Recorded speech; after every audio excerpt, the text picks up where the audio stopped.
All right, I think we are live. Cool. Hey, welcome everybody. I'm back with some news. Thanks to Halo Shock for letting me know about this. I didn't even know. There's an update on patch 6.3. I mean, this probably isn't really that impactful for most people, but maybe for some people it is. Yeah, no, it's good. Actually, yeah, no, it's probably important that you know about it. So, update on 6.3. Basically, the short version is that there's a problem with the 6.3 build with certain AMD graphics cards that is causing problems, causing the game to not work. So it doesn't affect everybody. It doesn't even affect everybody that's on AMD. But because of this issue, because it hasn't been like fully tracked down and resolved, instead of releasing 6.3 live, they're going to release 6.3 as a beta. So if you want to play 6.3 now, you're going to have to opt into the beta. That's basically the list. Yeah, basically that's it. So it's still coming out. It's just yeah. The full release is going to come out next Thursday on the 4th of September.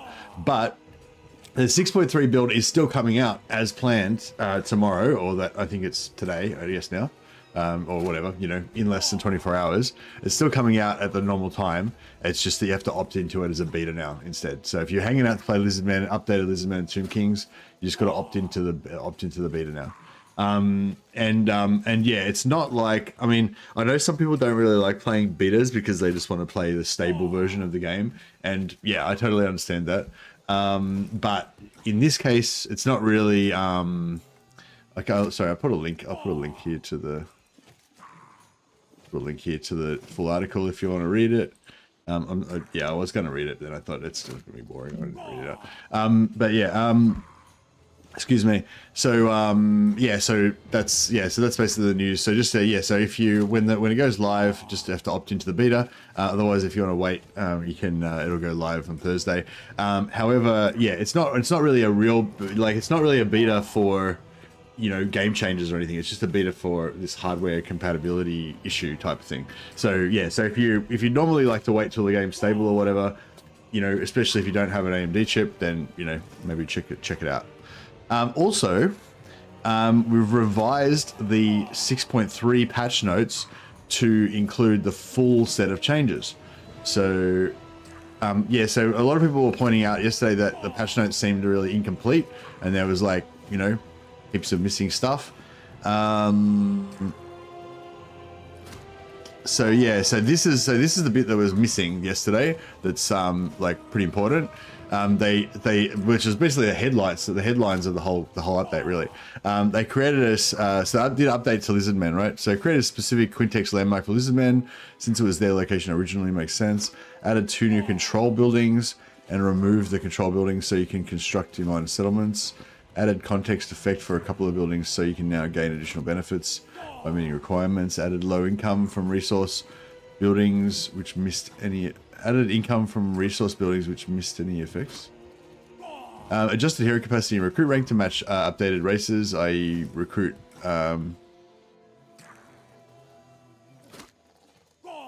I think that's maybe wrong. They said adjusted hero capacity and recruit rank to match updated races, i.e. recruit rank tier 2 and cap tier 3. It's actually recruit tier, the way that most races are done is actually you can recruit the hero at tier 2 and you get capacity at tier 3. So I think that's what they meant there.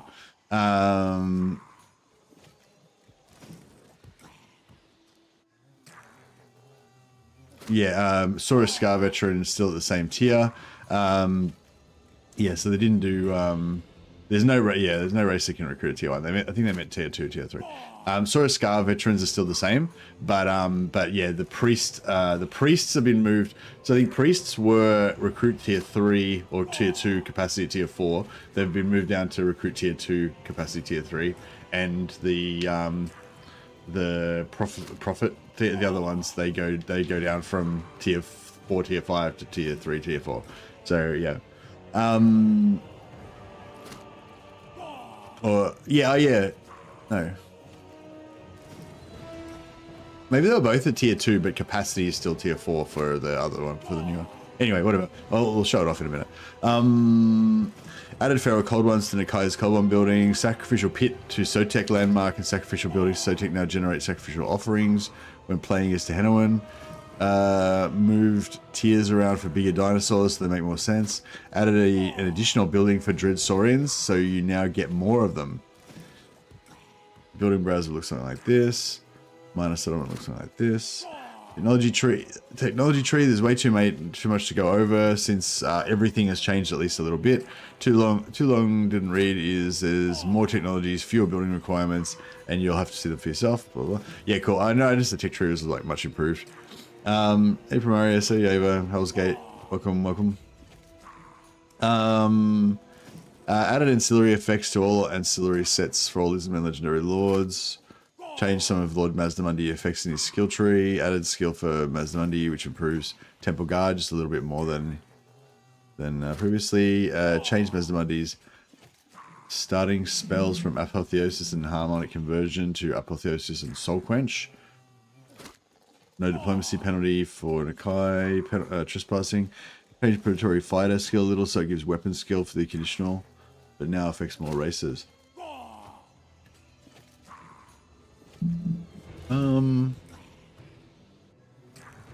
Anyway, Slan Lizardman changes are huge. Here they are. Lizardman and Tomb Kings both got like massive overhauls. Slan can now return one turn sooner with the skill Transcendent Healing. Tehenhauin now gets increased sacrifices in battle loot in a skill. Some more from Sotek's Landmark 2. Made Lord Mazdamundi's diplomacy effect clearer. Changed Slan generational traits. Those now offer different effects, lowering in power as Slan get younger. I wonder what those traits are like. That'll be interesting. When playing as Nakai, Crocscore Ancients are not constrained the same way as other Lizardman factions. They can unlock all of their unique line without needing to choose between Meat Shield or Dealer in Death. Ooh. Oh yeah, no, I don't care about that. Nakai's skill Demon Crusher now gives an ability with the namesake. Ignore what image. Okay. Sorry, I don't care about Nakai. I'm probably not going to play Nakai ever anyway, so it doesn't matter. It's relevant to me. Heroes now with minor blessing skills and more skills. Minor blessings. Vehement Zealotry. Unchained by the Malaise that inflicts Slan, the Lord of Solar. Blah, blah. Sorry. 5%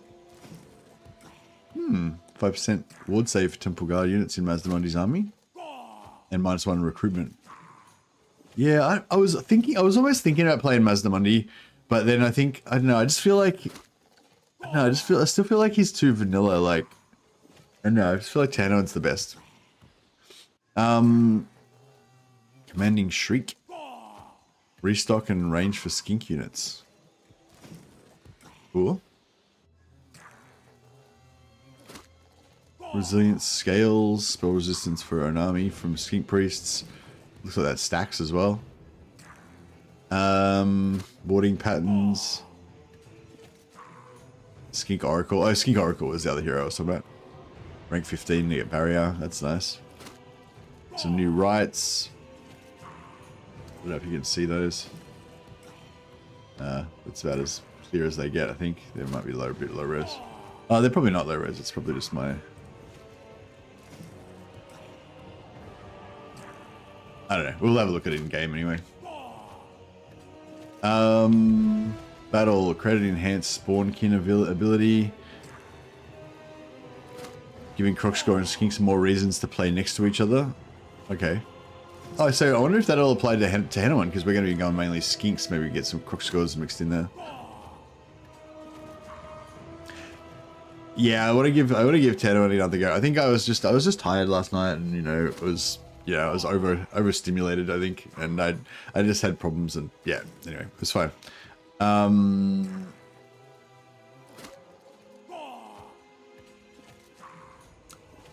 Crocscores and Skinks already get bonuses. Yeah, I think they improved the bonuses, is what they're saying. Faction and Lord effects.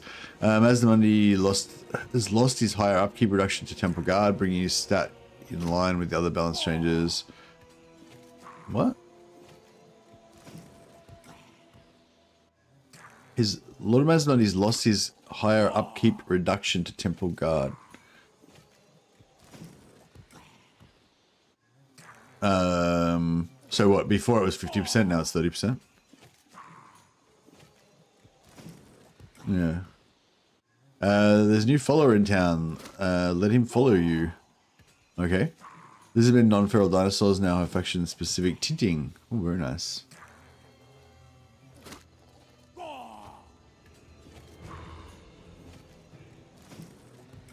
Made a reduction to the reduction from moving to jungle areas on the campaign map. Oh, here we go. We made a reduction to the reduction moving in jungle areas on the campaign map. This is not a massive reduction, but it does make a change in playthroughs. Commandments have changed to support the spawning. That's I wonder if that's going to be huge for me, because I fucking hate Lustria, largely because of the jungle situation. So yeah, I wonder if I'll hate it a bit less now. Commandments have changed to support spawning sequence resource. Oh yeah, I still don't really understand how the spawning sequence resource works. So, but yeah, anyway. Increased amount of spawning sequence earned by rights. Oh yeah, so we'll have to have a look at the rights. So rights earn you spawning sequence. I don't know, that's all we know. Rights earn you spawning sequence. But yeah, basically you use spawning sequence to summon your blessed units, but yeah, that's all I really know about it. Excuse me. Actually, I might just update the title of the stream, sorry.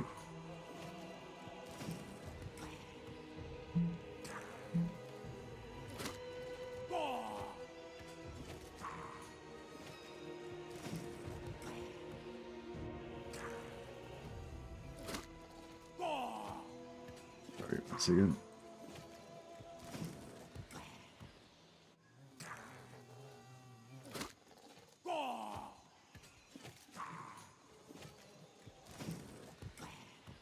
Yeah, thanks again to Halo for giving me a heads up about all these patch notes. It's actually good to be able to read the patch notes before you play the game, so you kind of know what you want to try to, you know, look out for. There you guys. You can get a lot of upkeep reduction from other sources now. Lords, Heroes, and Tech all give upkeep reduction. Ah, okay, nice. Yeah, Tomb Kings. Okay, so I'm not going to play Tomb Kings today, so I'm not as interested in this, but I'll read through for those of you who are hanging to play Tomb Kings. Citra, Kitep, Kalida, and Arcan. Some were not changed, but the majority were updated, replaced, or number nudged.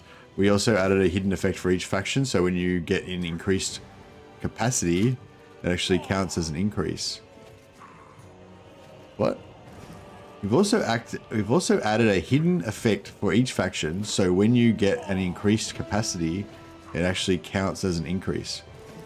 What? What the fuck does that mean? No, I have no idea what that means. Anyway, maybe it'll become clear later on. Well, I guess it's not hidden. Yeah, cool. So these are the new faction effects. I think we already covered them in last night, but yeah, you can have a look at those.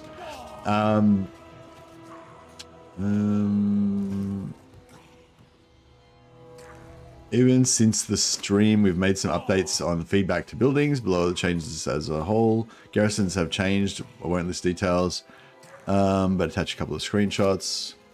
A Sharpty weren't left alone either. They have capacity. They have increased capacity if you unlock the relevant patronage technology. This is the same for Tomb Guard halberds and some others. Yeah, well, one thing we were thinking might be cool to check out, which I was thinking about checking out, was the new perk that Kalida gets, increased armor piercing damage and penetration for arch units, all armies. So, you know, that plus a Sharpty, maybe being able to shoot through like multiple targets and stuff. Yeah, I don't know. The thing with archers is like, yeah, I don't know. I was thinking about that. I don't know how you would make it that much use of that, because like archers kind of arc their shots, you know? So if you're firing from pretty far away, like your shots are going to kind of arc like that. So if you're shooting a unit that is not really tightly packed, like if the shot comes in at like that angle, and you got two guys like that, if it hits this guy, it might penetrate, but it's just going to hit the dirt behind him. You know what I mean? Whereas if you got penetration on guns and you got like four ranks of guys, the gun will just shoot straight through. You know. So yeah, I don't know. But I think maybe if you're playing Khalida, if you use your archers kind of like free company militia or whatever, like get like right up, like flank around and shoot like point blank into the back of infantry blobs and stuff, you might be able to like penetrate through, you know, multiple infantry and stuff. But even if you can't get the penetration to pay off, like on their like basic skeletons, I think basic skeleton archers normally do 10 damage and 1 armor piercing, and Khalida's ones did like 14 base damage and 4 extra armor piercing. So they were like doing a heap more damage basically. So her archers are like really good now, basically. What else we got? A sharp Royal Barracks, House of Everlasting Life, landmarks.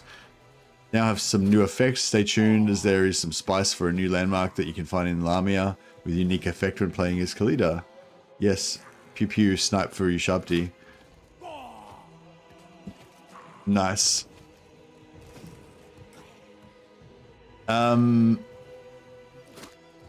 Somebody was saying that you can get sniped from a Sharpty from here, for a Sharpty from here, and you can get like stalk somewhere else, so you can have like invisible shooting you Sharpty. Look at these landmarks.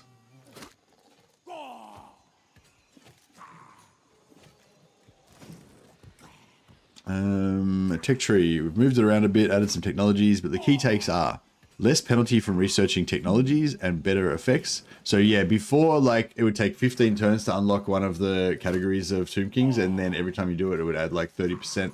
Was it 30% or something? Slower technology or whatever. So now it only takes 10 turns to research each new army, and it's 20% slower tech, I think, after you've researched it. So yeah, basically faster unlocking, less penalty. Better effects. Agent recruiting technologies now increase the recruit rank by 2. Also some unit capacity technologies which should help you as you transition to late game. Both by giving you increased unit capacity directly, but increasing the capacity of your better units for buildings that you have. Okay. So I think the base, like, I haven't played much Stalk you can get from crafted item, banner or whatever. Oh, okay, thanks, Stocks, appreciate it. Yeah, so I think, like, I haven't played it yet. I mean, I played for like 5 minutes and then I just cracked the shits. But yeah, I haven't played it yet. But I think that in general, the go with the Tomb Kings is they're still essentially the same. Like, they still operate the same. You start off with only one army. You have to use technology to unlock your second army. You know, so it's still the same kind of Tomb Kings experience of starting off really kind of slow and, you know, slowly growing. But I think they're trying to make it so instead of it being kind of like, you know, a really flat kind of curve, you know, of growth, it's a bit more like that, you know. I think that's what's going on. And that sounds good to me. I tried to have a bit of a look at it yesterday, but I just didn't have the patience. I didn't have the patience to try a new faction and stuff, you know. But I'll definitely come back to that a bit more. Maybe once you guys have played it and you can give me some tips. Because yeah, Tomb King's not one of my favorite factions, so I feel like I'm going to need some help to get into them. But yeah, but yeah, some improvements there. Like I mentioned on the stream, everything's been touched at least a little bit. Different skills been updated there. Yeah, I might just have to let you guys kind of look at this stuff yourself. Oh yeah, sorry, I can put the link. There's a link from the blog to the patch notes, but I'll put a link up here to the updated patch notes as well. Yeah, I might have to let you guys kind of just, I don't know, analyze the Tomb Kings changes yourself, because I just don't really care about the Tomb Kings yet. You know, maybe once I get into them a bit more, it'll, like, at the moment, you know what I mean? Like, there's like, oh, this has been changed, that's been changed. I don't give a shit. I don't care about the Tomb Kings anyway, you know? So it's like, yeah, so for me, it's a little bit just academic at the moment, you know? But yeah, once I've played them a bit more and I get into them a bit more, maybe I'll be a little bit more interested in the changes, you know? Well, for me, it won't even be changes. It'll just be like me playing them for the first time, essentially. I mean, I've played Tomb Kings, like, you know, I don't know, probably a dozen times, or 20 times or something over the course of like 7 years. But yeah, basically I don't even remember hardly anything about them. I play them extremely rarely. I think I accidentally added upkeep reduction to your game version of the skill. Whoops, this will be remedied in the future hotfix. What?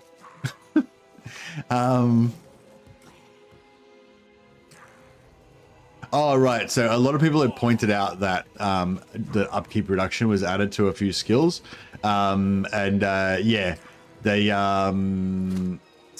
yeah, basically they, yeah, they don't have any upkeep anyway. So obviously upkeep reduction doesn't do anything. So yeah, a lot of people made a big deal out of that, like on Reddit and whatever.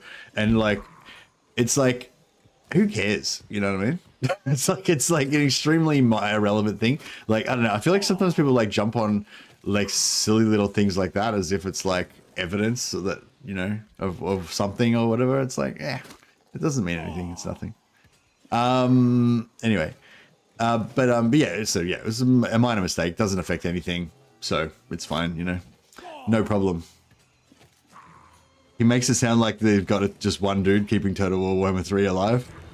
Yeah, well, thank you to our hero keeping Warhammer alive. Dynasty Lords, they can all remove the wounds attribute with a skill Restful Internment and come back quicker.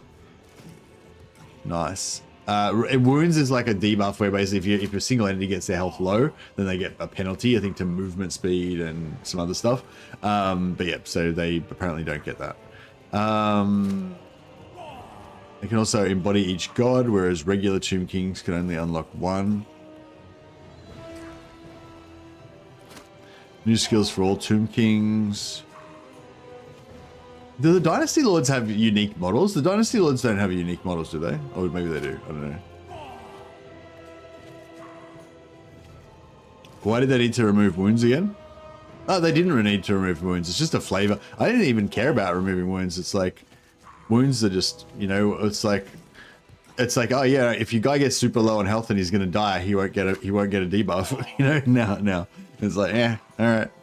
It's not really where I wanted to focus my energies on maximizing my lack of debuff when I'm about to die. But yeah, nah, it's yeah, it's a pretty minor, you know, I feel like that's a pretty minor thing. It's just a little bit of flavor. As undead, you're immune to fear, and the War Sphinx gives you terror. I wanted to make chariot and steed users not feel left out. So those players, if you choose War Sphinx mount, you still get immune to contact effects, so it's not wasted. Okay. You can now circle the Realm of Souls once more by unlocking the technology Proclamation of the First Dynasty. I don't know what that means. Sorry guys, I'm not a Tomb Kings expert by any means, so yeah. For the large part we're fine, so I've adjusted the costings, cooldown times, and some numbers. Mortuary Cult, I feel bad because obviously this is really important to some people. It's not to me, so it's just hard for me to it's kind of hard to me to point out the important stuff. You can now gain canoptic jars from battle kills, not from captive options. You can now gain canoptic jars from battle kills, not from captive options. It's a great way to increase the amount of the resource, which really assists you in growing your nation. But how can I spend them? Okay, that's interesting. So instead of it being a captive mechanic, and I think it was weirdly capped before as well, so you couldn't even get like heaps. Now it's based on kills. Does anyone know, has anyone seen if there's a cap on it? Because yeah, if you could get like shitloads of kills and get heaps of canoptic jars out of a single battle and stuff, that'd be pretty fun. That's in my wheelhouse. I like that kind of stuff.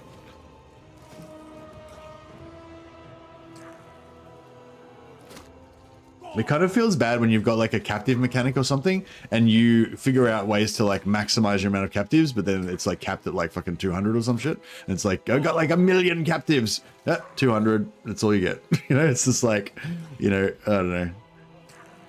It's like having, you know, like some of the captives mechanics are so like Nurgle, like I think Nurgle's one of them, you know, like the captive mechanic's so low that like you almost can't not max it out, you know what I mean? It's like, why even have a mechanic? Why not just give me the maximum amount every battle?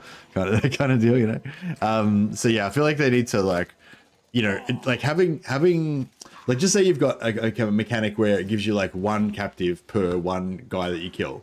So you can get heaps, you get like thousands of captives in a battle, right? And then they make the cap like 100 or some shit, you know, so, or 200 or whatever. Like, it's fucked, you know? So like, or with Nurgle, I think they make the cap 100, but it takes 4 captives to get a single infection. But like, yeah, it's just too easy to cap it out. So if they wanted to make the cap 100, like, just get rid of the fucking cap and make it so that it takes 8 captives to get an infection, or it takes 10 captives to get an infection, or something, or it's like a sliding scale of the amount of, you know, so you can get like 100 pretty easily, but to get 200 it takes twice as many, or something, you know, so that you basically, like, yeah, I feel like the captive mechanic, you want a reward for maximizing it. So you like having a cap on it is bullshit. Like, you should always have like, you should always get more advantage out of getting more, I reckon. But, or maybe not always, but I don't know, I've just definitely noticed that with some factions, it's annoying when you have a cap. Make every captive equals 1 infection. No, I don't think that's the right answer, because I think that's the reason why they've got a cap, because they don't want you to max out everything that you've got. Like, they don't want you to just be like, yep, I've got enough infections to buy everything now, like on turn 1. You know, they don't want to do that. They want you to have a limited amount of captives. But what I'm saying is, instead of making it capped, so that basically the captive mechanic just is irrelevant because you're always going to hit cap, make it so that you get less captives, less infections per captive, so that you can still get higher amount, but you have to work for it, you know? Like, that way you get satisfaction out of your skill or your planning or something like that. Like, having a really low, like having a high amount of captives that you can potentially, high amount of captives you can potentially get, but a really low cap, just makes it feel like it makes it no skill, like no, you know, it takes away the player input factor to it, you know? Anyway, little minor rant there. The cap is like 1,000, but you gain around 100 per battle. Oh, for Tomb Kings, the canopic jars, you only get like 100 per battle. So you can, okay, so you can, so you're saying it is, like, it's good. In what I'm talking about, it's fine. Basically, you can. So if you did like the most epic battle possible with like 4 armies and you killed every single dude, then you could potentially get like 400 canopic jars or something like that. But the average battle, you might only get 100. Is that what you say? Because that's exactly what I want it to be like. I want it to be like no cap, like effectively no cap, yeah. Yeah, I want it to be like there's effectively no cap. And if they want to limit it, they limit it by reducing the conversion rate.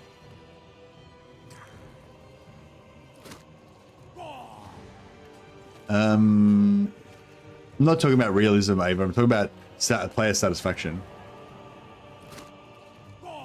You have something for early game, mid game, and later campaigns, or use all 3 whenever you want, but you'll need to get up some canopic jars. I don't know what that means. All right, this is what he's talking about here. Yeah, I feel like there's no use me reading this, because you may as well just read it yourself, because I've got like no input to add to it. I just don't even like, you know, it doesn't mean anything to me. We have renamed the first tab to Dynastic Legends, making room for confederations. Before I continue, one quite minor thing was that the hero art didn't have a border on it. Okay. We've rebalanced the costings of both resources required, canopic jars and gold required, and rebalanced some effects. We've made a new uncommon arcane item, Vizier's Canopy, which grants terror to your Lich Priest and lets you summon a unit of skeleton warriors to defend them. Cool. Citra's banner is only available playing as his factions, but others can be crafted numerous times, so remember to keep some canopic jars around for those. Is one of those the invisible Ashabti? Attribute Stalk assigned unit. Yeah, there it is. So you can put Stalk on your Ashabti. You may have heard on the grapevine that Tomb Kings can confederate. This is true, but with some caveats. Oh yeah, so Arcan and Cetra are kind of like opposites, I guess. They can't confederate each other. But yeah, so Arcan can confederate Khalida and Ketep if he defeats them in battle. Khalida can confederate Ketep. Ketep can confederate Khalida. But neither of them can confederate either Arcan or Cetra. And Cetra can confederate Ketep and Khalida, but he can't confederate Arcan.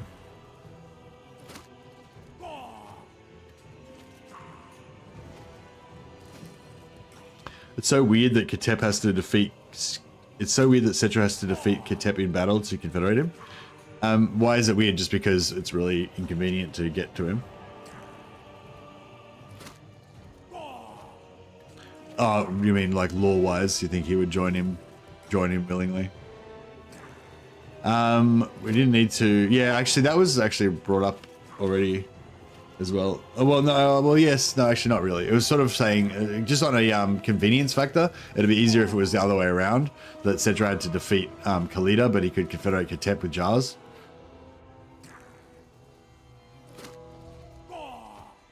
Yeah, law reason, Cedra would just order him back to Khemri, yeah. Ketep is literally his right-hand dude. Yeah. Fifth book in a gash. Oh, wait up. So, we didn't move them all to Nekara. That seemed wrong. We did have to move some of them closer. Their effects have been updated with Dune Restoration, which restores models similar to Battle. Oh, yeah, that's like the big news of another big news. So, constructs for Tomb Kings now have Dead Rise again, basically, or Reforged, like Chaos Dwarfs. So 3% chance for destroyed constructs to be restored after battle, 2 plus 2% hit points for destroyed constructs. I'm not sure what this is affected by, like, you know, if it's affected by, well, it's not affected by undead corruption, I guess, because Tomb Kings don't have undead corruption, right? I don't give a fuck either. Definitely not the point of what I was trying to say. Yeah, so they have like the Reforged type mechanic. Now, I'm not sure whether it's affected, excuse me, I'm not sure whether it's affected by anything, whether you can increase it by technologies or whatever, but yeah. There's a little example of how the books got changed.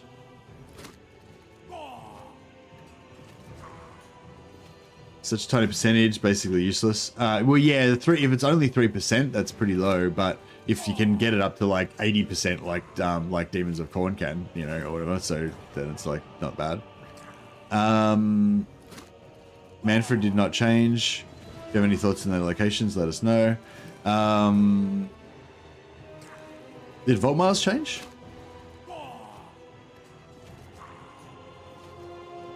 Oh yeah, the one from Ulthuan. Oh, the one from Ulthuan moved into his starting position. Okay. I wonder if Volkmar got any other changes.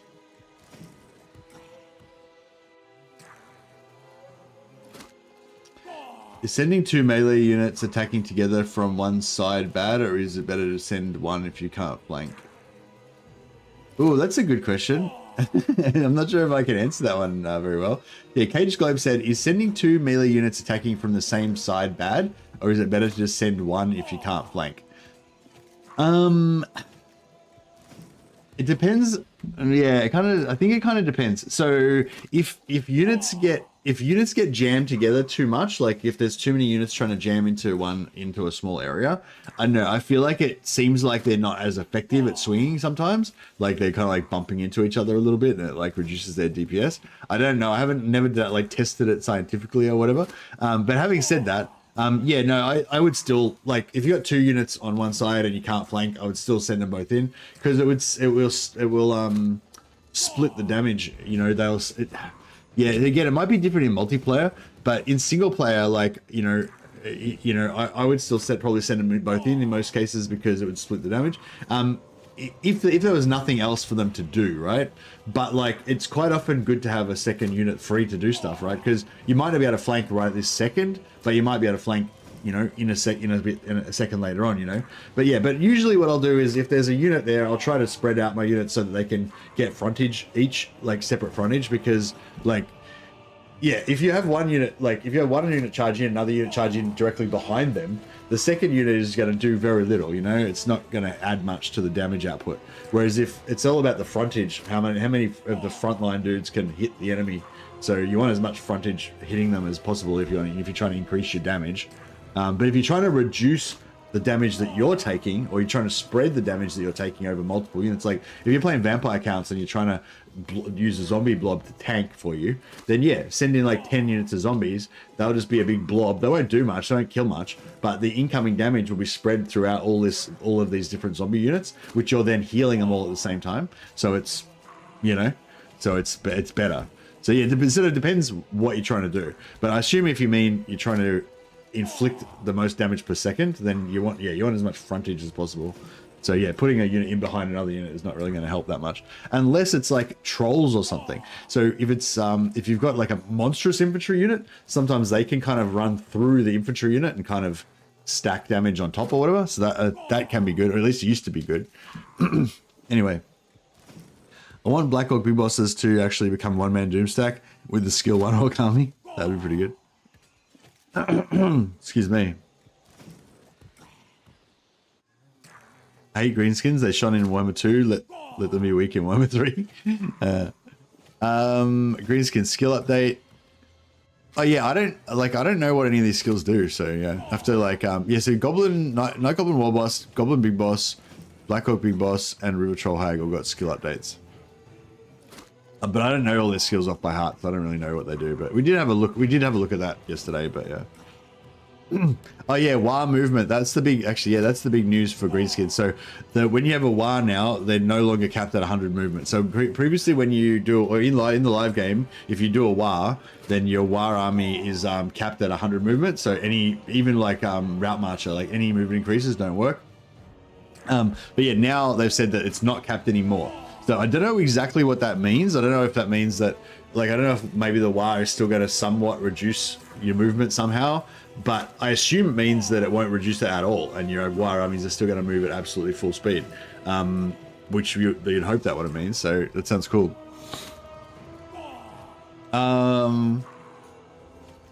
Added 20 new added 20 new unusual locations.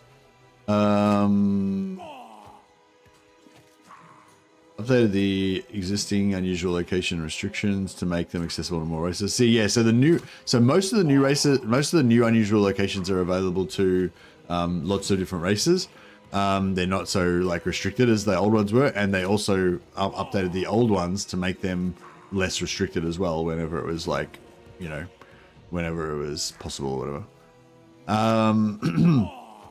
Added camera blood spatter, bug fixes, general campaign gameplay. Did I already cover this, or is this new stuff? I'm not sure which stuff's new and which stuff's not. The forger for shoot, yeah. Fixed an issue when embedding a new agent into an army. This is old stuff. Was that already in the previous one? Action specific, yeah. Yeah, cool. Anyway, so yeah, so that's the new updated patch notes. I've got a link there in the chat, so you can read through yourself. Yeah, hope you enjoyed this patch note reading by Most of the Mad. Sorry I didn't fucking know anything about those factions, so it was a bit hard for me to really add much commentary. But for those of you who are reading impaired, hopefully you appreciate the reading of the patch notes. All right, so yeah, so yesterday I thought it was my duty to try to show off some Lizardmen and Tomb King stuff, and I was not really into it. I'd already worked all day and I was tired and fucking shitty, and then I had like problems getting, like, the game wouldn't work when I was trying to launch the stream, and it was just like, oh my god, just everything was fucking pissing me off basically.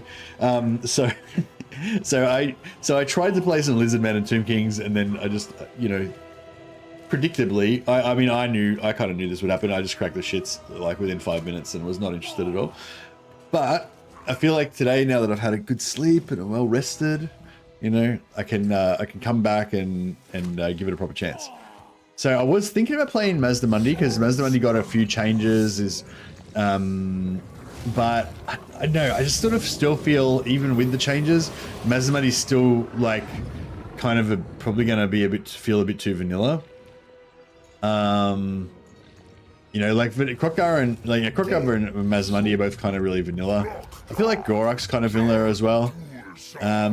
Nakai's not vanilla, but he's a horde, and I hate that horde gameplay. Tic Tac Toe has kind of got his flying thing going on. But really, I feel like really Tehenhauin and Oxyotl are the only two that are really like got really cool stuff going on, you know. And out of those two, I don't really like I don't really get into Oxyotl. I dislike him, but yeah, I don't really get into his thing as much as I get into Tehenhauin. So, but yeah, Tehenhauin's cool because he's I can't remember the full. I did read up a bit about his lore like ages ago, but I can't really remember the full story of it. But basically, it's like the Lizardmen have the old ones that that, you know, told them about the Great Plan and stuff, but then the old ones kind of went away, and now the Lizardmen don't necessarily have direct contact with them, and they're not really sure what the Great Plan is and stuff like that. But basically, the Slan interpret the old ones' plans and sort of tell the Lizardmen what to do and stuff. But correct me if this is any of this is wildly wrong. But basically, Tehenhauin, I think, found his own like extra bit of the plan, and he's like the prophet of his own like weird subcult of the old one's plan, you know. And basically, he's got a big following of skinks and stuff that follow his enlightened version of the plan, and that involves murdering shitloads of Skaven, essentially. So yeah, so Tehenhauin's he's like a prophet that's found his own like extra. He's found his extra 11th commandment, basically, or whatever, and he's getting his own little cult that kind of follow him around. Sotek is a new god. Right. So he's got his own like special god. But anyway, so the reason why I like him is because he's basically like a crazy, you know, lizard man, religious zealot, inquisitor. We were calling him. We were going to call it the Lizard Inquisition. So yeah, so I think I want to get into my Lizard Inquisition, and I was looking at I won't play it now, but yeah, I was looking at the Warhammer 2, what do you call it? The Warhammer 2 trailer, basically, and just watching Tehenhauin like marching around on his giant lizard mount with all of his posse, and yeah, I feel like that would be a pretty terrifying sight if Tehenhauin's army of skinks on giant lizards rolled into town. So yeah, I think that's inspired me to want to try to bring that experience to people. So yeah, so I'm gonna play some Tehenhauin. I think yeah, I'm trying to figure out how I can make this experience less likely to cause me to rage quit than a normal.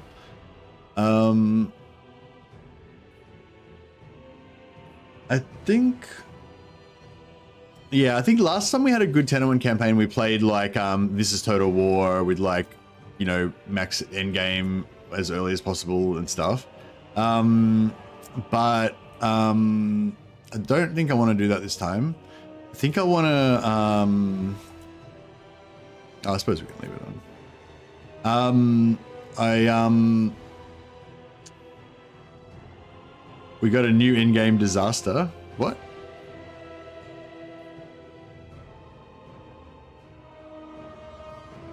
There's 3 extra unusual locations.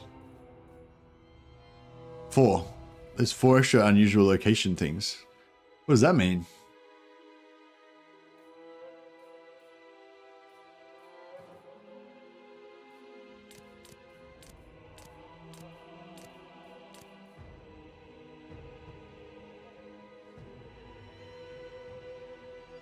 One is a possible world-ending plague.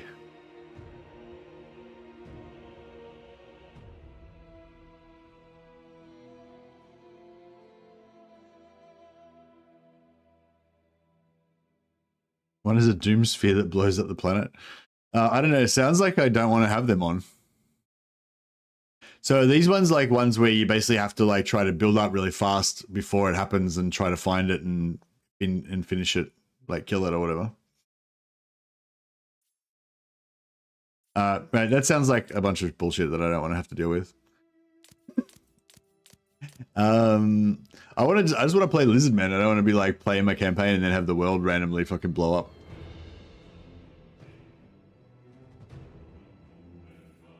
Let's be honest. I'm gonna rage quit the campaign before that happens anyway, so it doesn't really matter. You can destroy the building if you don't want it. What if it spawns in somebody? Oh, do they? So the unusual locations only spawn in your own faction.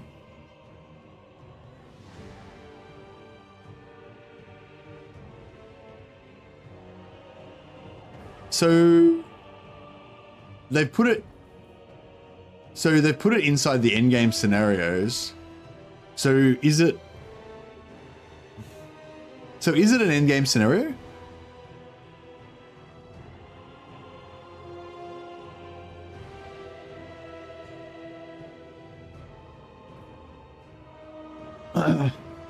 Yeah, whatever. So it is an in-game scenario, but it's based off the location, but only because the player.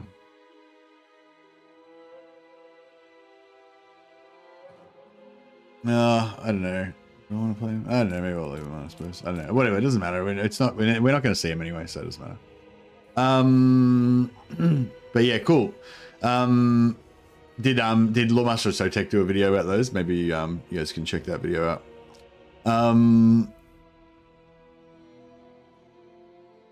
Do I want minor faction potential on? No, I don't think I want minor faction potential on.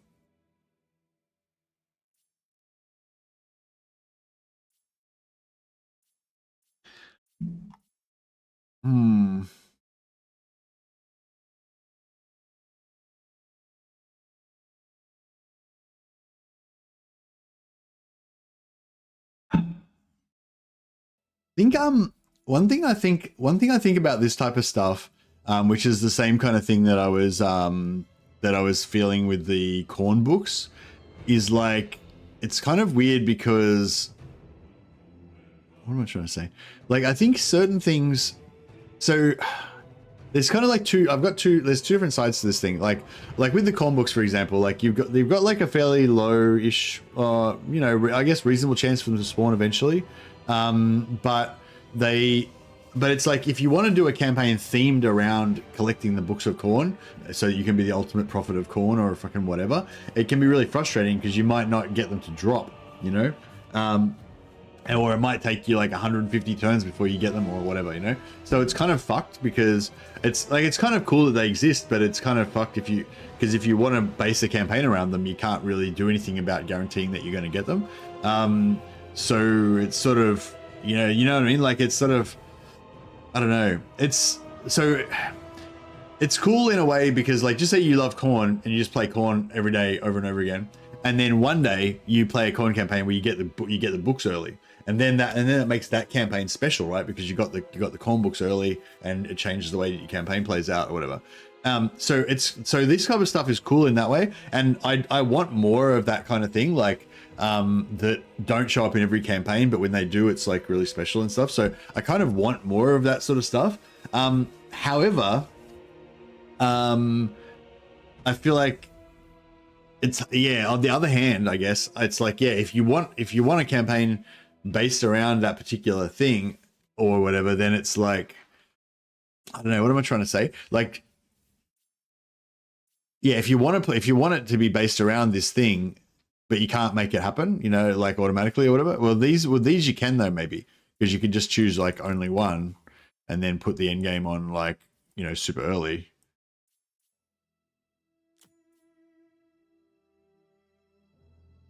So yeah, I don't know. Maybe they should make the Khorne books like this as well.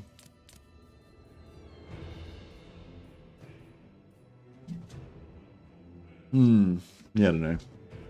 I'm not sure if I can verbalize exactly what I think about it, but I don't know. I've talked about it before anyway. Anyway, some are crazy good. Yeah, I mean, it's not really. I'm not really talking about whether they're good or bad. I'm talking about like the sort of like the storyline of your campaign. You know, like, I don't know if you guys feel the same way, but for me, like, I want my campaign to kind of. I don't necessarily want my campaign just to be a series of random fucking events that make no sense and have no relation to each other, you know what I mean? Like, which is one of the reasons why I don't like the in-game scenarios at all, because I don't want to be playing a campaign like, yeah, Warmaster Moloch basically explained it really well. He basically said, just say you're playing Karl Franz and you have an alliance with Thorgrim, the King of the Dwarfs, the ancient alliance between men and dwarfs, and all throughout the campaign for 100 turns you've been like best fucking bros. You've been borrowing armies off him. You've got allied dwarf units in all your armies. Together you've conquered all of the world. And then the dwarf endgame happens and he just instantly declares war on you along with every other dwarf, and then you're locked in an epic battle with the dwarfs. You know, it's like, if like some people might like that, you know, some people might like that their whole campaign's fucked now and then they have to deal with it. But like a lot of people are going to be like really disturbed by that because one, because their campaign's ruined now, and two, because it doesn't make any sense. Like they were best friends with Thorgrim. They were careful to never do a single thing that would ever piss him off because they know that dwarfs are all grudgy and shit. And then for no reason at all, he just turns on them and, you know, and like, I think that's the thing with stuff like this. Like potentially, I mean, I'll have to see how we can, I'll just have to see what they're like if I ever actually see one of them. But like, you know what I mean? Like if you have like some kind of epic Doom world thing, like just say you're playing a campaign where you're playing as Karl Franz and you're trying to meet up with Volkmar and reclaim the desert or whatever, and then you know, then you have then the world blows up because of a Doom rocket or some shit. Like, do you know, you know what I mean? Like it's like, so I think like that you know, I feel like that's just a bit of a factor. Like on the one hand, I want rare things that don't show up every campaign. But I don't necessarily, yeah, it's, I don't know. I think, yeah, I'm not really sure what I want exactly, but yeah. Anyway, all right. I want to try and put aside such thoughts and try to just see if I can enjoy a bit of Tehenhauin. Just pre-warning, I fully expect to play this for like 5 minutes, fucking rage quit, and then just go and play, and then just log out. Okay. I'm not really a Lizardmen fan. I have had one really good campaign of Tehenhauin in the past where I really enjoyed it, but and I'm hoping that I can get into them again. But yeah, we'll see how we go. The correct way to play Tehenhauin is to play etc. Yeah. I want to try to get into Tomb Kings as well, but yeah. So today is day one of Mercy trying to get into Lizardmen. I'm just trying to think if I want to change anything. I don't think so. Migrate Tehenhauin to Cathay. I want to migrate Tehenhauin to the Empire actually, but yeah. Migrating to Cathay would be pretty cool, actually, wouldn't it? And it'd be a lot easier. Banter in 5 minutes. Yeah, that's it. Yeah, the Empire would be dope. But I think, like, yeah, I want to play. I think my fantasy is doing the Tehenhauin Inquisition, where we just like export to other places and just go invade, you know. But I think I need to just focus on the micro first, you know, just focus on the starting area and what we're doing right here. So yeah, so we have like, you know, we have vague dreams of like world domination and like going and murdering innocent foreign races that don't know about the plan. But I think we need to focus on what's right in front of us first. So yeah, so let's do that. So we did have some renames from yesterday, which I think it was John and Sam as well. But I think it was Sam, yeah. But I didn't bother doing the renames because I didn't like play it long enough. But this time it's gonna be all different.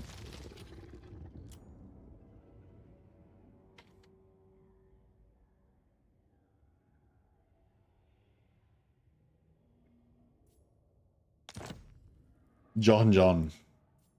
Amisaurus. Amisaurus Scar Veteran. Alright.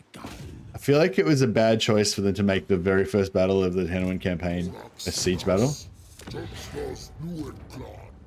But such is life. Can we auto-resolve it? Apparently we can auto-resolve it and we don't lose anything. It's an extremely easy battle though. So I feel like we should fight it manually. Starting trait for John is fleet-footed. So he's now got Wayfarer, which gives him acceleration, deceleration, which is really, I think, is really good for. Oh wait up. So Wayfarer includes Strider. Yeah, Wayfarer already includes Strider.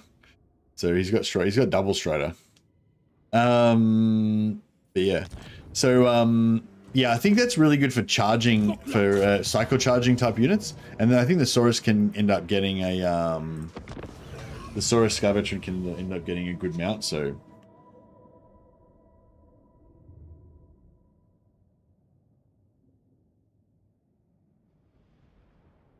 Carnosaur with Wayfarer is good. Yeah, that's what I was thinking.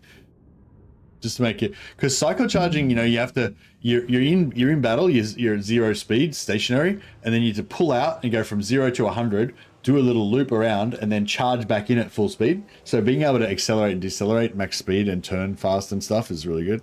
I don't think it helps with turning speed though, does it? I think, or maybe it does. I don't know. I think Volkmar had some kind of similar thing going on.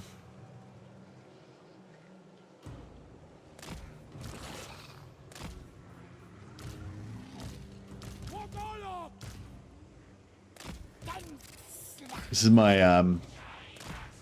anti menace below defense.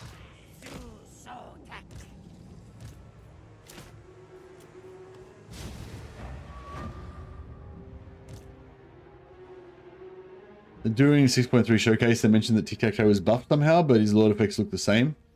Yeah, I'm not. No idea. Sorry, buddy.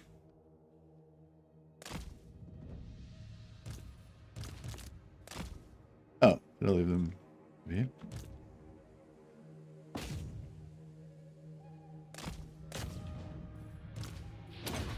Release the snakes.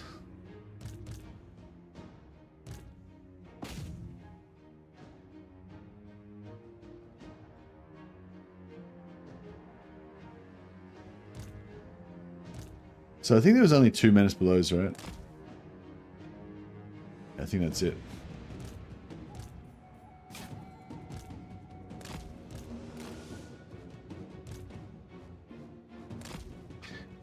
Yeah, so I like to do this, especially if you've got really weak artillery or whatever. Just get rid of all the menace belows before you start the battle, so that you don't just, you know, you're not concentrating on something over here and then menace below pops up and might murder your artillery behind you, you know, behind you when you're not ready.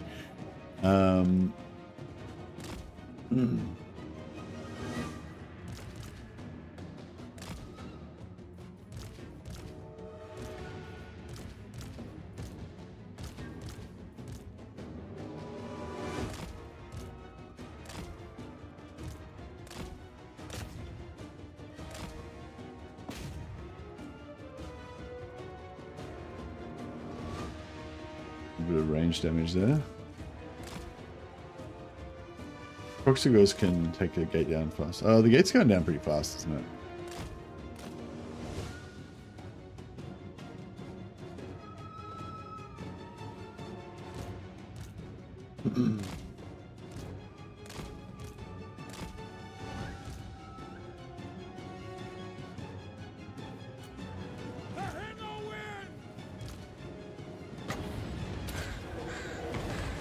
These guys could go. I didn't realize these guys had such a good arc. Check it out. They're like little flame mortars.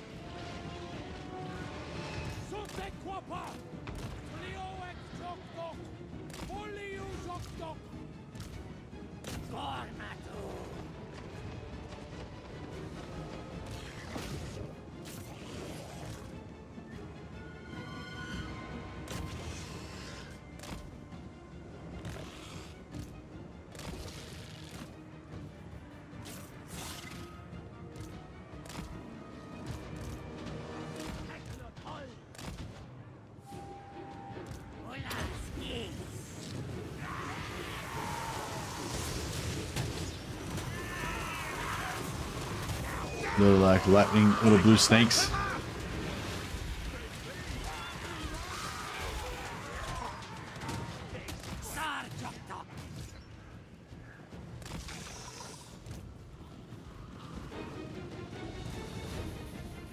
I wonder if we can shoot through the gate.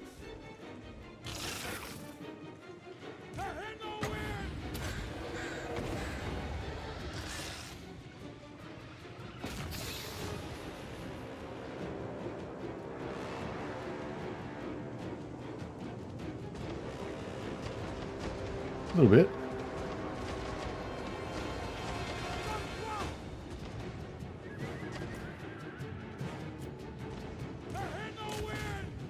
I'll just go and tank you a little bit.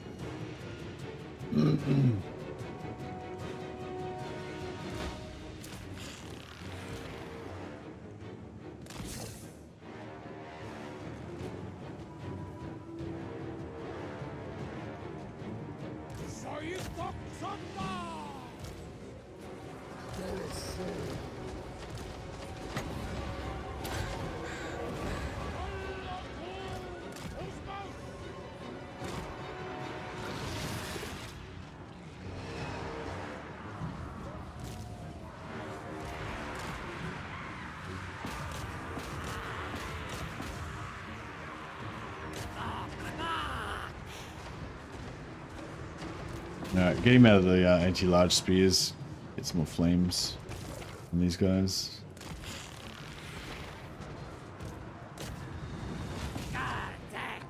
I'll charge him back into the spears just so we can drop the snakes.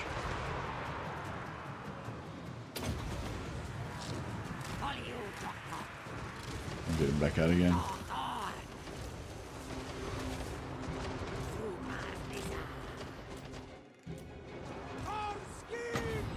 Good blob for the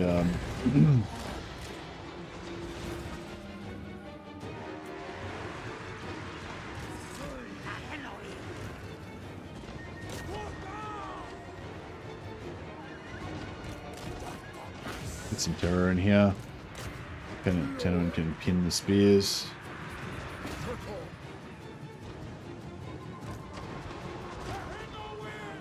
Tehenhauin.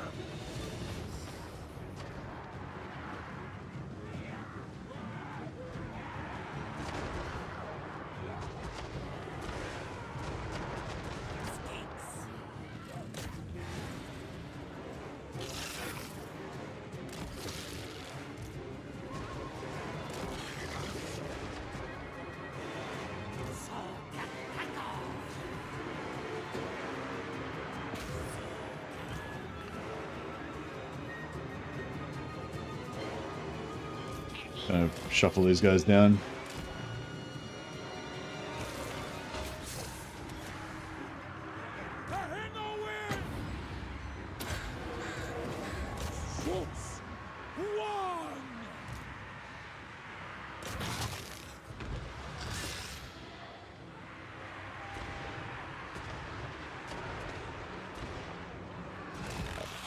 I'm moving back a little bit.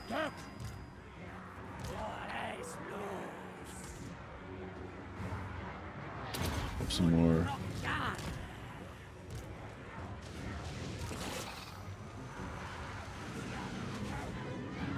This fucking thing here is stopping me from shooting, I think.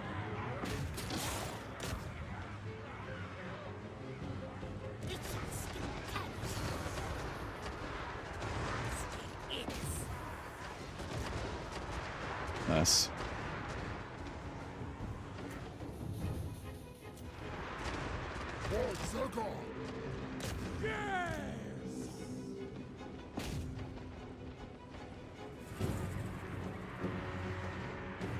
All right, looking good, looking good.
Keep my dino out of there.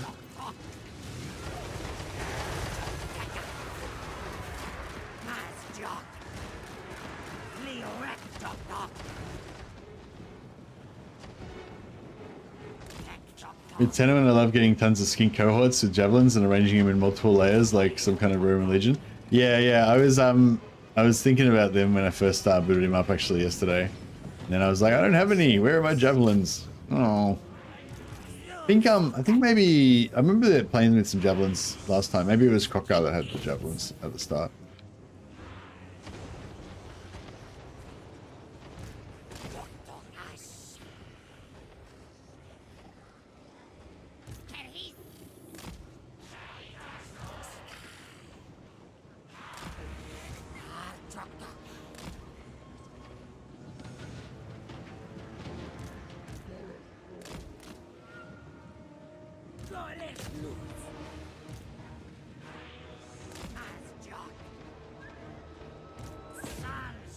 Bit of terror action.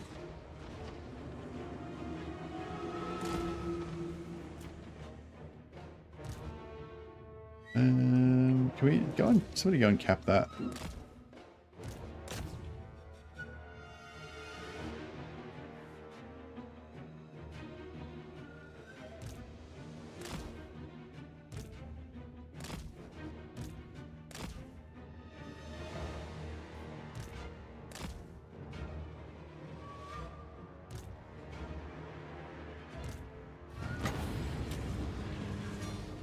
Huzzah.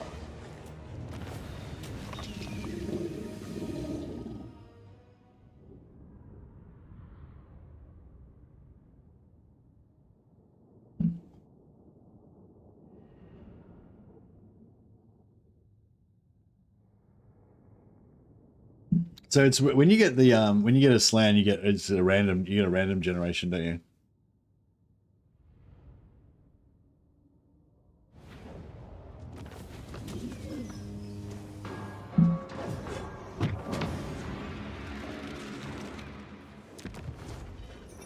So is the first generation like, oh, second generation like still, is it second generation the best one you can get?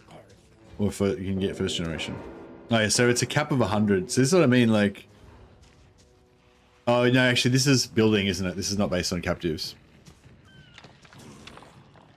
Should I go for the loot and occupy just so I can get the captives?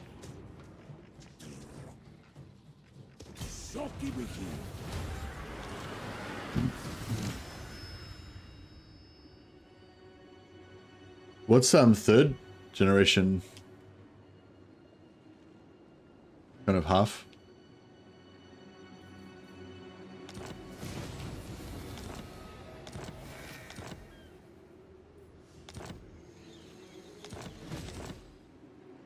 Tehenhauin Sikal.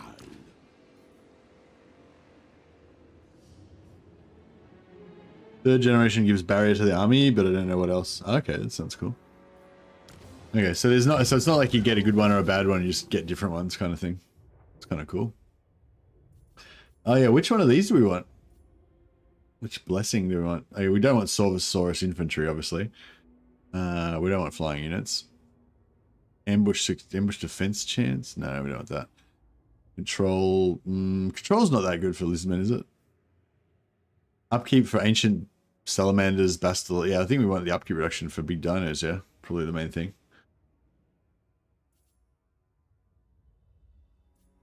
I guess +5 armor is something.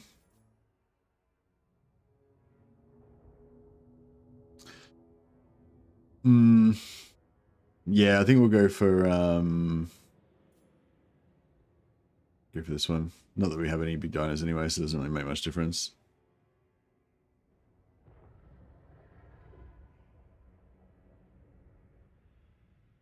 I noticed they nerfed Pompous, but buffed Stink of Nurgle and the Vampire Count's trait that do the same thing. Yeah, I kind of would call that out a little bit as well, because I think it's okay if they wanted to reduce it to from -4 to -2 leadership in local area. I think that was okay, but I just think it was weirdly out of kilter with all the rest of the changes, because they didn't add any, like all the other traits got kind of either buffed or they got added some extra little thing that gave it a bit of flavor or a bit of a alternate use or something. Whereas I think, Pompous was already a pretty boring trait. Like all it was -4 local area leadership. The only reason it was sort of exciting is because you could stack it, and it was kind of exciting to stack leadership penalty. But yeah, so I feel like they could have added some flavor to it. Like You know, if they're gonna make, if they're gonna take it, if they're gonna half the price of it, they could have given added terror to it or something.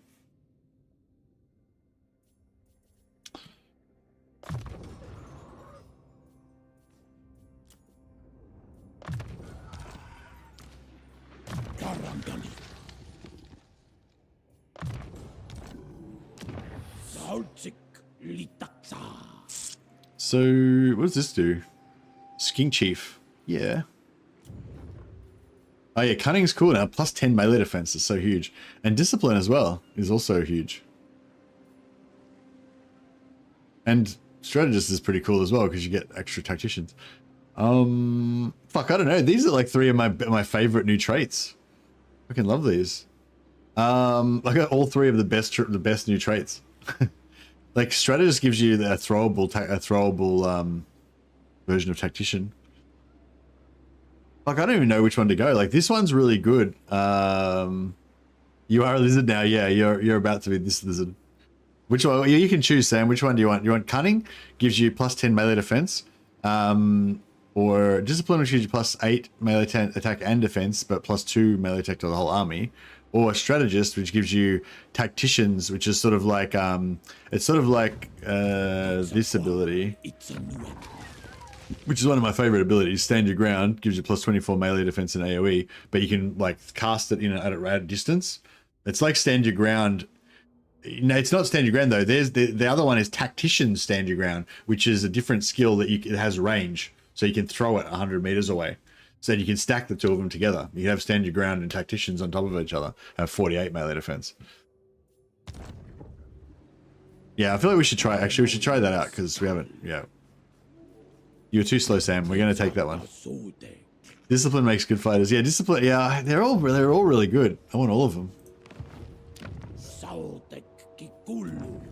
But yeah, I feel like we should get this Strategist one so we can try out Tactician Stand Your Ground because it's kind of new.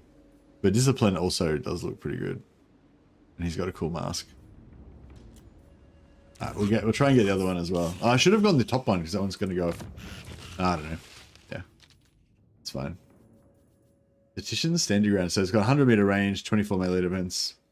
Yeah, pretty cool. You'll forget to use it, I reckon. Yeah, no, I will forget to use it. Oh, well, no, I mean, in the situations where I want to use it, which is when I've got a hero, like a big hero blob, and I'm trying to like stack Helm and Discord and all different buffs, I won't forget to use it. But yeah. That's like, yeah, the situation where you really want it, you won't forget to use it because you'll be highly conscious of it. We get another one. Yeah, that's really cool. That's actually really cool. Just being able to get it straight away. Yeah, see, Pompous it feels a bit boring, like, because it's only like the -2 is still okay. I think -3. I feel like reducing it to -2 is pretty bad. What did they nerf the Norscan ones? Because Norska has like -5, don't they? -5 and -3 on 2 different ones. Can't remember what Norska. Yeah, I think Norska's pretty good ones. Crookscore Ancient. Crookscore is sub-discipline as well. But no, I don't really want that. Do I want a Crookscore or a Saurus? I kind of want this Saurus for double Tactician. I mean, not Tactician. Oh, that's pretty cool as well. Oh yeah, Tactician's heaps cooler now.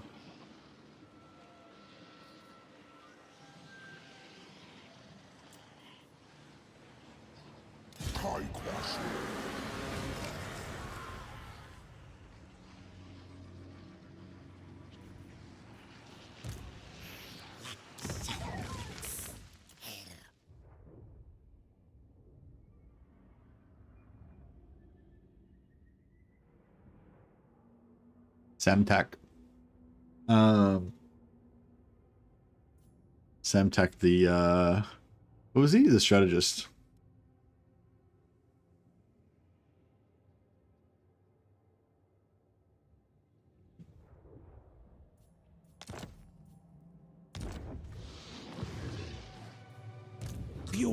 What can we get? Where's the skink jabs? Do we have skink? Oh yeah, there we go. Skink jabs. Let's do it.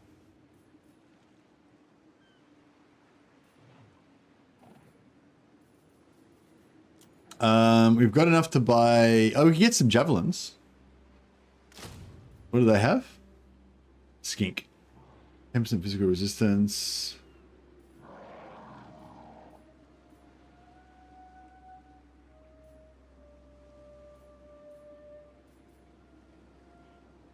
Skink cohort javelins is literally the best unit in the game. Indeed, indeed. Thing with Pompous is getting attacked by angry dinos with Slan healing them, so it's still OP as hell in my opinion. True. Alright, should we spawn some of these guys? So if we spawn them, how much does it cost? 50. We've got 50 and it costs 50. And then we can... Oh yeah, there they are. They went into it, I think, yeah. And so... Oh, okay, so... So, what's this 1 of 2 bullshit? I don't really get what that means. Because, like, we don't... Because you can't really... You know, because it takes 10 turns of cooldown now, so... Yeah, I don't know. How do we get the currency of the blessed spawns? Well, I'm not sure how else we can get it. We don't seem to get it from combat, because I just fought a battle and I didn't get... Oh, maybe I did get... Maybe I got the 50 from the battle, I'm not sure. Capacity increases over time. Oh, so you're saying I can only have maximum of 2 of these in all of my armies put together right now.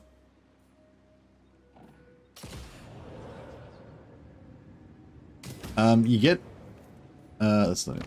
Yeah, apparently you get it from rights or something. Oh. Yeah, it said you get spawning sequence from rights, but you only seem to get it from this one. Isn't it a maximum of 2 in... That's what I thought it meant, maximum of 2 in reserve.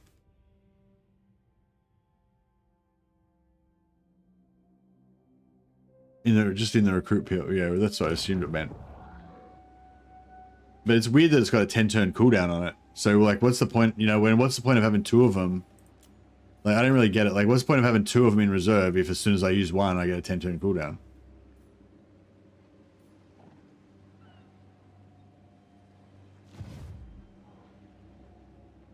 Like, do you know what I mean? Like, how many turns is it going to take to recruit an army of them? Like, 100 turns? I guess it, yeah, I guess they're meant to be kind of rare.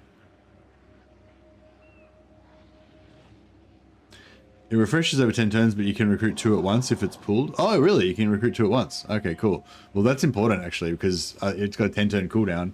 If you recruit, you have to wait till you get enough money to recruit 2 at once. Otherwise, it's going to take you literally double the time to recruit them all.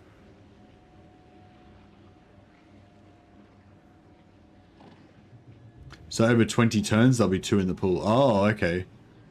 Oh, okay. So the only reason the cooldown came up is because I used the last one. Right, now I understand, yeah. So if I wait, so after 10 turns, this guy will have 1 out of 2, and all these other ones will be 2 out of 2. I think you can also instantly increase the pool with his sacrifices, yeah. Oh yeah, so can we do anything with our sacrifices? Interesting. Have these changed at all?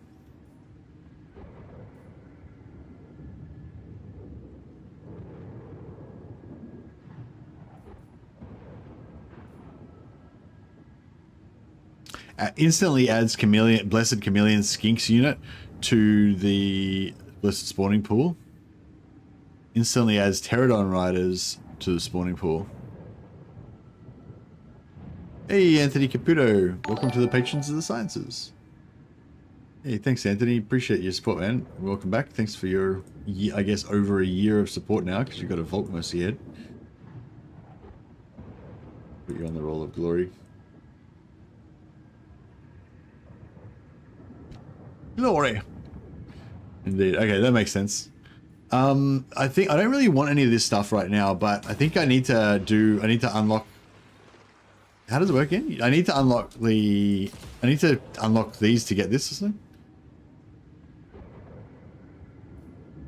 it? No. Don't you have to like?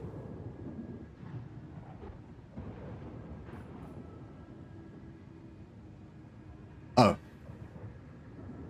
Rise of the Crest. Yeah, you have to do a mission. Perform 5 rituals. Okay, so we're gonna do 5 rituals before we can get to the next level.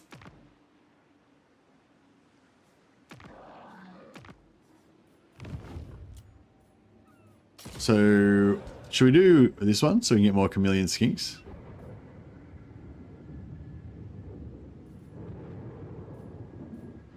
I suppose we should just do 5 of these 2, right? So we can get more spawning sequence and stuff.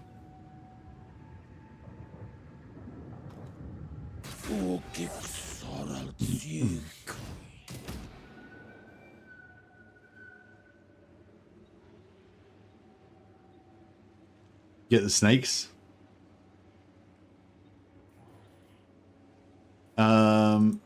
Check the provincial commandments. All right. Increase the amount of spawning sequence earned by rights by 2%. Okay. So instead of getting 100, we'll get 102. I don't know. I guess, you know.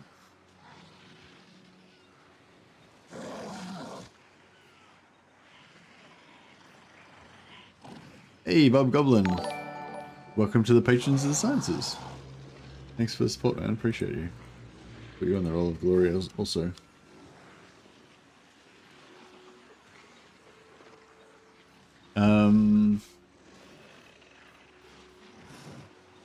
Oh, here we go. Spawning sequence per turn +4. Let's go.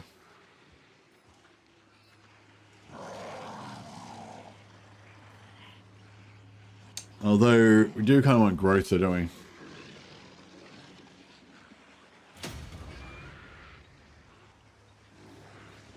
The war one gives flat sequence, yeah.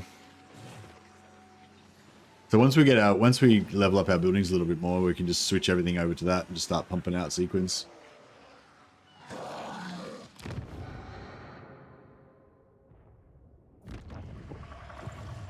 Tehenhauin.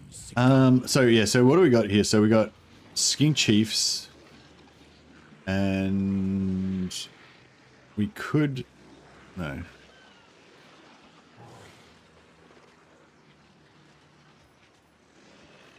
So you can't even recruit Scar Veterans till tier 4. That's kind of hectic, isn't it? I think Crockguard, does Crockguard get him a tier 3 maybe?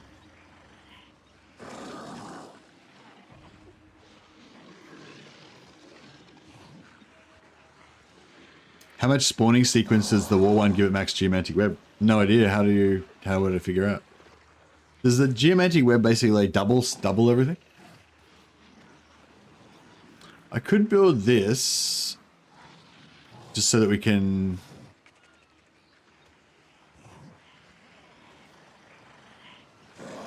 get some more heroes. But it's sort of a bit of a waste, I guess. Because we're going to have to knock it down eventually. Or we could build this to get more dinos. Oh yeah, what's going on with technology? So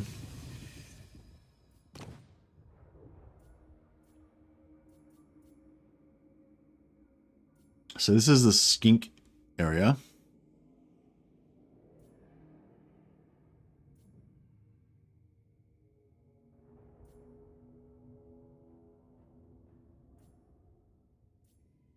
Poison attacks for all skink infantry. That seems pretty good. I don't care. I don't think I'm going to have any cavalry.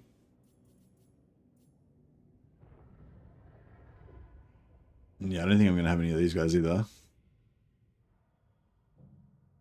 Although, what's the bonus that you get from having Croxigors nearby? They cause fear if there's a friendly Croxigor in range. I feel like that's not really that valuable because you can just have a single unit that causes fear nearby, and that like does the job. You don't really need like every unit to cause fear. Like, yeah, like because like Croxigors already cause fear, right? So do you know what I mean? Like, if the Croxigor already causes fear, then you know, and you need to have a Croxigor nearby in order to cause fear. It's like, how much value is it really? I mean, it's still kind of cool, but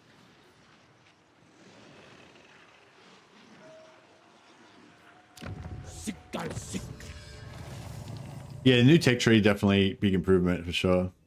So we're definitely not going to go for anything Saurus because they're expensive. Beasts we probably want to get into at some point. Charge bonus, melee attack, Removes wounds from Dreadsaurians. Melee defense. Missile resistance for Bastilon and Stegodon units. That's pretty good. Upkeep reduction. Yeah, that's pretty good. Vigor loss for mounted characters. And speed for mounted characters. Oh yeah, we definitely want to hit this tree.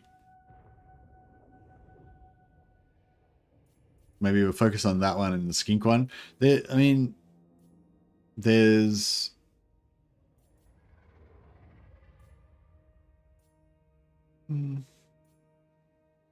Yeah, I think I can do without all that. I think, yeah, focus on skinks and beasts. Interesting that the most powerful tech is the second one and not the last one in the beast tree. Yeah, that one's the one that I want the most. I don't care about snipe and stalk for salamanders too much, but I mean, that would be pretty cool though.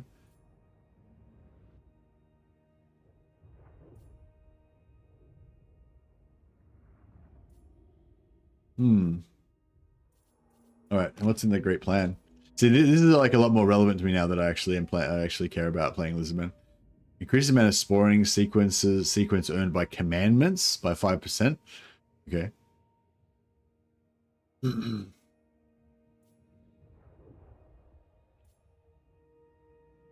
Physical resistance for lords and heroes. That's nice. Casualties captured post battle. Yeah, so our sacrifices is based on captives, right? So that could be decent. Kenbei movement range. Hells yeah. Give me that.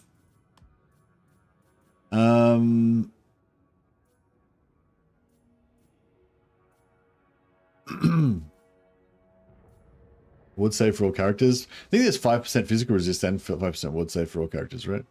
Allegiance points. Oh, I hadn't even thought about allies. Magic item drop chance from battles. Oh, fuck, that's pretty good too. Steel technology. Maybe we should get into some technology stealing as well.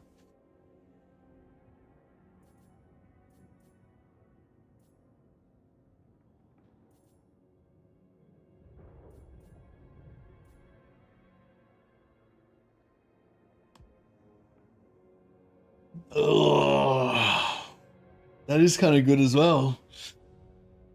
Because I'll probably recruit about 15 lords in the first 5 turns. There's too much good shit. Yeah, see, why can't the greenskin tech tree be like this? It's like, oh my god, this is cool. This is a wicked tree. Like, it's just like everything. I can't decide what to get because everything's so wicked, you know? Like, whereas it's with greenskins, it's like, oh yeah, that's all right. All right, now I've researched the one thing that was good. What do I do now? You know, that's pretty much how I feel. There's like that one tech that gives you +10 armor for goblins, and then it's like, I don't even know what to do after that. Oh, this is a hard one. I want the magic item drop chance straight away so we can start getting drops. But it'll exponentially be worth more once we've got more armies, so I guess we could leave it. Whereas the Lord recruit rank is going to be good if I get it earlier, because I'm gonna recruit heaps of lords as I always do. Although I feel like I'm gonna recruit them all before I even get this. I just want to say you have been playing this for more than 5 minutes. Yeah. I think I'm trying to, I don't know, like I feel kind of a bit of a pressure to like try to show everything off for you guys and to try to like whatever, like, you know, to perform, I guess. But I'm trying to just resist that and just be like, no, I'm just trying to enjoy my campaign and like play the way I want to play. And, you know, and just my primary goal right now is to just not rage quit, you know, just to maximize my enjoyment and make sure that I can stay committed to this campaign.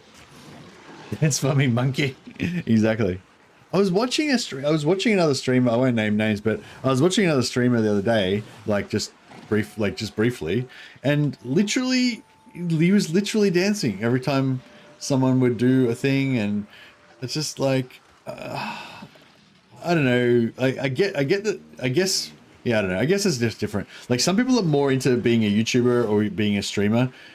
Whereas I feel like I really enjoy it, but I'm like, my main concern is like I really like fucking playing computer games. Like that's basically my thing.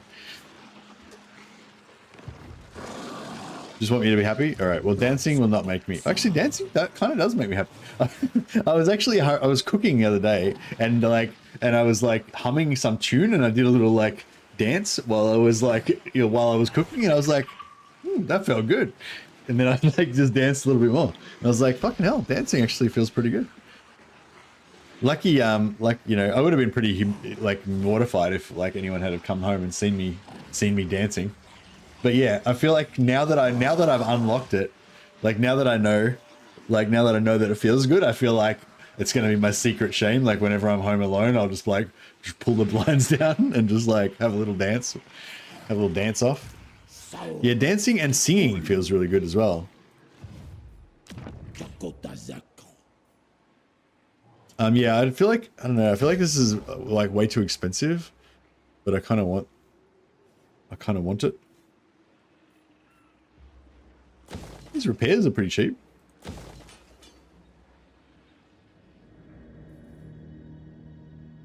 I should start a dwarf metal band. Oh, it's a Pallid Nurglings.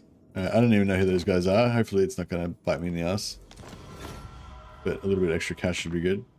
Who are those dudes? All right, I'm gonna trust that these guys are going to defeat. Oh, I'm already at war with them. Okay. I don't know if I want to mess with Throt just yet. We probably want to take Throt out as pretty much our first target, right? But we're allied with those guys.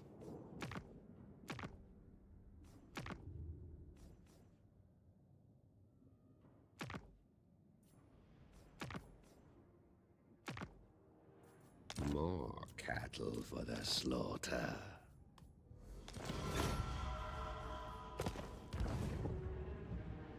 Skrok. The other Throt, Ava. Obviously I meant the other Throt. The one named Skrok. It's a nuet.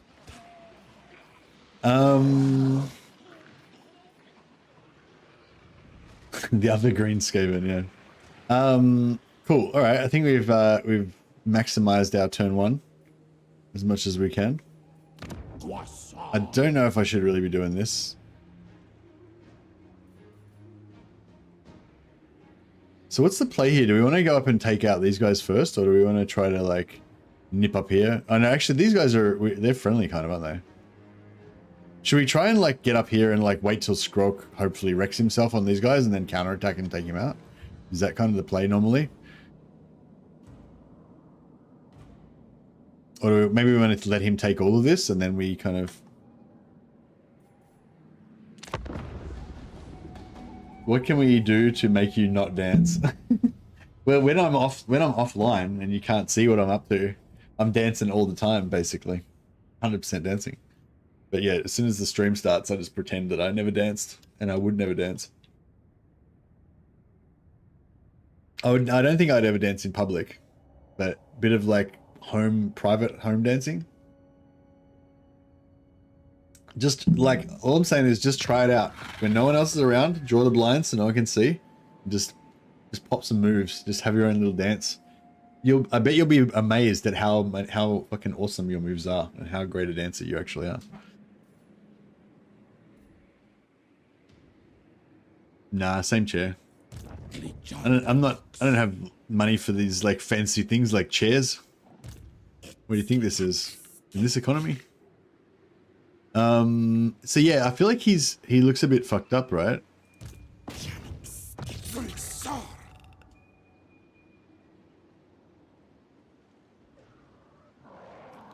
So yeah, oh yeah, was that the play? Like you move up here and you put yourself in like ambush stance here or something and declare war, and then he comes through and like tries to get wrecked. Is it a really tough battle though?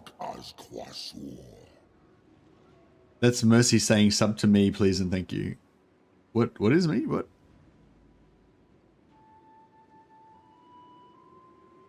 Yeah, I feel like last time we played, we did some sort of maneuver where we like set up an ambush here and like declared war so he would come down and walk into it or something. I'm not sure if it...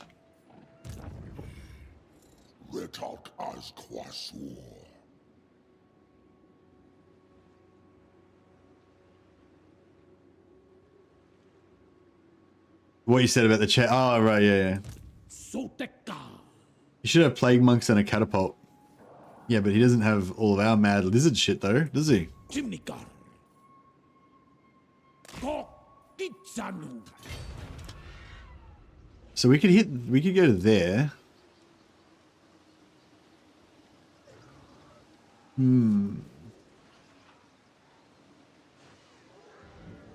So yeah, so basically if we go up, we can go up this way, take out the Tomb Kings, but then we're up here. So then we have to basically keep going. We have to fight the Dark Elves and shit. Which is kind of what I want to do. But yeah, so if we do the ambush and take him out now, then that means he doesn't kill these lizardmen guys. And that means that we can't really, well, we could kill him, but you know, we kind of can't really, well, I suppose we can just kill him, yeah. I was going to say we can't really kill them because they're our allies or whatever, but they're not, we haven't got any agreement with them, so.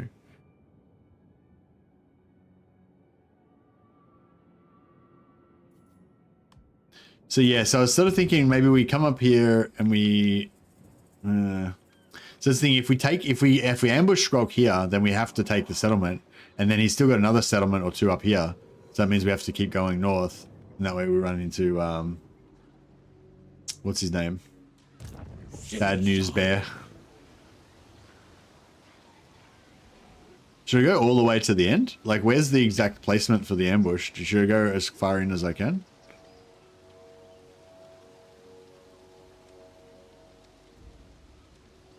It gets foiled and you get ambushed, calling it now. Probably.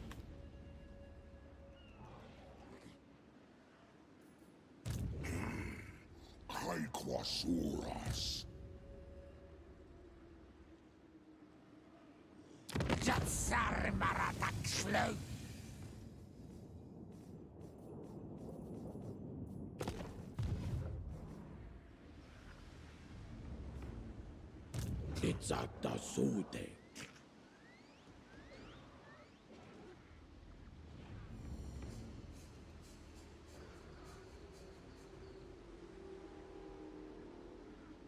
You reckon there's somewhere here we get 80? Oh, there? Oh, yeah, there's 70.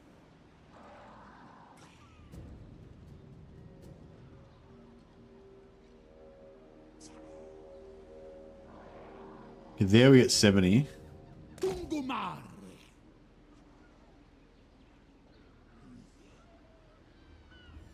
Zardere. Zulkrusa. Yeah, we got 70. All right, cool. And yeah, he's probably going to get the ambush. Oh, I need him to be able to reach.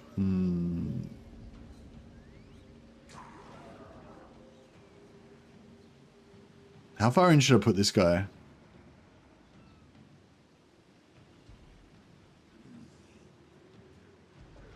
You have to bait him with Lord in Force March.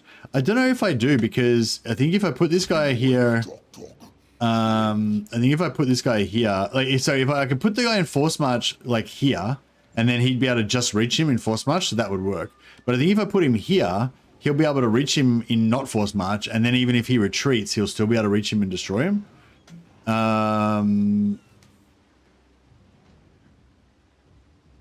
Does the immune to flanking attribute remove MD penalties to side and rear attacks? If so, that's huge. Oh, I'm not sure. I'm not sure.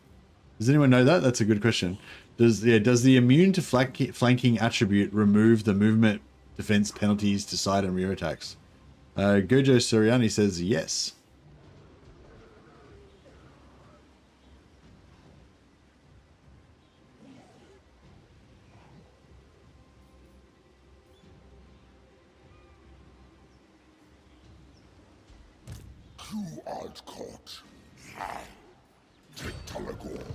But yeah, so I'm pretty sure he can move. He'll be able to move enough here to attack this guy, and then he'll be able to, and he'll retreat, and, you know, and we'll be able to, whatever.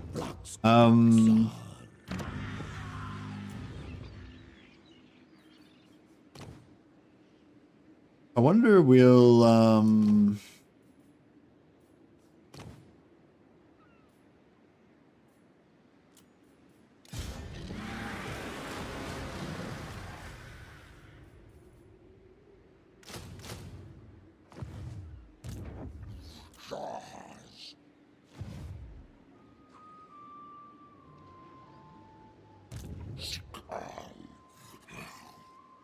Yeah, I don't know if it's going to work or not, but we can give it a try.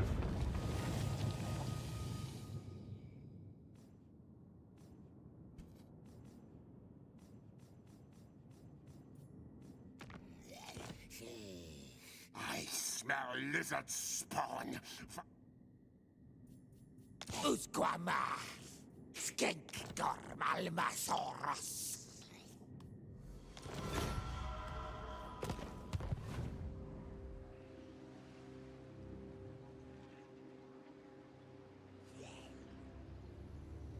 Hey, Jay. Thanks, buddy. Is Tehenhauin going to Cathay? Maybe, maybe. We have to establish a foothold, but I would love to go and crusade on some other factions if we can. Alright, let's see how this plays out. I feel like it's going to be, it's potentially going to be pretty rough, but we shall see. No one's really fast in our army, are they?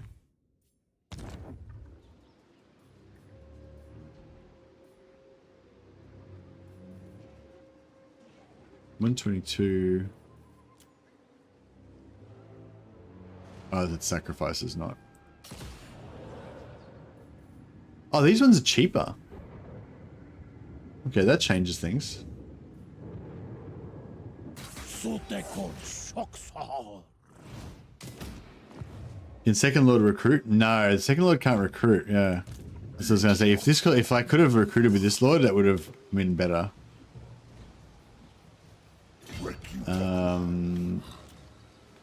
If I move him back a smidge.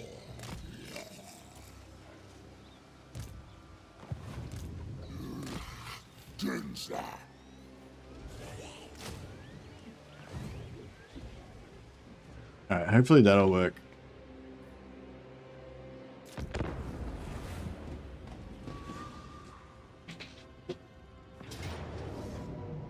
Get wrecked, son! Lol.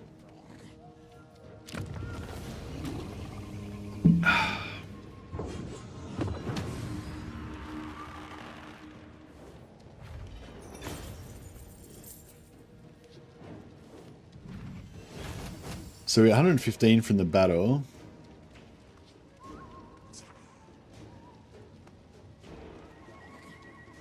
If you're crusading against Skaven, you could always RP the move against Snicketch. Hey, Miss Anthony Caputo sent most of the Mad membership. Thanks, buddy. You're awesome. I've already got. I should already have it on the Roll of Glory, shouldn't I? I do. But yeah, thanks so much for that, man. I appreciate it. You lost the bet. Oh, you thought was that your penalty for losing the bet? Yeah, it was. I had 95% ambush chance because I popped the Croxagore with cunning as well, which was nice. But that didn't stop us from getting foiled. But yeah.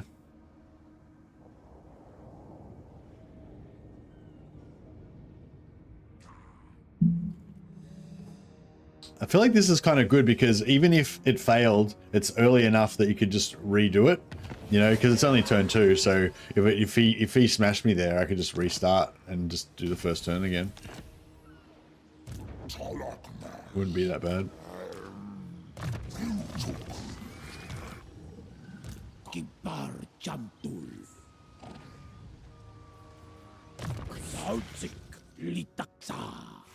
Thanks, Ryan. Appreciate your well, you've been offering some good knowledge.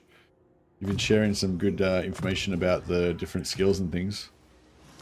So I feel like you've still got more to offer. I don't think we'll give you up yet till we've drained every last drop of your lifeblood.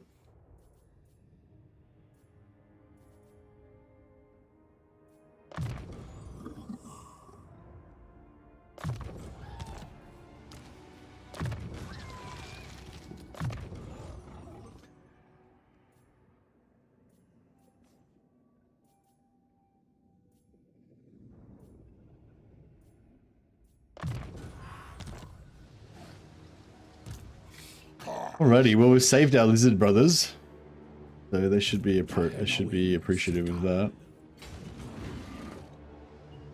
Okay.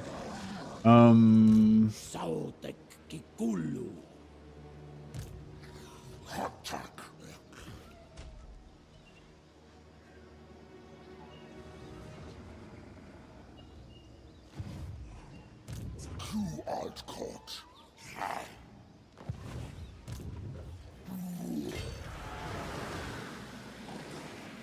Top house.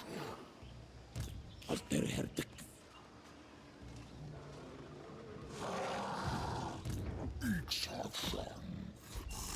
Sikkal sik. That's Baru.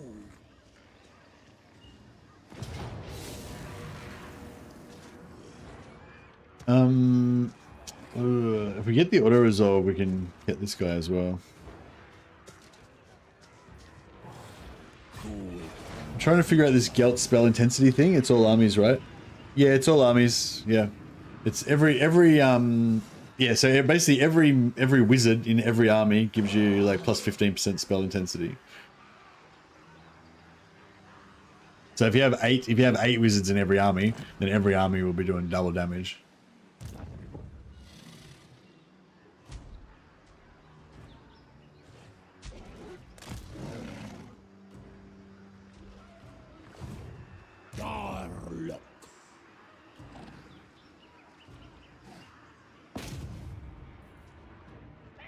I think I'm going to take the auto again.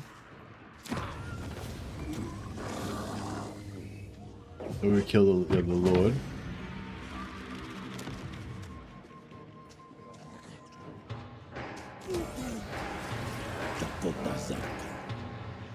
Now this Lord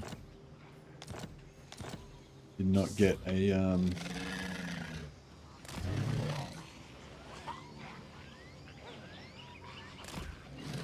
you know, so we're going to switch him out.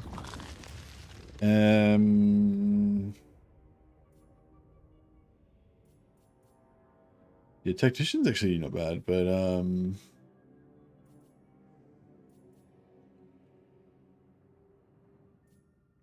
yeah, I might go. Ooh. It'd be good to have him in there, just so we can pop him out whenever we need to recruit some heroes.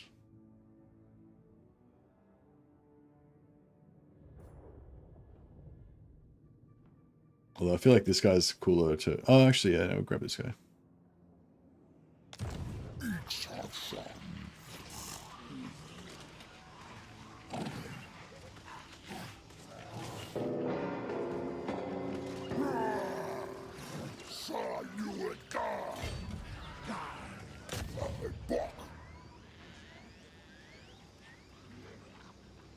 Should we go loot and occupy? Maybe we'll go loot and occupy.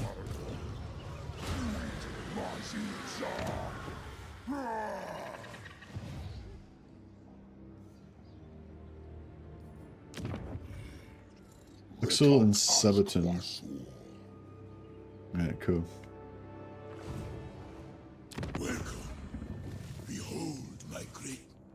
I wonder if we can be friends with these dwarfs, or the dwarfs don't like us, or... I don't know, we're a little bit of an aversion, but not too bad.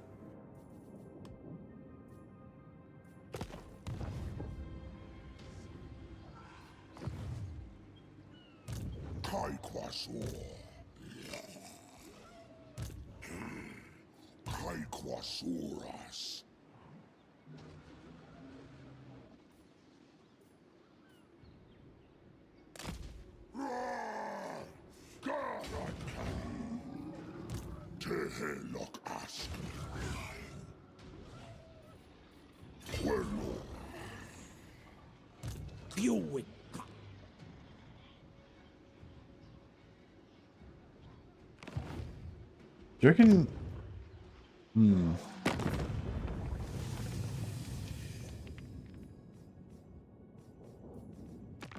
278. So he's got like literally no troops at all. No army, no forces.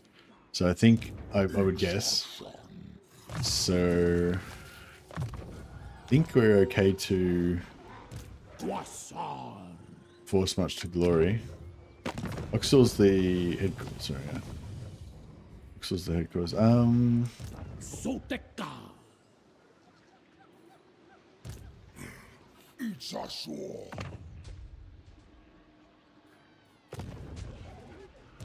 It's at the sude.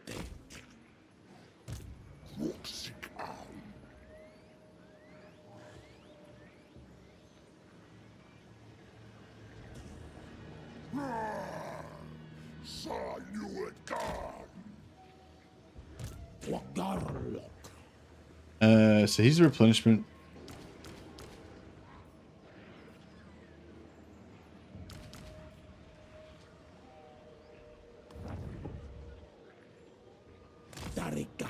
That's kind of not even worth it, really, was it? That's right.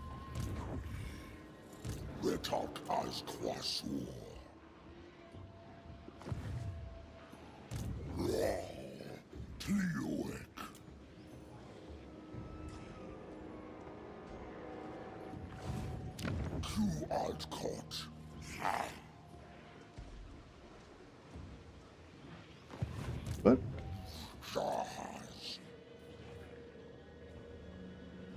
Oh, damaged. Right. That's pretty expensive.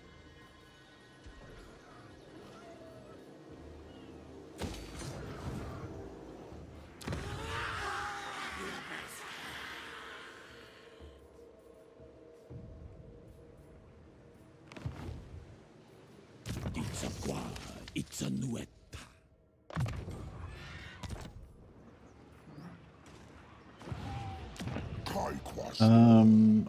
I might just not recruit another lord just yet and try and make do with what we've got.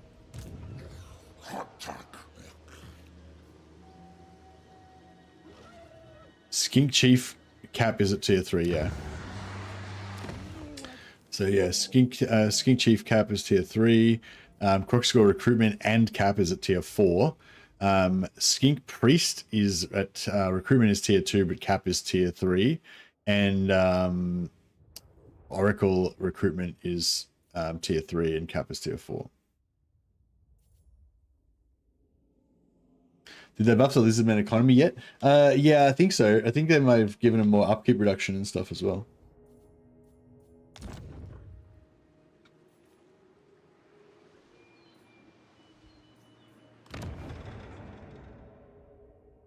Oh yeah, should we get a late mage priest? Because then we get a plus 100 spawning sequence. Do I have to recruit? Do I have to recruit the, but yeah, but if I wait, because I'm going to get plus 6 recruit rank. This guy, he doesn't actually recruit, he just goes into my pool, right? And then I can get the recruit, then I can get the recruit cap afterwards and then recruit him. But I can get the spawning sequence now.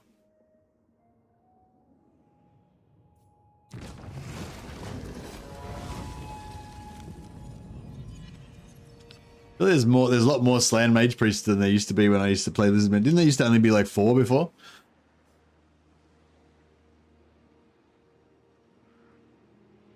We're gonna go live.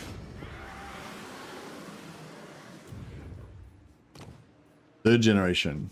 So the third generation gives plus 20% spell intensity, unit experience gain per turn, character experience for all characters in force. So that means he gets 50% increased character experience, and all his heroes also get 50% increased character experience. They gave different laws to Slans as well, but yeah, I know. I was just commenting on it. Barrier hit points plus 100, Winds of Magic Power Reserve plus 15, and unit experience plus 50%. It's pretty cool. So yeah, so he's tier 1 at the moment, but if I wait until we research these technologies in 8 turns, then we can get him at level 6. But I feel like if I recruit him now, he'd get higher than level 6, anyway. So, I don't know.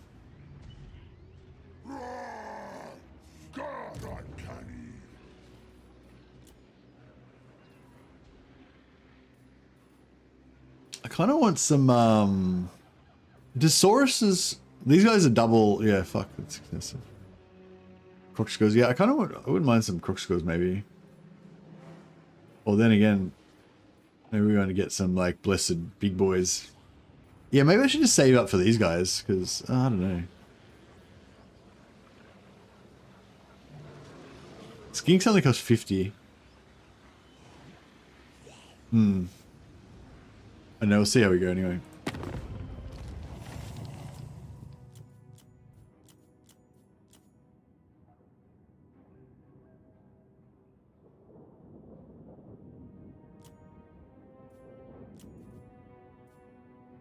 Should I trade with these elves? Maybe. How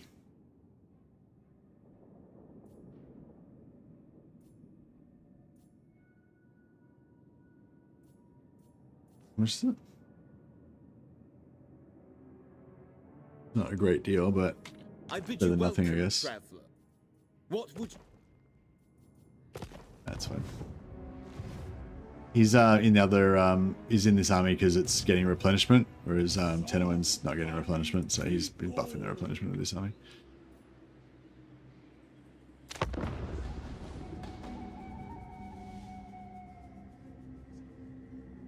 I was going to play Tehenhauin when update is up. I guess I'll play beta tomorrow.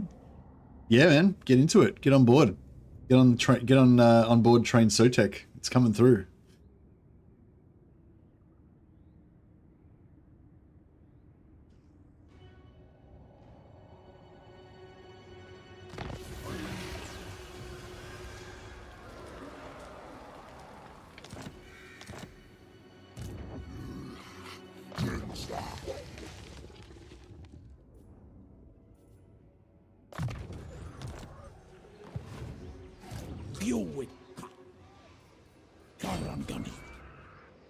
Pompa's changed from -4 leadership local area to -2 leadership local area. They just nerfed it.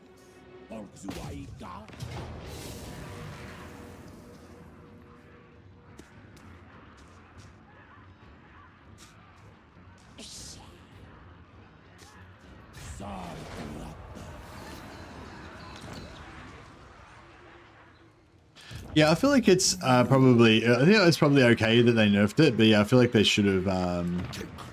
They should have given it some extra flavor or something as well to make up for it.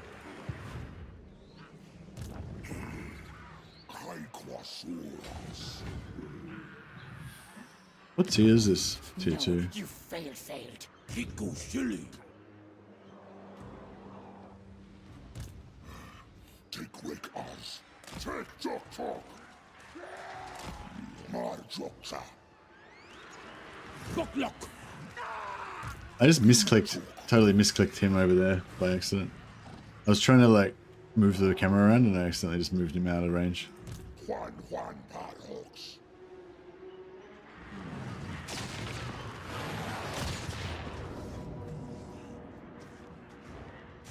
One of my beautiful skinks will die. Should I let him die? How many you? No, this is 2. It's kind of like, alright, I suppose I shouldn't let him die.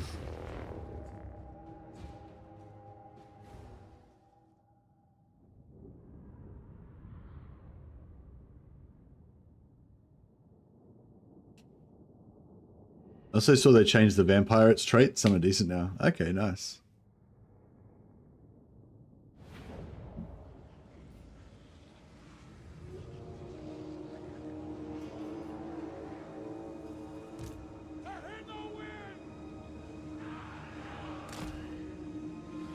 Yeah, we'll do our thing again. Our anti-menace deal.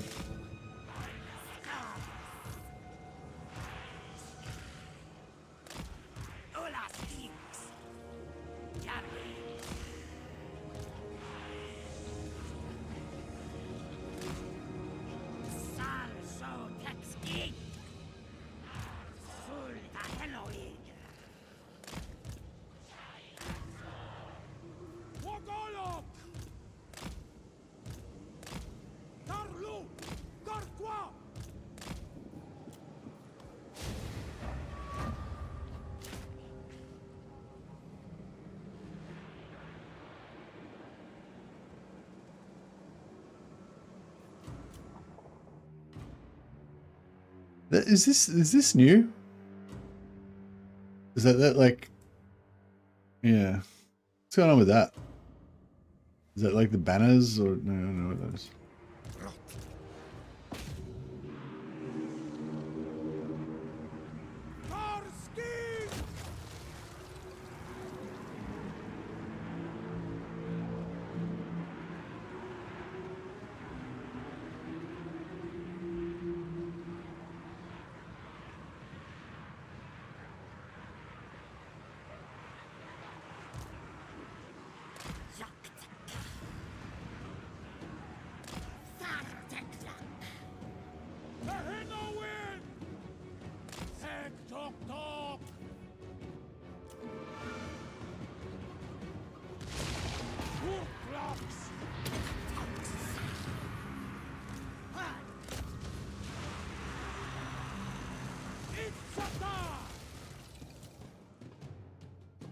Alrighty.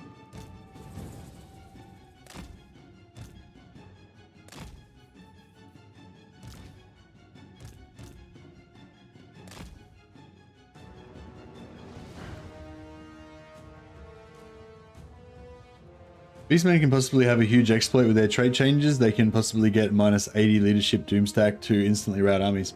I'm pretty sure they could do that before, right? The stinky stack has been a thing for years.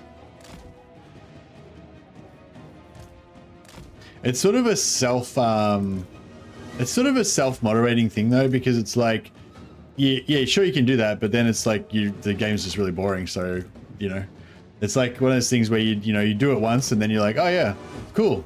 Oh, actually this is really boring. And then you just like don't do it again next time.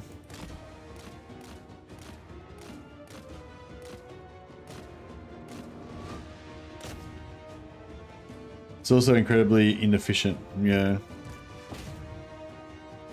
Having like 20 heroes in one army or whatever.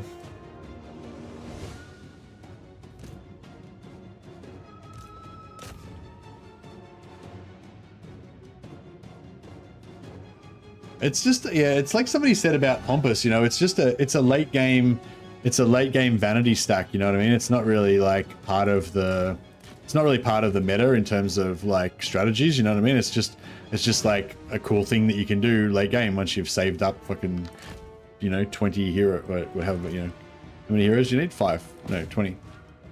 No. 20? Yeah. No. 25. No. Oh, you need whatever, you know, a fuckload of heroes anyway.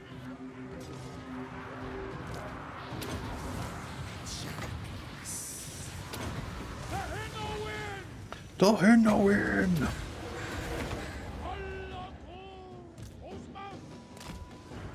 But it's like a lot of cheesy stuff that you can do. It's like, yeah, it's fun, and you try it out, and then you're like, cool, that was fun, but I'm not really ever going to do it again, because if it would be really boring to play the game the same way every time.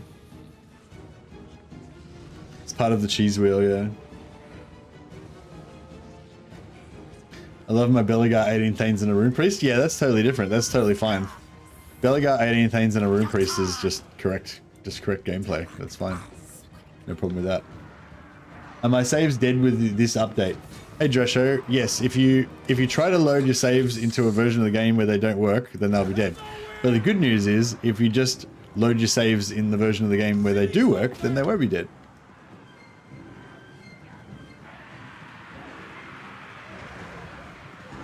So this, what I'm playing right now, is going to be released as a beta later today. So it's you have to opt into it. So it's like, yes, if you want your saves to be dead, you can opt into it and kill your saves. But if you want to continue with your current saves in the old version, you can do that as well.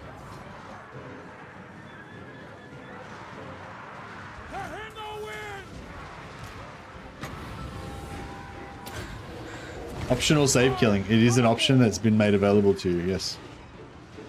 Yeah, no, I mean, you can just try it out, you know. Just try load up your, just maybe back up your save. I don't think that it could do anything to it, but maybe back up your save, try it out, and then if it doesn't work, just roll back to, or just take the beta back off again, you know. It's not, yeah, you're not going to be like, your saves aren't going to be killed against your will. If your saves are killed, it's because you wanted to kill them.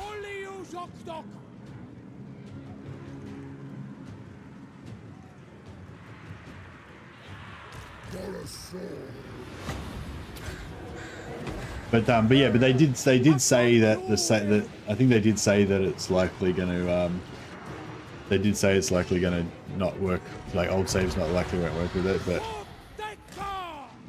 actually no, that was for the siege beta that said that. I'm not sure if they said what they said about this one. Yeah, I didn't really know, because I never try to play my old saves when there's a new update. I pretty much always try to, oh shit, it's not too bad on these guys, but yeah, I should bring up something less valuable, something I don't care about. These guys. Yeah,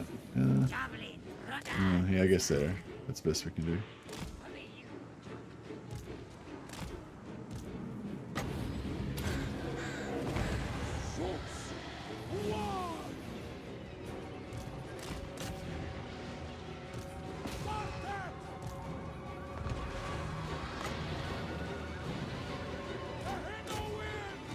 Tehenhauin. His voice is the voice acting on Tehenhauin is pretty cool.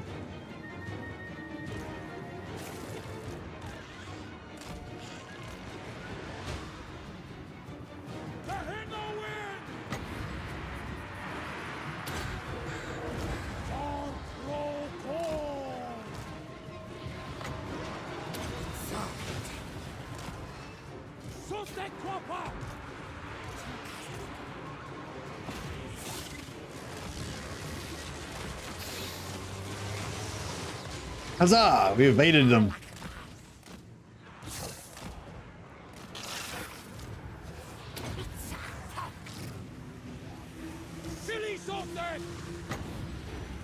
Did you say silly Sotek? Surely he would never be so...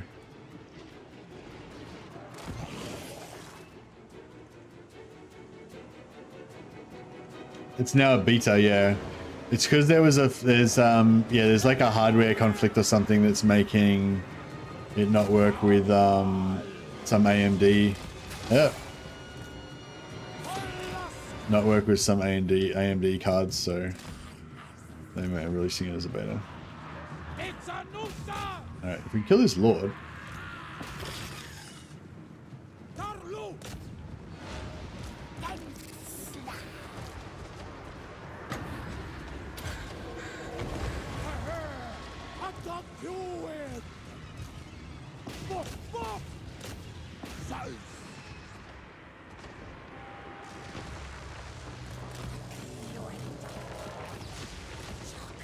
A bit slow on the uptake there.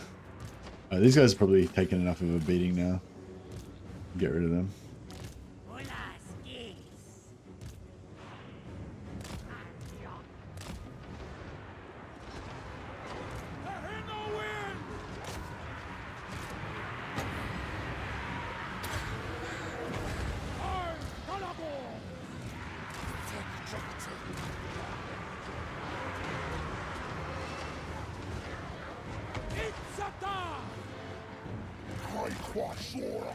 Struggling a bit.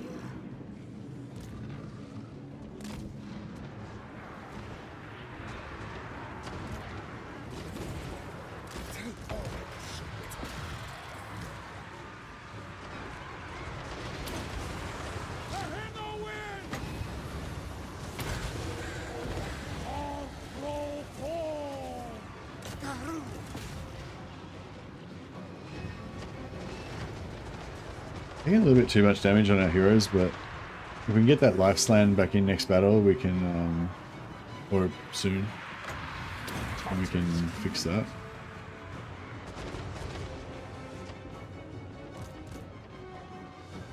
Alright, let's just get kind of everyone inside.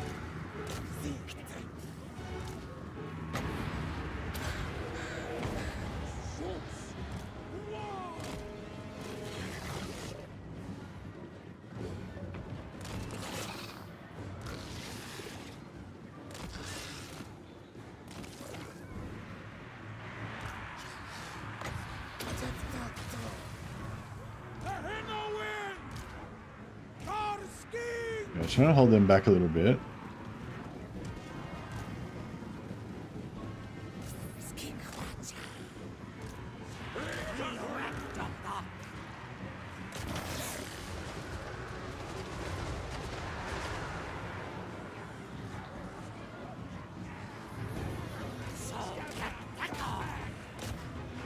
Okay, that's good.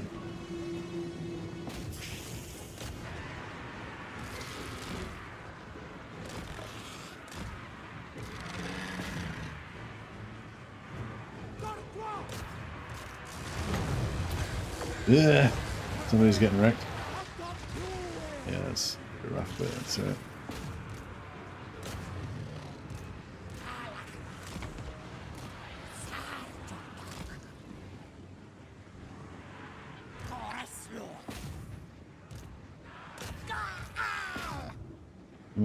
Come on, swim speed, Elliot.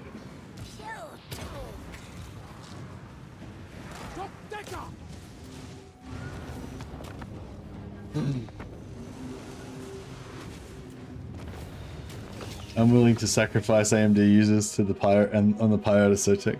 Yeah, nice. Yeah, so are you playing some like long campaigns, Joshua, that you wanna continue? If like, I mean, I feel like if you're not playing, like, yeah, I feel like if I was you, I would just fucking kick those old campaigns to the curb and start a new one so you can try out all the new stuff. But if for some reason you want to play with the old stuff, like, do you know what I mean? Like, why would you even want to continue an old campaign in the new patch? It's like, yeah.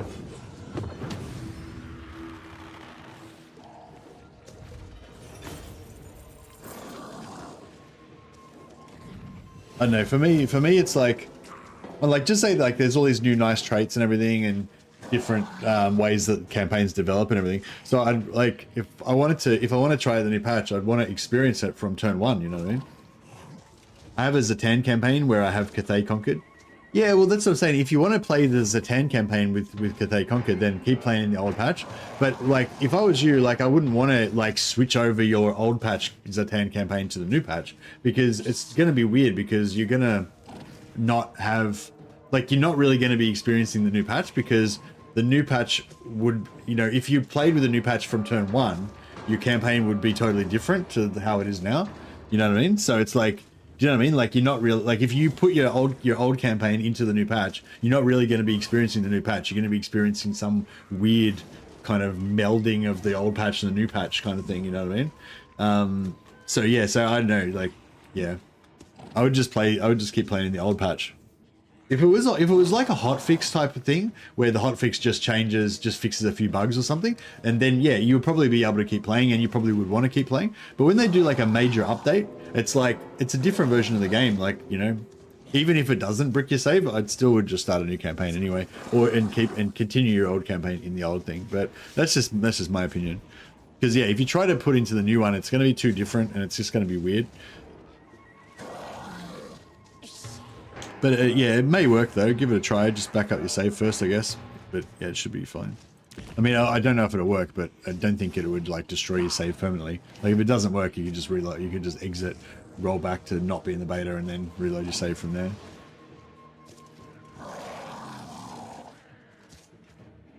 Yeah, sack it, drag off the loot.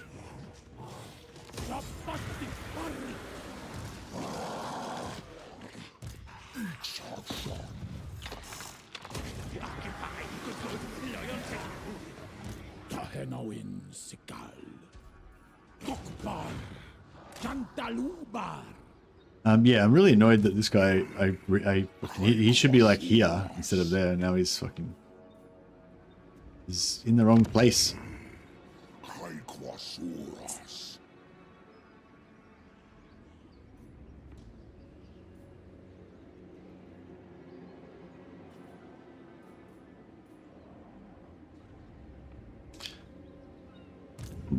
Get some more javelins. Demolish. Yeah, I was thinking of demolishing it, and maybe just even putting some more growth there or something. But I kind of wanted to just grab some more skinks. What's that? Oh, this is owned by a different minor faction, isn't it? Who the fuck are these guys? Oh, pallid Nurglings. Play upon you. One to make you off. So now I feel like I've been sucked into going after Scarbrand. I can't really stop myself. My momentum is going this way. You don't need to recruit skinks? I guess we've got enough. You reckon I'll just make do with this for the rest of the game? What do you want me to recruit instead?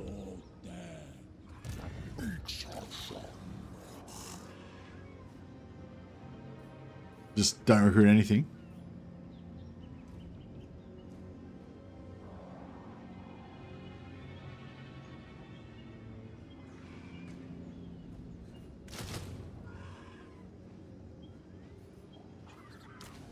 Basic skinks and demolish. Alright. Fucking not taking no for an answer.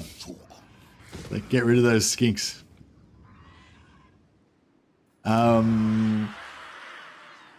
Give them jabs at least. I know, I want the jabs. I want the jabs.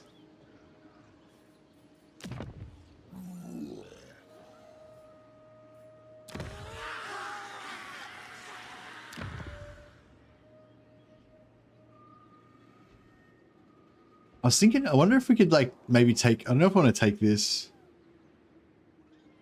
Same unit just with added javs. Does the main building give you jav skinks? Oh yeah, it does. Yeah, the main building gives us javelin skinks. Yeah, yeah. Oh yeah, no, you're right. You're totally right. Oh, so yeah, cool. Yeah, no, I don't. Yeah. So losing the building just means that we lose. Just means that we lose the red crested skinks and the skink skirmishers. And I don't want to recruit any of those anyway. So yeah, that's 100% in line with my in my objectives. We still get to keep the skinks.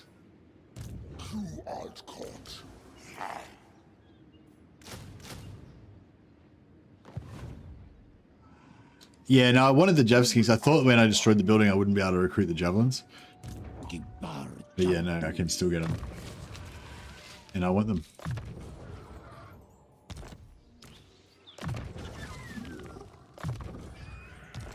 I didn't really rate that experience that much, but you know, you may as well. It's an army ability. So many people are always telling me how they love Amber Spear. It's so great and shit, but I don't know. I feel like, I don't know. Maybe I'll, actually, maybe I should get some red line. Get some skink action happening.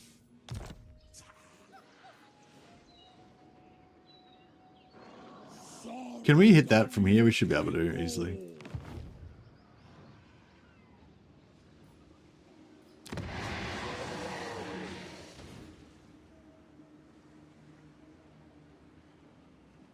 Amber Spear is good with setup, like hitting the side of a unit formation, like fireball.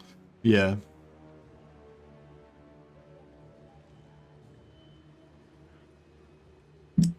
But you're probably not going to really use. You're probably going to use, you know, some other bigger spell, like once you get serious.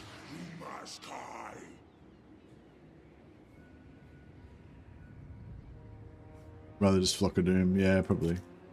If it's a big blob. I suppose it gives you more DPS because you can do both.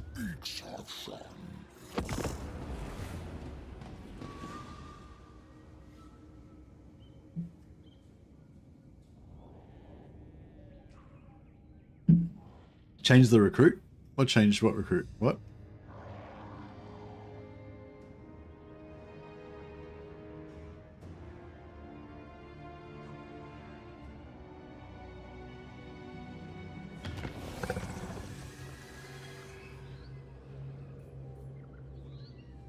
Oh yeah, I already changed it to Jav, yeah. Huzzah! Hey, I was going to recruit some more dudes before I fought that, but then we didn't end up needing to really, so. I can't believe that if I just save up a few more of these fucking little shiny trinkets, then I can just pop out fucking blessed ancient stegodons and shit. It can't be right, can it? What do I want? I just want normal stegodons, don't I? Blessed, yeah, normal blessed stegodon. That's what I want, isn't it? Big dino artillery energy. I feel like it's worth it just to save the points and just get big dinos straight away, because otherwise we won't be able to get big dinos for ages, right?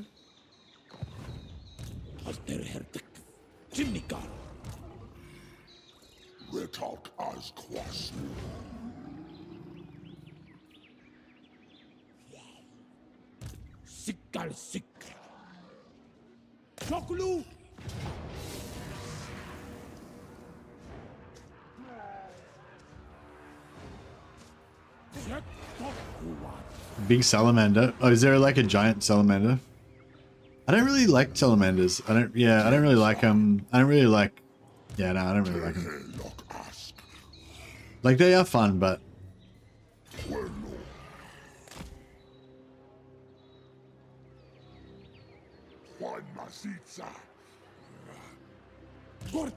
Mastodons and chameleon skinks.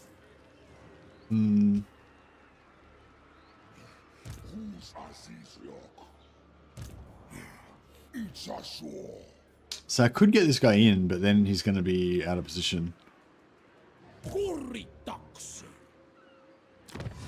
I don't know if it's worth waiting the other 4 turns for the slan, life slan. I kind of feel like I should just get him in like earlier.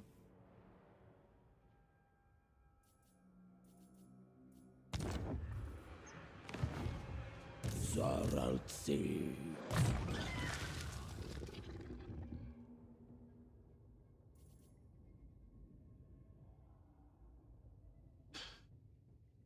I think you should just let it go, Joshua. Let it go.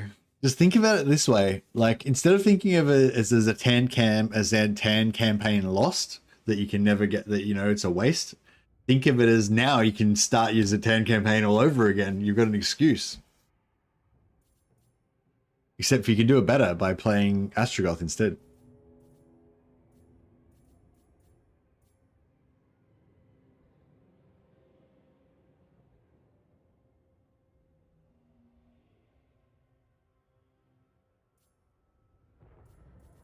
I'm just gonna make him a bit of a combat hero.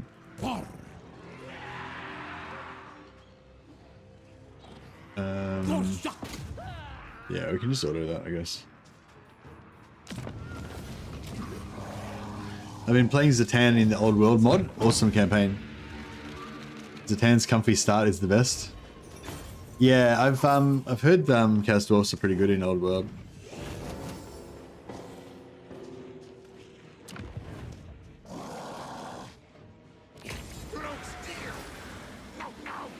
No, I'm enjoying it a lot. My main worry was that I'm on a big Mordheim kick right now, and I'm just worried I won't be able to come back to it when my Mordheim buzz wears off. I want to. Yeah, I've been trying to play. I've been wanting to try to play another Mordheim campaign, but I don't know. I feel like I feel like sometimes sometimes I have a thing where I dip my toe into so many different campaigns because, you know, I keep restarting all the time. And then it's like, because you've tried everything, you've sort of used everything up to a degree. Because I didn't play them for a long time, I didn't really get the full fun out of it, you know? So I'm kind of left in this position where I still want to play Mordheim more, and get more out of it, but I kind of don't have anything any fun ideas to play with because I've already used them all up, kind of thing. What campaign are you playing in Mordheim?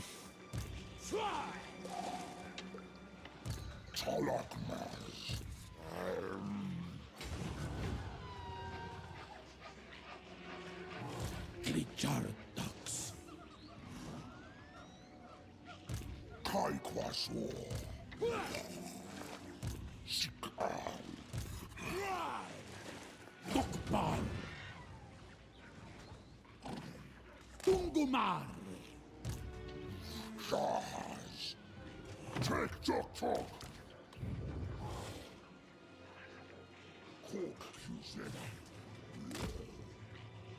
This guy should be able to take this settlement. If I fuck this movement up, I'm going to be really sad.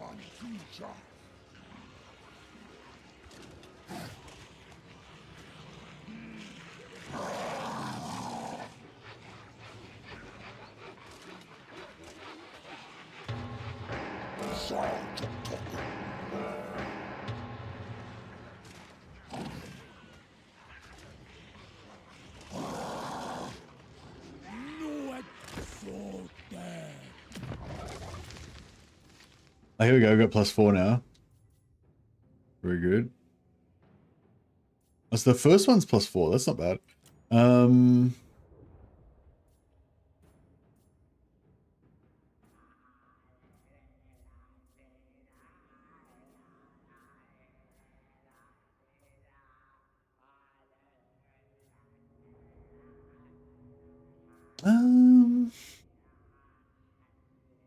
Get this land. No, get this land over the other side where he's closer to the front lines. I've got this ancient, I think. +4 is coming from tech. +4 Lord recruit rank, and then I'm getting another +2 recruit rank as well. Gen 3.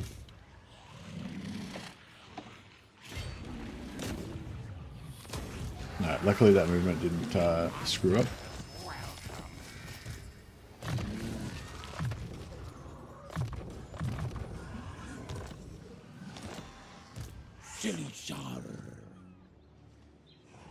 Ah, enough movement. Sucks. Oh,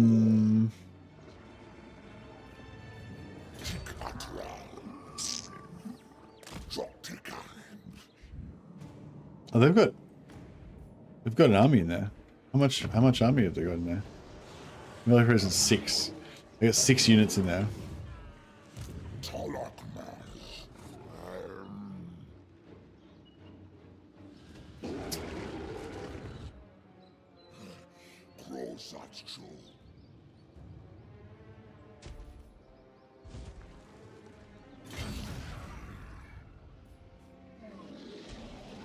Did sell quits at a Gorok for an alliance? Yeah, I was kind of thinking I don't need it. It's not part of my province.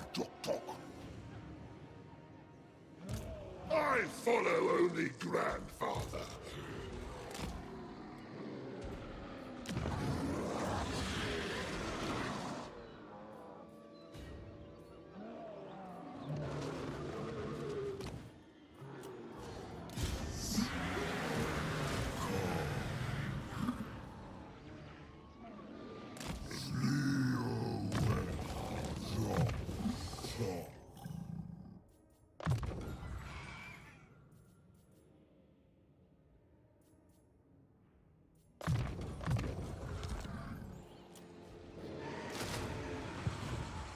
The toad takes the field, yeah.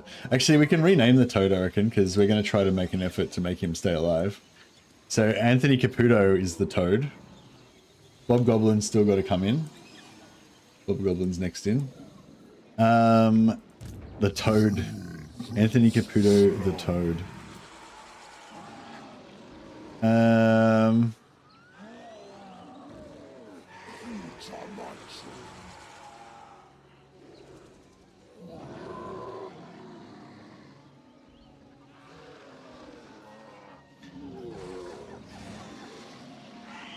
Nathoni Captu. Nathoni. Yeah, we can do Captu. And Toady. Boom.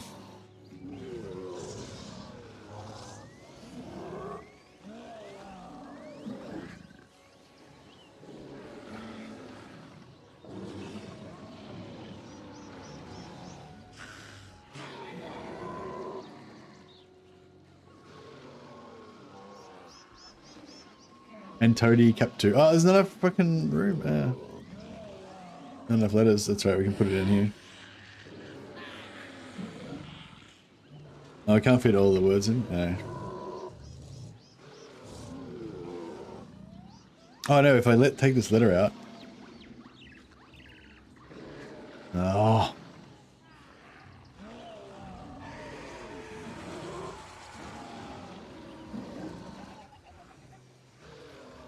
Can't fit it in there for some reason. Oh, there we go.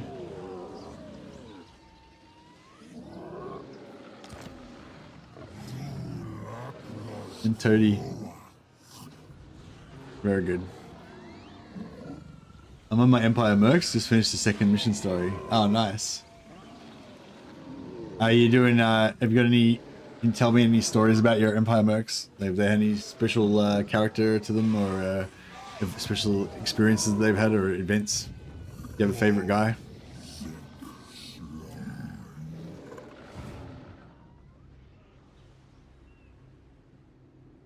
He murders everyone who says he's actually yellow.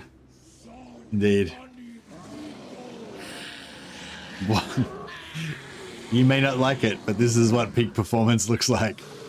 This guy's an athlete. Professional chair sitting athlete.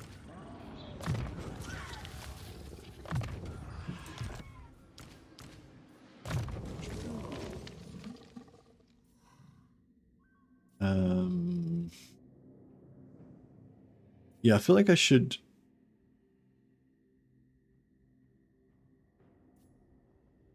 I feel like I should put some points into Skinks and Beast Driver.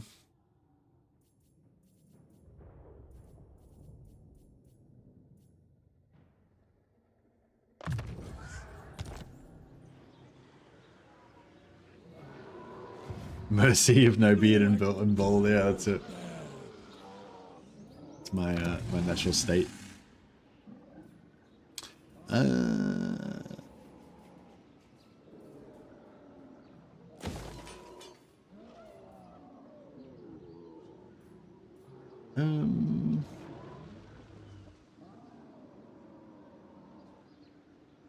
I feel like it should be recruitment cost global, but yeah.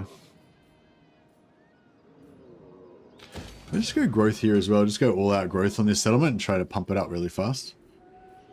And then this our capital, what is our actual capital can become our sort of secondary.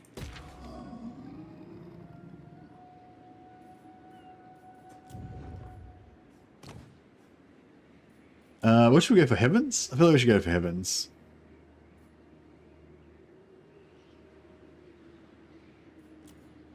I'm really liking cunning. And tough is always one of my favorites.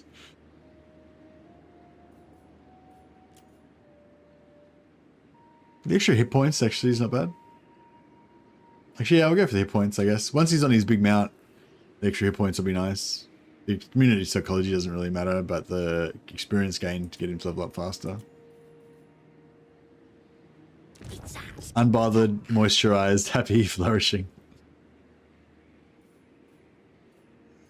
Okay, we need a new name for Bob Goblin. What is Bob Goblin's lizard name?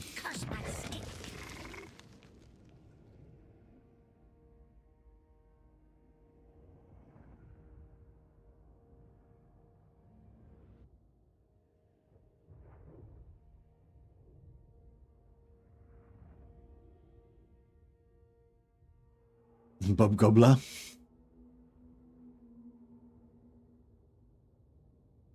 I feel like we need an apostrophe in here somewhere.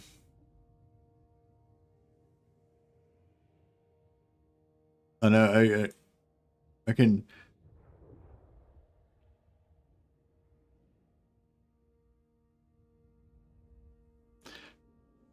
Bob Goblin. Bob Go... Oh no, hyphen. Bob Goblin.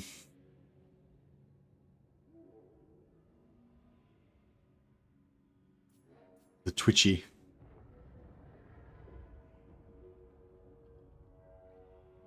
I was going to say something to do with hob something, but I can't think of anything. Bitak Goblin Eater.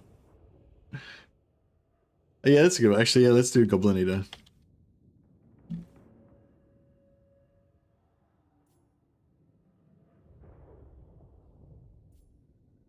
Bob Goblin Goblin Eater. Hey, here's Johnny. Suffer with my name as well. I know, yeah, here's Johnny's always a hard one. Well, thanks for that, man. I'll put you on the Roll of Glory. And we have to think of a goblin name for his Johnny once we get another character. So yeah, I was thinking about just yeah, I don't know. I kind of feel bad about putting this here because I'm eventually going to have to destroy it probably, but yeah, you know, whatever. It is what it is.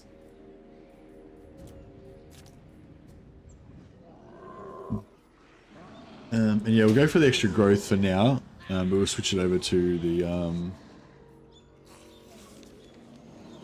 here is Jahan. Here is Jahan. That's pretty good. I like that one.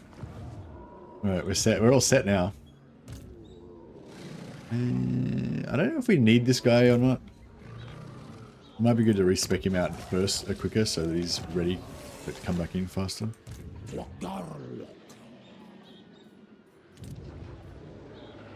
Oh, we got a rebellion here.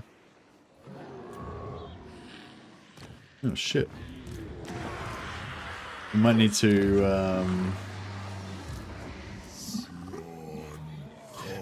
summon something to defend the Slan. Imagine if my Slan dies from a rebellion. I know, what do you reckon? Should I spend my 100 gold on built and buying some units for my to defend my slam, or should I? Nah, he'll be fine, probably.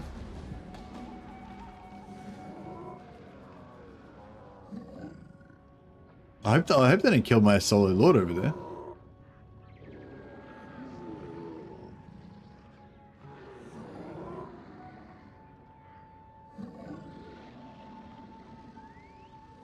Don't let peak performance die. Nah, he should be okay. He should be able to retreat out of range. Yeah, that's alright. A quest has been issued, Oh, good. mighty lord. A great adventure beckons. Be wary, though.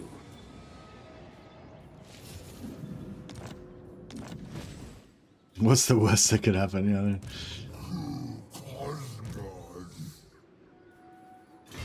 So we could reach that. We can't get Sotek into range.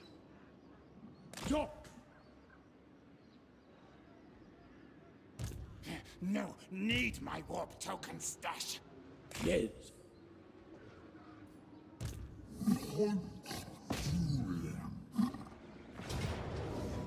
Just gonna auto. Yeah, I'm just gonna auto it because I don't want to waste any movement. I would have liked to have run them all down and gotten heaps of slaves. So wait, this is not based on slaves. This is based on kills.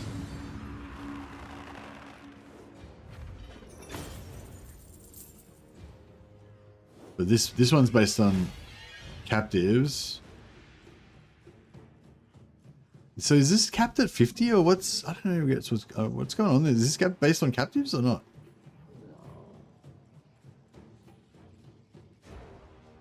Yes, not.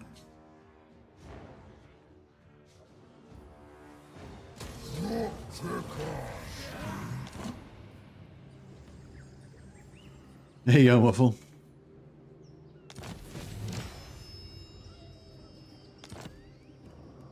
And that's supposed to be capped based on the... so, yeah, I don't know. I'm a bit confused.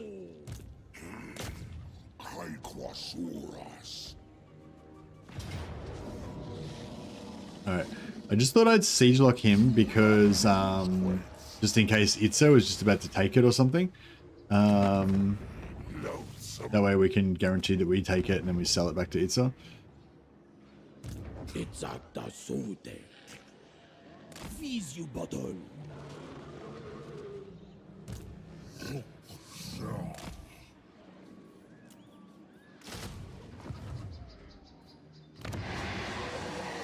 Hola.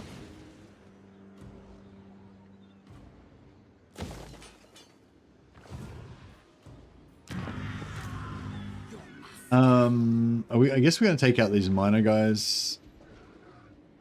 Red there, red there. Yeah, I guess we're gonna take out this minor Skaven next. Should I just knock this down now? Because I'm not really gonna build. Man. Yeah, I may as well just knock it down now.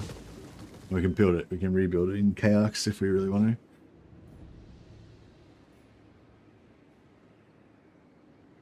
Are you at global war yet? I'm not sure what that means. Sorry, George Sherman. You mean like this is Total War? I'm not playing This is Total War. If that's what you mean. I have played This is Total War campaigns before, but this is not one of them. But if you mean in terms of like the goals of the Skaven, no, I'm not really intending to. Oh, did it trigger? Oh, right. I didn't even know there was a thing. I don't know what that is. I think I remember. Yeah, I think I vaguely remember it from my last Sotek campaign. So is there? Is there a thing that happens where you end up at war with them permanently or something? Is it when you get to a certain level of this or something?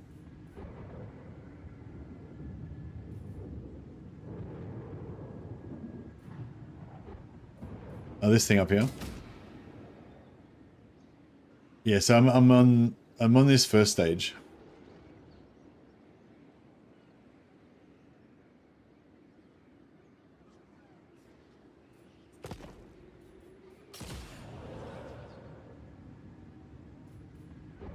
So this will give me more spawny points.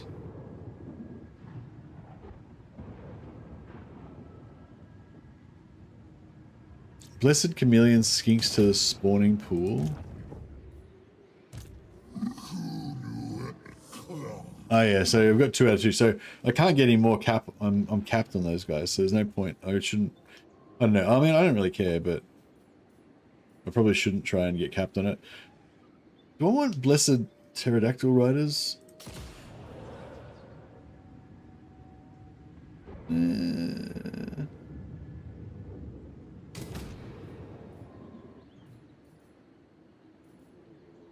Oh, it's these guys, yeah.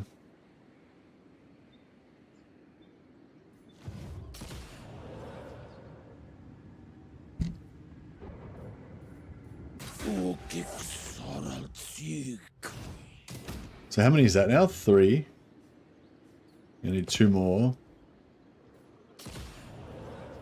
So if I go jungle swarm all armies,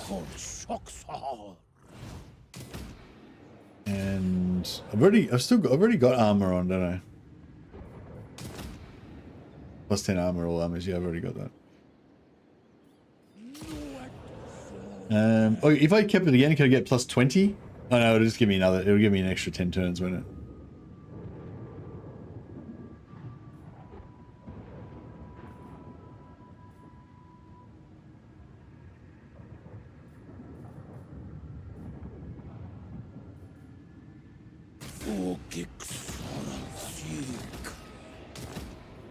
All right, we're rolling.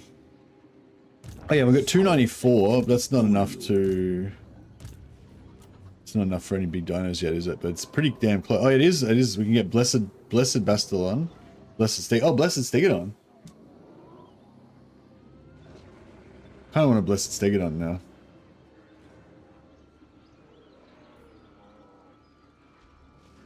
I had a leader charge an ogre to keep him from engaging some of my other dudes, and he ended up dying a hero's death. Ah, nice. But solar engine. What does a solar engine do? So it's got long range. It does debuff. Vigor per second plus 0%. Awesome. Is that... does plus 0% vigor per second do what I think it does?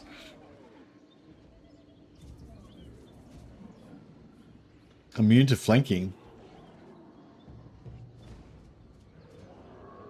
It's actually plus 0.25, but it rounds down to plus 0 on the tooltip. Okay, cool.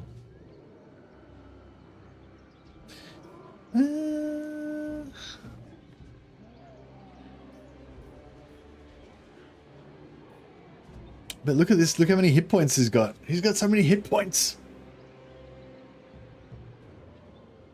Turn 6 and you're getting Stegodons already. This is making me want to play lizards. Yeah, I guess. I think I'm starting to warm up to the idea.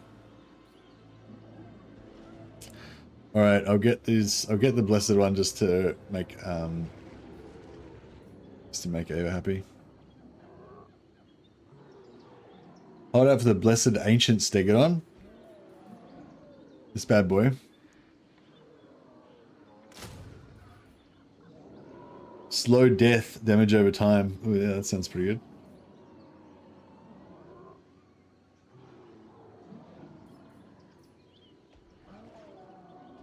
Dot effect, yeah. 350. All right, it's like one more. It's only like one more turn. We'll get it after we fight these guys. I think we should name this. We should name the blessed Stegodons as well.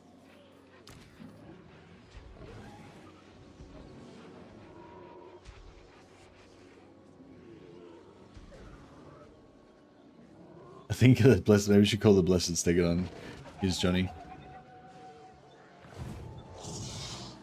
All right, cool.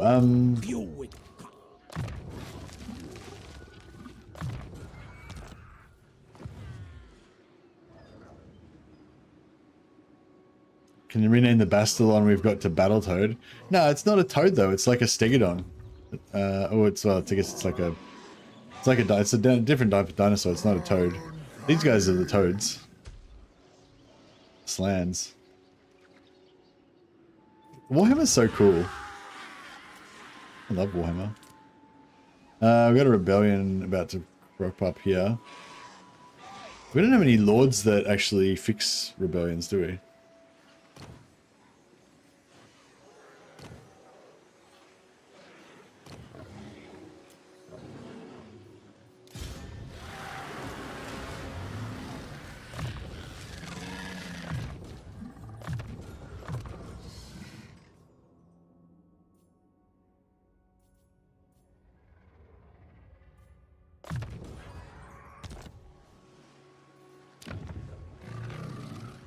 Oh shit.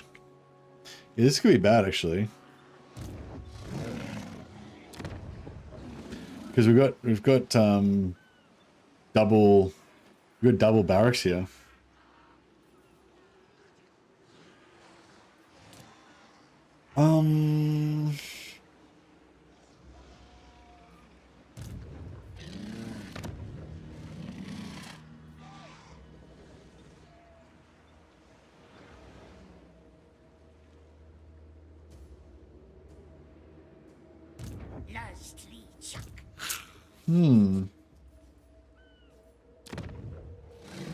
I could recruit a blessed spawning of fucking some shit.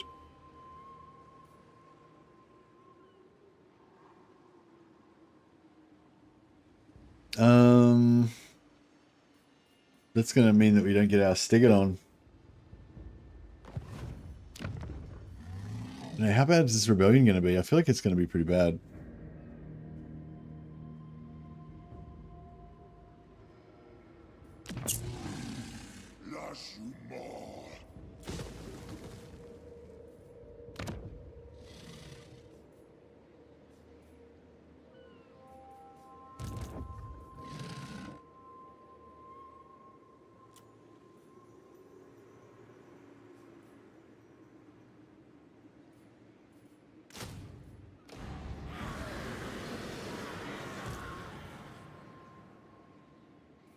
Do we have a control sacrifice yet?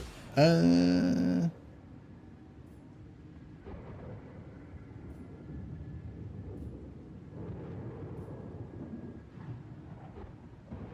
yeah, which one do we want? Random followers or random? Yeah, it's random followers we want, isn't it?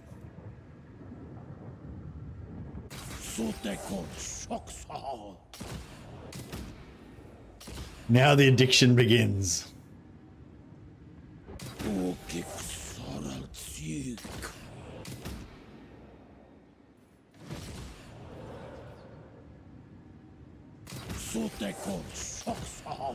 Damn it.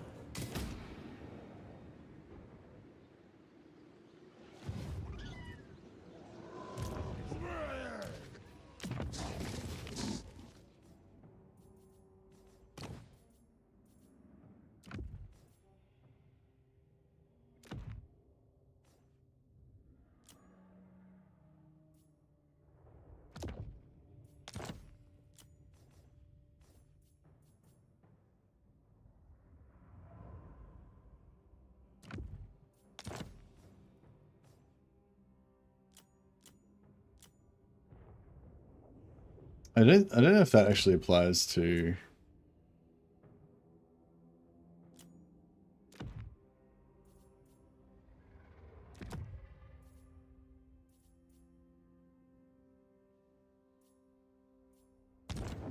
over the gambling, yeah.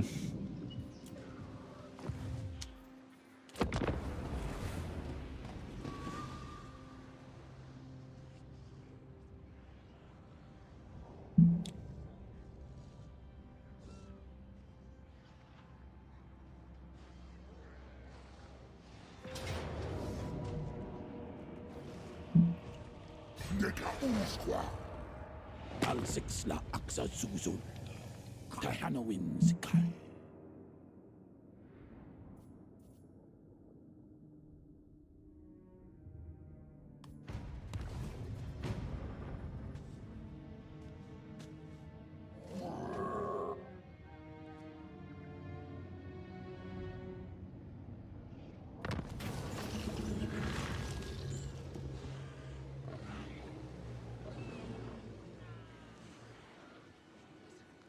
10 turns, so minus 50 wins of magic for all armies, basically, over the 10 turns. Yeah, I think that's pretty rough. I don't think you really wanted to do that.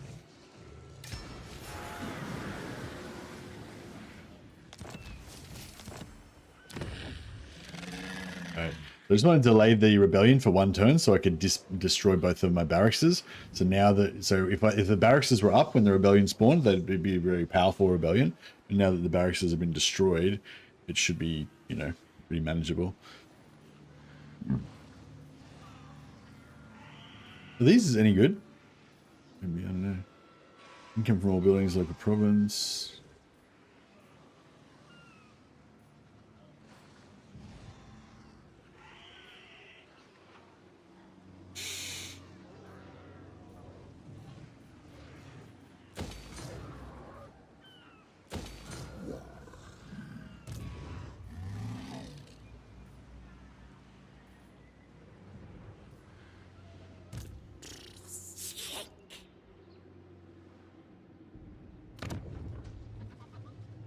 Just these 2 settlements here.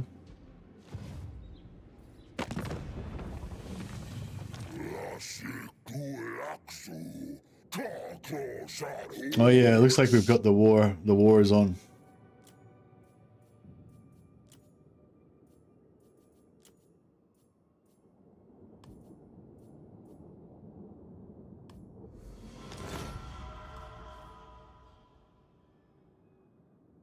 Yeah, it looks like they're pretty beaten up already.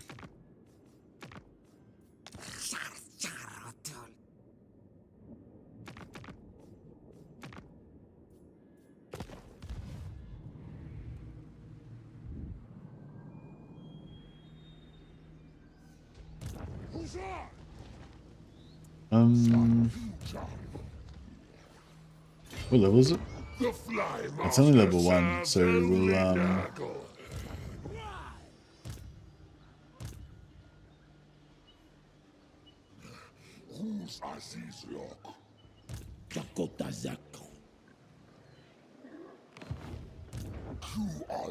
just gonna move this guy out of the way. Tehenhauin sikal. Goritsanu. Retalk as Kwasur. Boklok.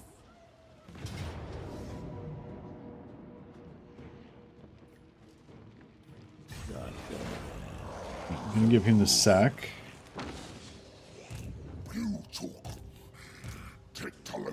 Anywho, put him there. He's gonna take the settlement. Put him there. It's a bit of a waste, but it's alright. A bit of a waste of movement, but that's alright.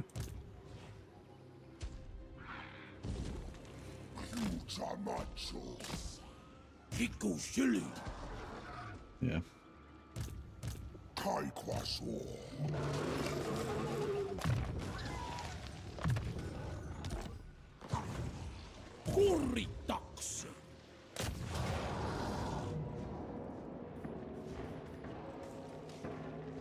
Hey Mercy, over the weekend I started a similar campaign to your last Chaos Dwarf one. Instead of hitting up the High Elves, I'm headed for the Tree Bastards and I'm making a Warhammer 3 version of Avatar. You're so you're taking over. You're going to try and take over the Athol Loren with Chaos Dwarfs and build out the forest as a Chaos Dwarf fortress. I think like do the what am I trying to say? I don't know if you get like 10 slot buildings when you take over Athol Loren, do you? If you're not playing as Wood Elves. Do you get like, what do you get? Do you get 6 slot capitals? So it'd just be all towers, right? You'd have like 4 towers surrounding the tree. I think the tree's just a simple. The tree's just a single slot. The trees doesn't have control, so you could store slaves there. Oh man. Now I want to do that.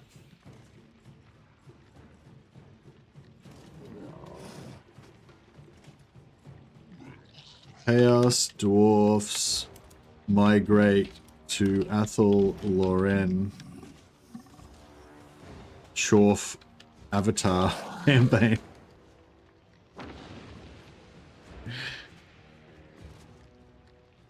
Yeah, so are you like me where when you watched Avatar, the Marines in the battle mechs were the heroes? I'm at their doorstep now, basically declare war on almost everyone except for Throt and the Arbor. Battle of the fat green guys. Yeah, yeah, I guess we can just auto this.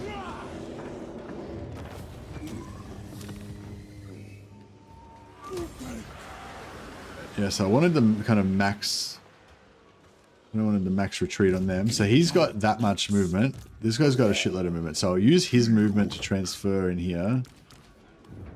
And then he can occupy. That connects us with Itza and we can trade to Itza. We may as well put a barracks up first though. Hey, PZA just raided. Thanks so much for the host, PZA. Appreciate you, man. And yeah, welcome everyone coming over from PZA stream.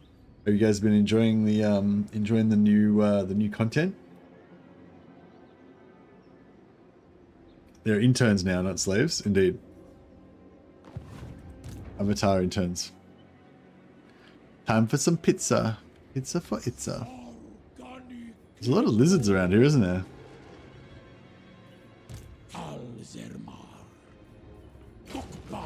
Alright, so it's like 1, 2. Or 1, 2, yeah. So 3 turns to hit altar anyway. And it's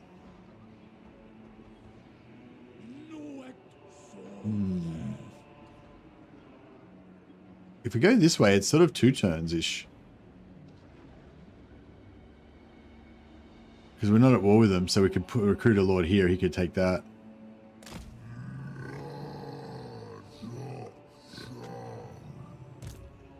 Maybe.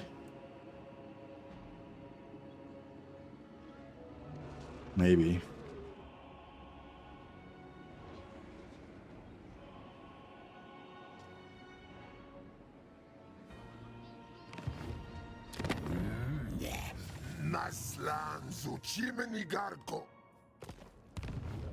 I could go to war with these guys.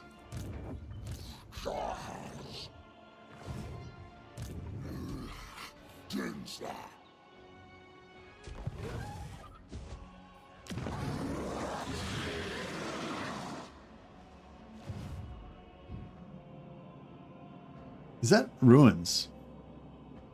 It's not really ruins, is it?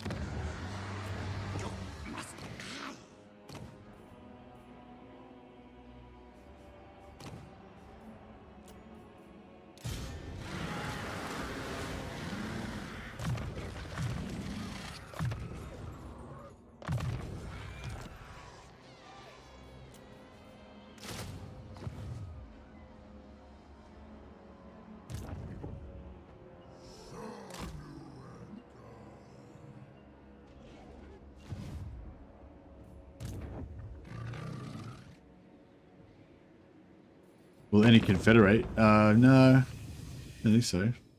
Oh, these guys aren't too far off. Oh yeah, they probably will confederate soon. They've only got 1 region left though. So these guys are probably gonna oh no, they won't confederate. If I confederate those guys, then these guys won't confederate. Although weakening them might sort of open us up to more problems.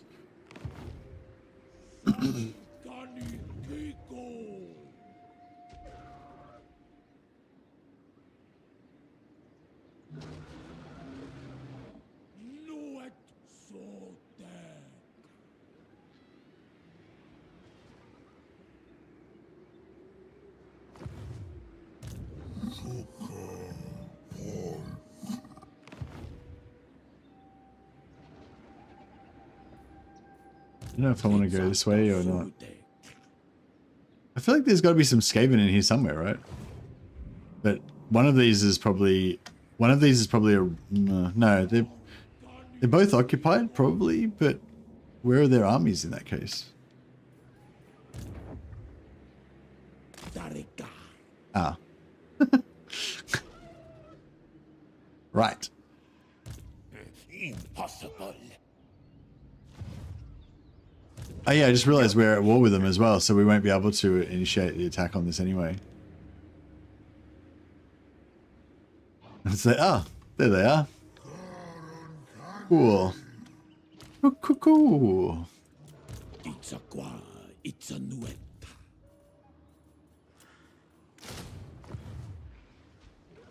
Yeah, I was sort of thinking I could force march this guy up and then initiate on that in the same turn, but yeah, we won't be able to do that. So. That was crazy talk. Tehenhauin sikal.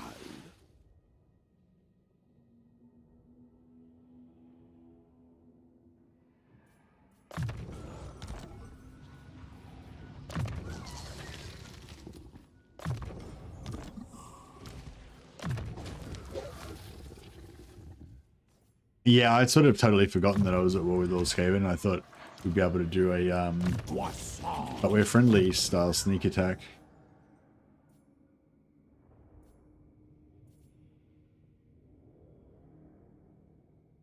Yeah, we should get that 20% extra sacrificial offerings. They're hidden inside the settlements? No, they're not hidden inside the settlements. That's what I was saying. I checked, because I checked there was nothing hidden inside the settlements. Then I was like, where the fuck are they then? It's like, they're there.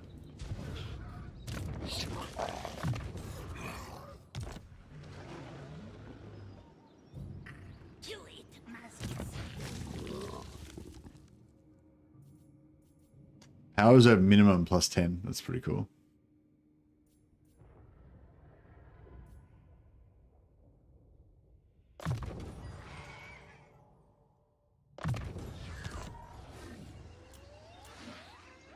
I kind of wish I had all my dudes together, but alas.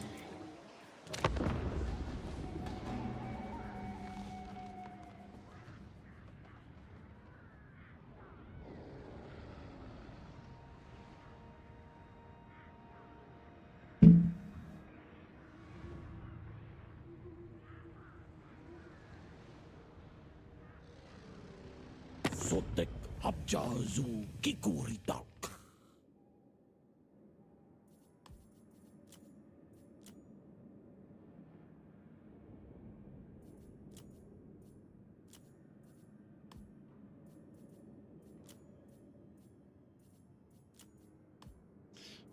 All right, we'll take it. Can we get?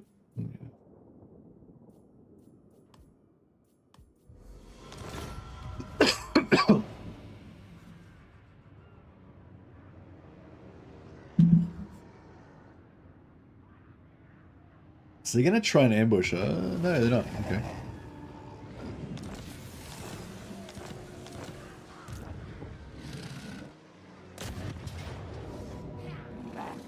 Oh. I was supremely confident that I was going to be able to auto-resolve that, no problem. I'm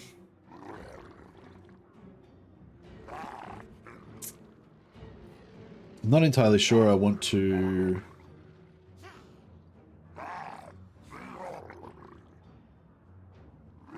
Not entirely sure I want to fight that manually though.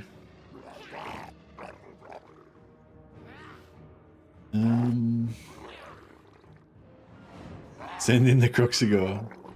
You want to see me fight this? I was, I could always bring in a Stegodon or something, but I don't know if we need that level of help.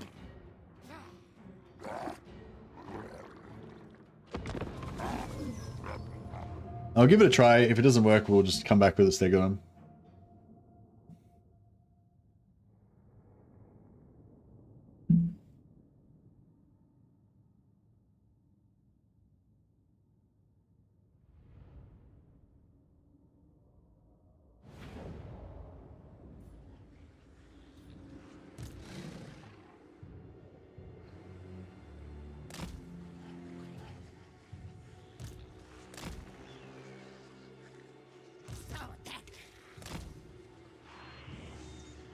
Just corner camp so the units retreat fast.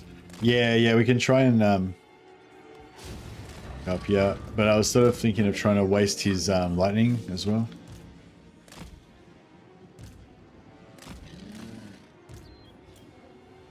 What's the range on warp lightning? It's not very long, is it? 200, yeah.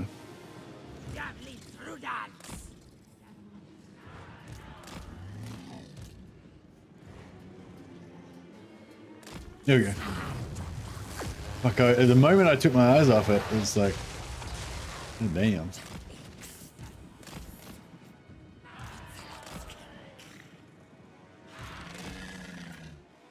No, no, no, no, no, stop. Halt. Halt.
Nice damage on that.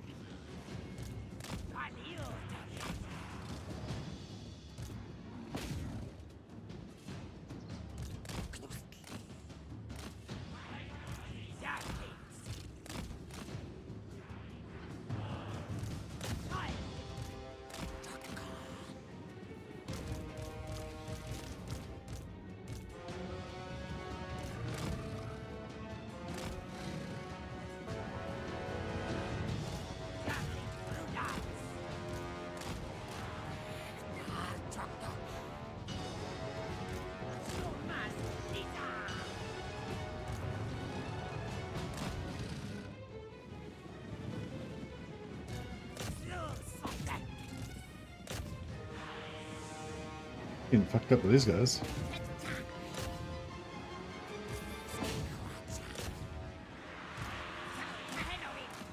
Yeah, I don't think this is working out too well.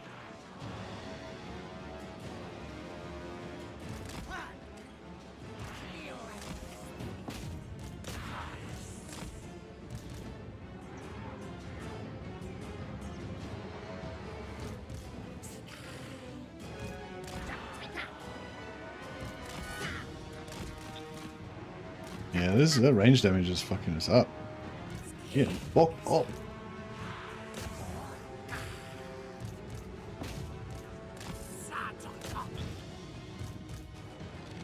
Yeah, we'll get that better in a second.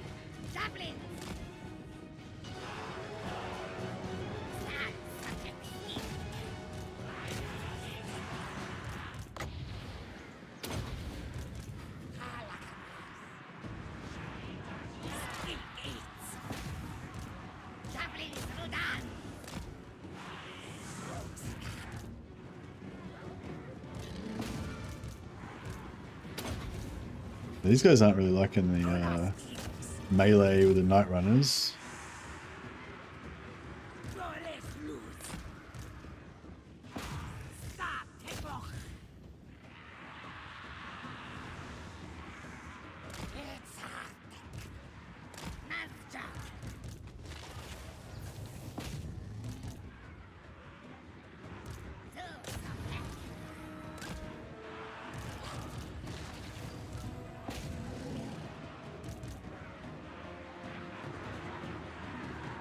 What is the permanent injury you hate the most in Mordheim? Oh, I don't. If anyone gets a permanent injury, I just sack them. I don't care. I don't keep anyone with permanent injuries. The only time I keep permanent injuries is if I'm playing DIE rules where you can't get rid of them. But yeah, basically pretty much all permanent injuries, I'll just instantly sack the guy. The only ones that I won't sack it for are like if they get like a muck. You know, like a muck or something like that. One of the ones that makes them like so they won't retreat. What's the one that makes the guy has like a megalomania, belief in his own might and power, so he gets penalties to ranged and spellcasting. That's like my favorite one. If like my guy's not a spellcaster or an archer, obviously, then I'm like, yeah, that's actually a buff. My guy's like insane. It actually makes him better.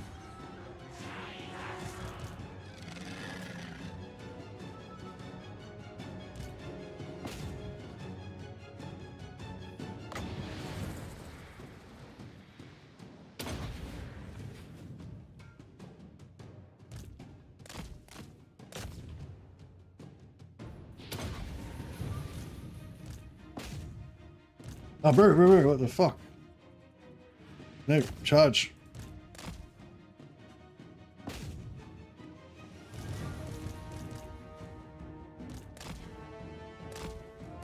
I forgot I put him on shoot instead of fight. It was an error.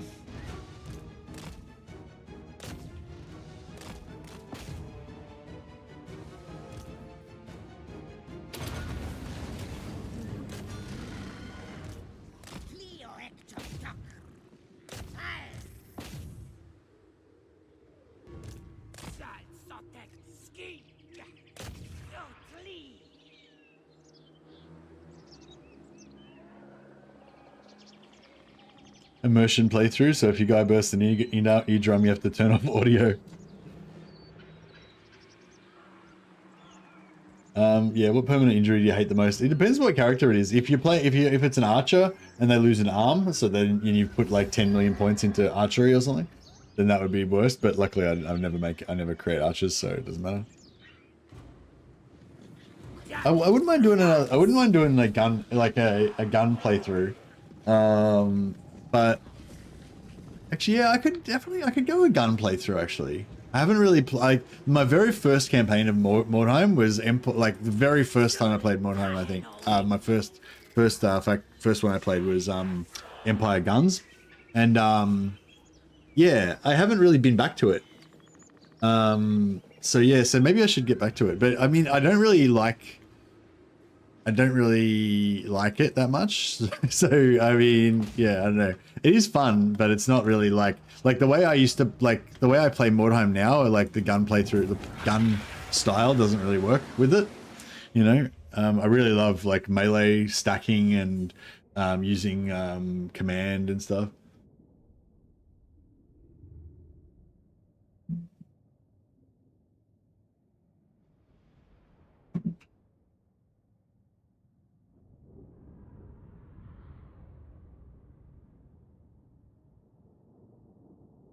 They're like, even now when I'm thinking about it, I want to make an all gun playthrough, but I want all my guys to be heavy armor and also really good in melee.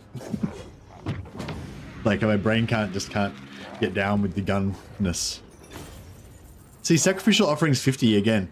So what's the go with sacrificial offerings? So is it maybe like, is it capped at 50 or is it like not capped, but it rounds off to values of 50 or something? I don't really know what's going on with that. Maybe this one's not capped, but this one is. Or maybe this one isn't capped, it just you always get 50, or I don't know. I don't know what's going on with that.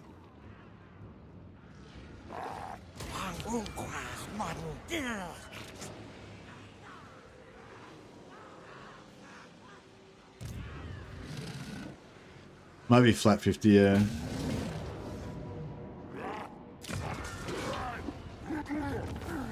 Remember getting plus 100 before? Yeah, so maybe it's like just round, oh, so yeah, 50 again. So maybe if it's a small battle, you get 50, but if it's a bigger battle, you get 100? Oh, it's always 50, okay. So yeah, so the captives, the post-battle is still 50, but the instant is maybe not capped. Oh, maybe with more lords, you get an extra 50. Oh yeah, maybe with 4 lords, you get 100, yeah, 100 or 200 with 4 lords, you know, 100 with 2 lords. Yeah, that could be the way.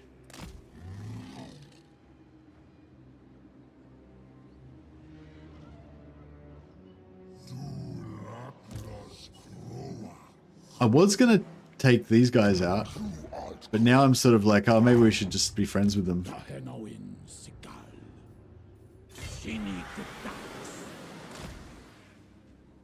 Oh, they went the other way, bitch. What a bitch.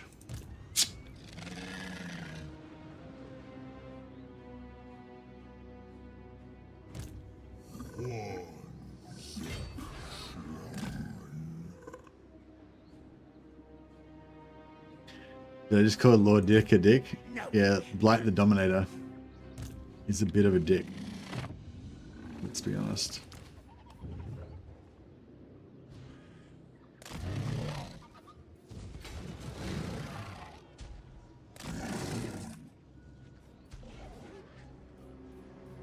Just be sure he's in Oxil. He's in Oxil, yeah.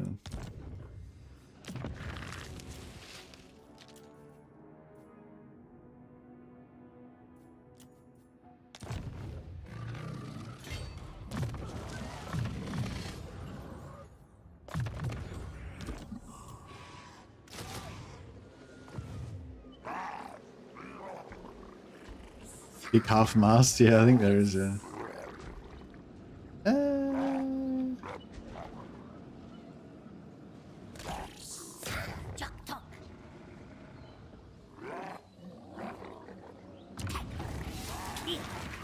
So that said it was going to cost me 500, but because it was a ruin with Skavens, it doesn't cost you anything, and I just got free XP out of it. So that was cool.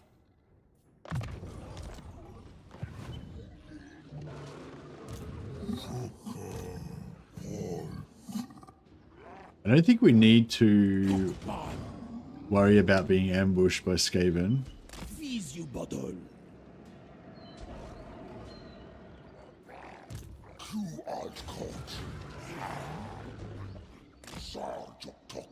This guy kind of does a bit, but I don't think they can. Like, I don't think there's any conceivable way they could get him. He's only tier 2, so I'm just gonna I'm just gonna just risk him dying.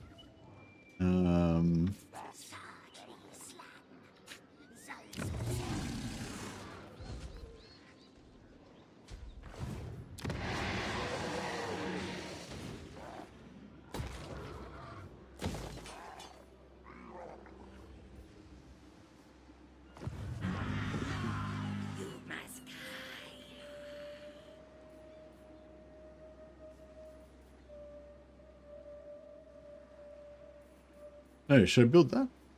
I guess we do want the money eventually, don't we?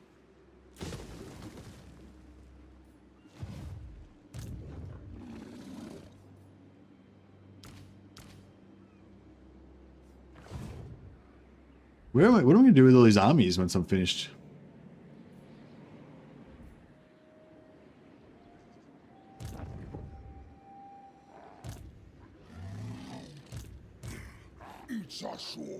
Guess I'm gonna have to go north and kill these other lizard men. These guys. I probably should have killed them that time just then.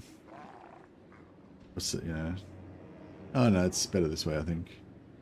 Oh shit. Mother.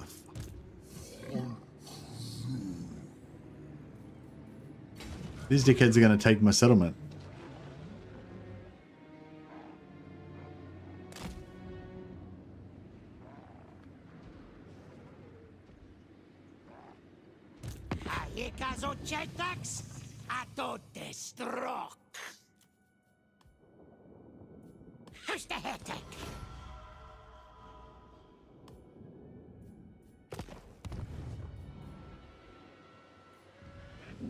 Got a rifleman in your Merc Warband? Yeah, nice.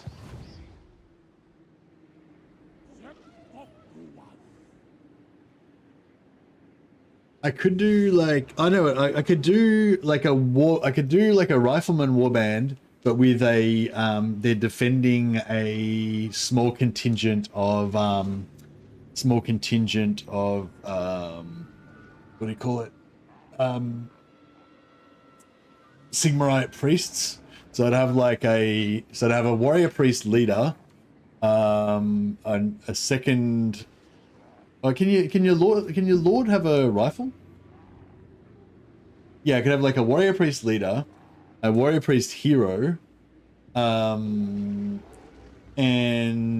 2 tanky novices, and then I could have 3 riflemen units and 2 rifleman heroes. So it'd have like a lot of shooting power, but then it'd also have, faith and gunpowder. Yeah, I wouldn't really have any super tanks, but the two novices would be pretty tanky.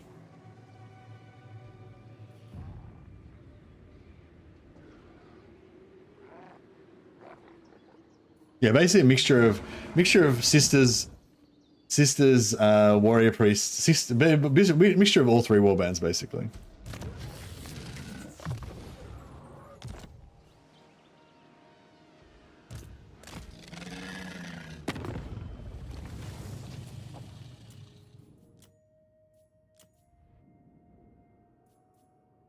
Oh, I can confederate these guys right now.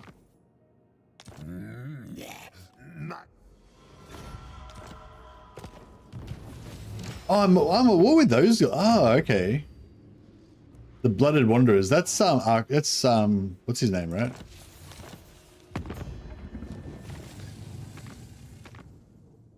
Skulltaker, right? Oh no, Brazen Throne's different. Okay, cool. So I'm not at war with him. He is strength rank 3, so that kind of sucks.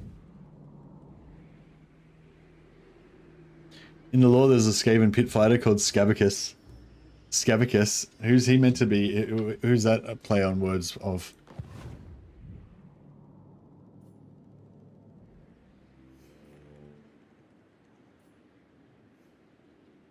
Hey, yo, welcome. Oh, Spartacus. Right. No, but there's Sporticus is already Spartacus.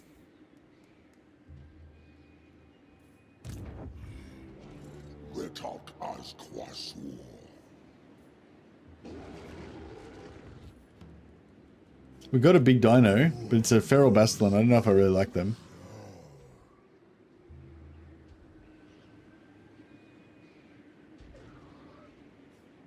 Sporticus is from Total War Warhammer. Oh, really? Oh, okay. I thought Sporticus was like... I thought they'd gotten him from the lore. Oh, that's lame then.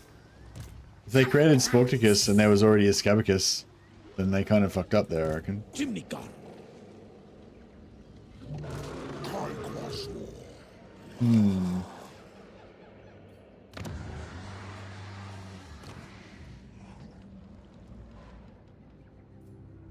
I don't know if I want to hold on to this or not. I suppose we do.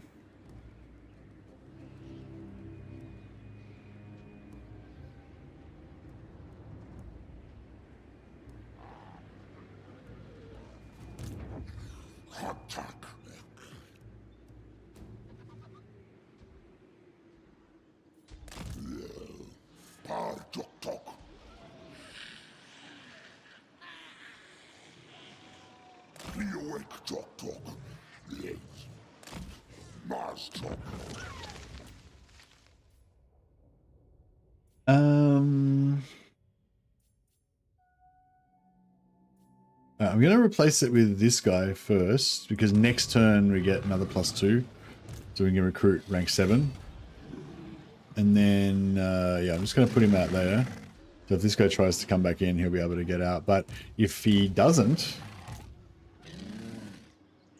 we might be able to hit that. I don't know, maybe. But not.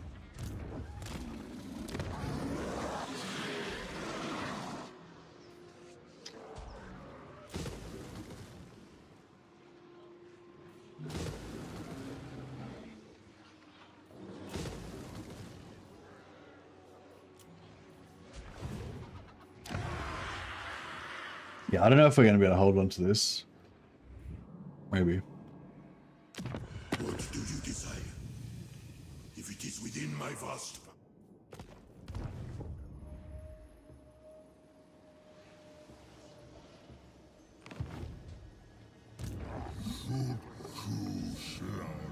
Yeah, I can't believe we're getting fucked for these guys.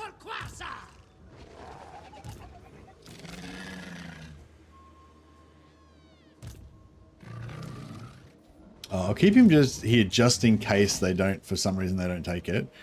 Like, I'm pretty sure they're going to take it, but... Like, if they don't take it, that'd be weird. That'd be pretty weird.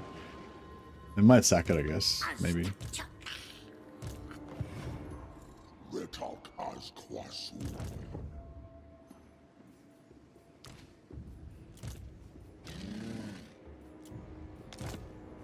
How much are these 120?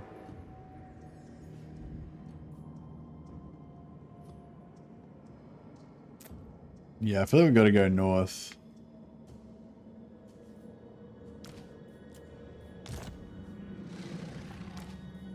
I don't even know if I want to keep these blessed units, like... I mean, I don't think we... Yeah, we don't really need these blessed skink skirmishers, do we? We'll get new. We'll get more.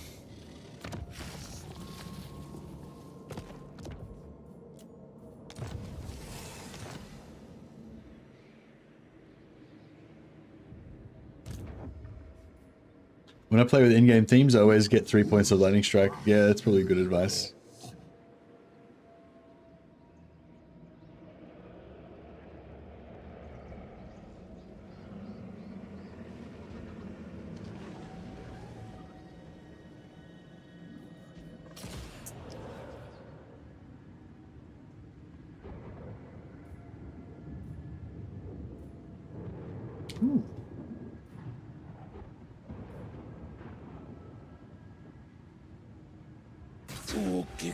Might jump that down. +5 control all provinces as well. Fuck it, that's pretty cool. Might do that as well. As much as I want to be gambling, I want to do the gambling.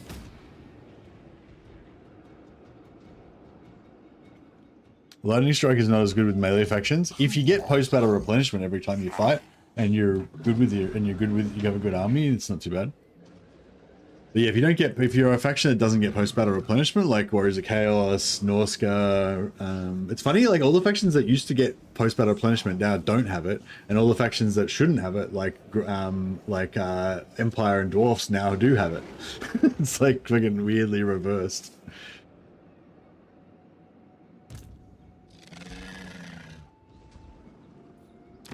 Alright, I think we're kind of on track here.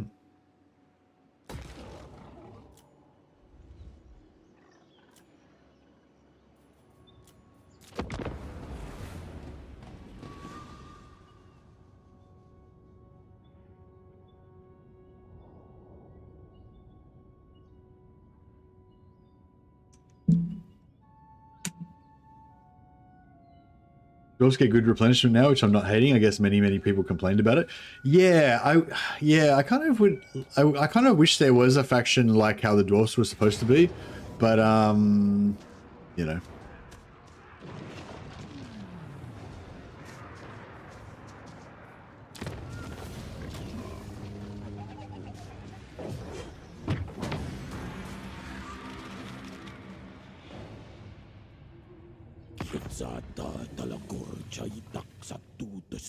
Knowing when to turn off control large army is better than lightning strike. Okay.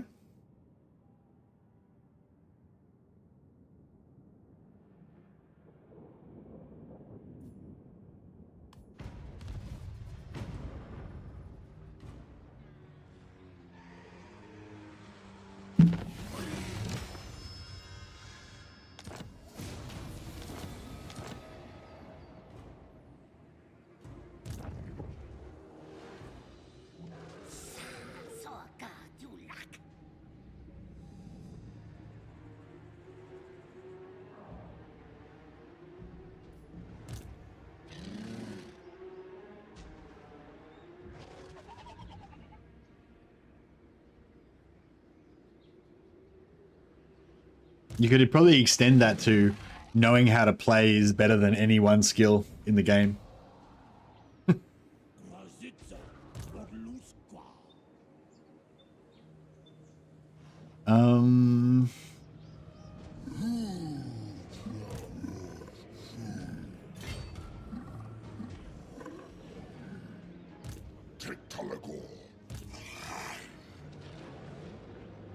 Alright, yeah, I think we're going to go north. I think that's kind of been decided. Close victory. Gonna be a close one, boys. I don't know if we're going to come through this one alright.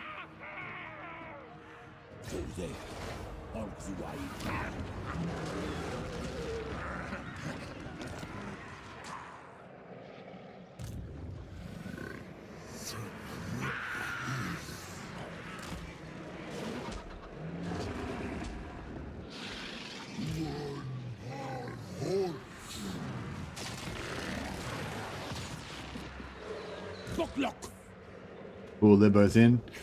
And this guy... How far was this guy? Oh, what happened to that army? Oh, they're in there. Okay.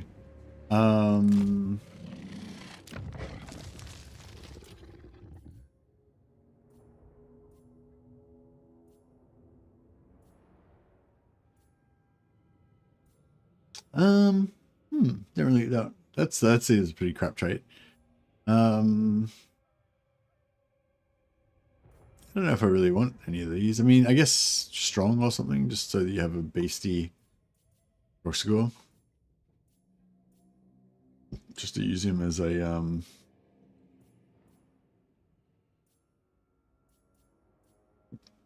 melee lord, melee hero.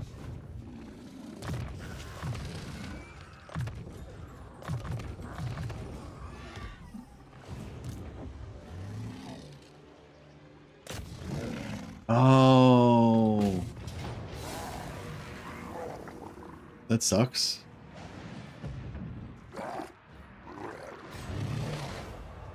Miscalculated. Thought he only had one army there and it was inside the settlement. Ba-boom.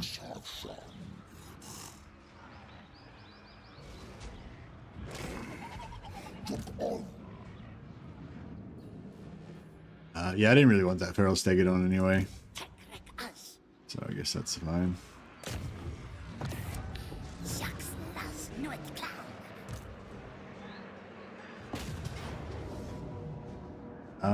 It's just, yeah, it's just a siege, so I might just auto it so I don't have to fight the siege.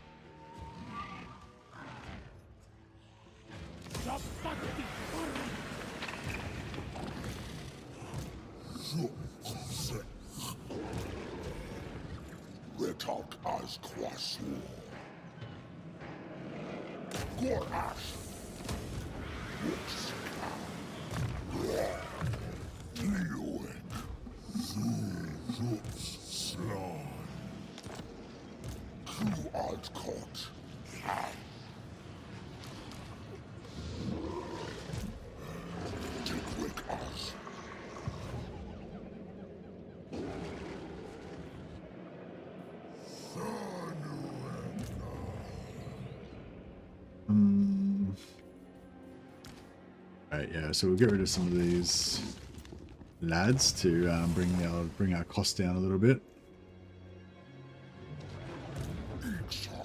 I guess one assistant lord would be good, but we can always pop one out over here, and he's too low level anyway. We're recruiting at level 7 now, so I don't really want any of these level 3 sort of dudes.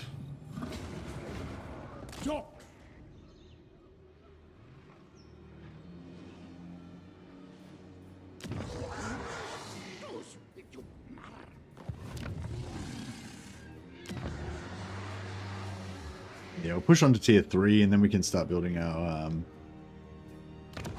capacity. So Quetzal, yeah, Quetzal we can sell.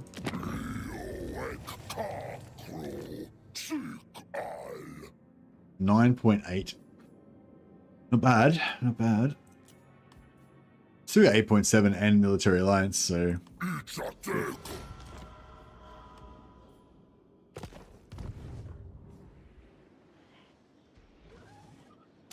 Alright, Itz is pretty cool. We've got like a little buddy there.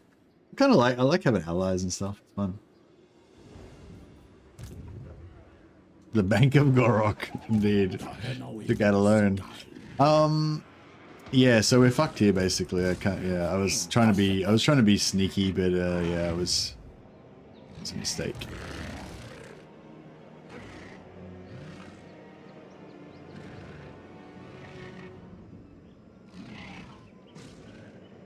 Gorok Confed Science when? Are you talking to me, Sam? I don't think you mustn't not be talking to me because I don't even play Lizardman, so you'd have to find someone who knows how to play Lizardman and who likes playing Lizardman and who has played Lizardman before, ideally. That's probably more the area where you're looking for Lizardman science. Did they make all the traits better for every faction? I didn't say anything about traits in the patch notes. Hey Jay, yeah, the patch notes just don't They put out one lot of patch notes, which was missing like just everything. So then they put out an updated bunch of patch notes, which has got heaps more stuff in it, but still is missing fucking shitloads of stuff. So yeah, so I think we've just given up on the idea of getting comprehensive patch notes. But yeah, they pretty much did update the traits for every faction, but not every faction. So I checked High Elves. High Elves have still got their same, you know, because High Elves have their special trait system where you got to spend points in spend influence points to get special traits. So every single one of the High Elf traits are exactly the same as they were before. Nothing's touched. But I think every other faction apart from the High Elves is changed. Yeah. But yeah, I'm not 100% sure about that. But I know vampires changed. Norska, Bretonia, Greenskins, Lizardman, obviously Tomb Kings, Empire.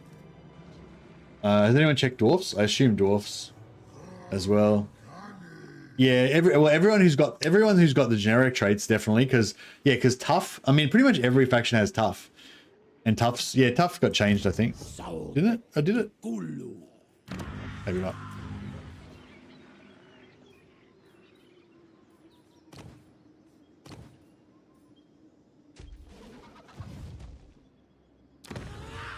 Oh, I was on the hero. I didn't. Yeah, can't remember.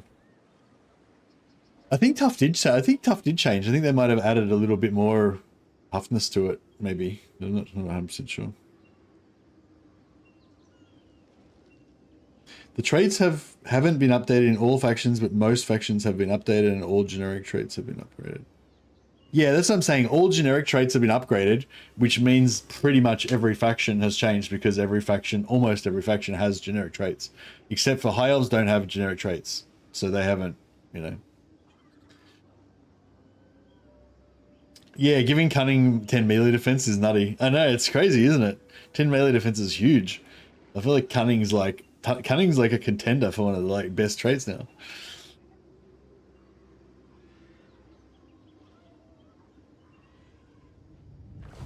I know. Are there any other factions that don't have any generic traits apart from maybe Chaos Dwarfs. The Chaos Dwarfs don't have generic traits, do they? They don't have tough and stuff like that, do they? But yeah, but I'm not sure. Maybe does anyone check Chaos Dwarfs? Do they get maybe they might have been reworked anyway. They get some of them, but not all of them. I can't really think of any generic traits that they get.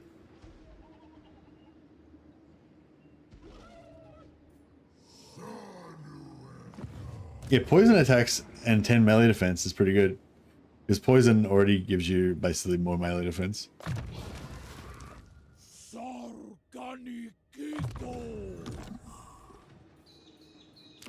Okay, so we got +4 Lord Recruit rank. I'm not saying that's necessarily the best thing to go for first, but because of the amount of Lords that I recruit, you know, faction-specific traits have only been partly done. Yeah. Do you know if Chaos Dwarfs faction traits got redone, right? Because yeah, I can't think of any generic traits that Chaos Dwarfs get. I'm pretty sure they're all unique, but I'm not 100% sure.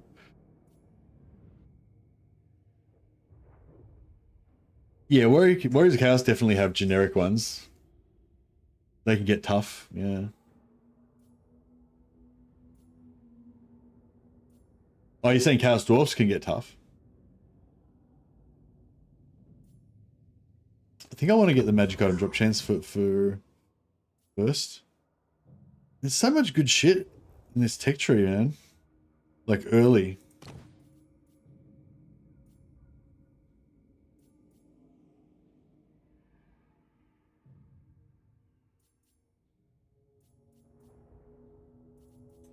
Yeah, we'll go for magic item drop chance.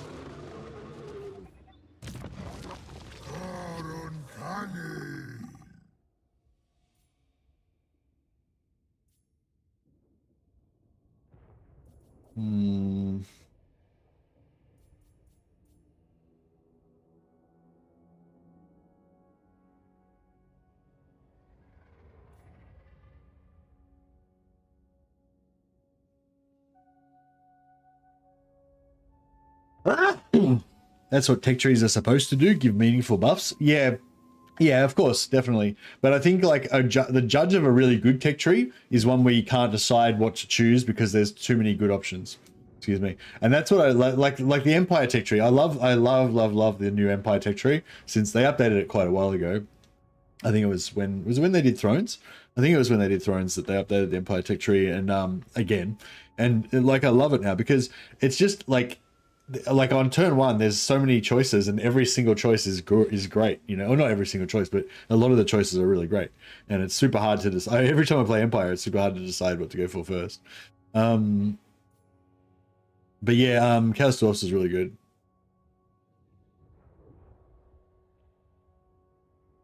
You think Chaos Dwarfs got reworked? Oh, cool.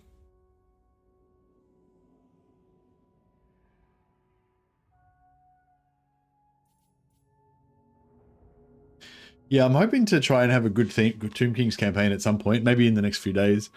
Yeah, we'll see how we go.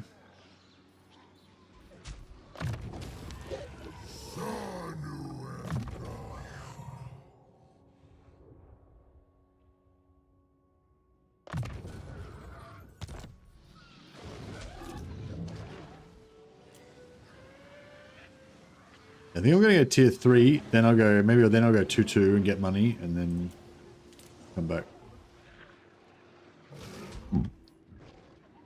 Might sell this to these guys since it gives them their complete province. No, they don't need any money.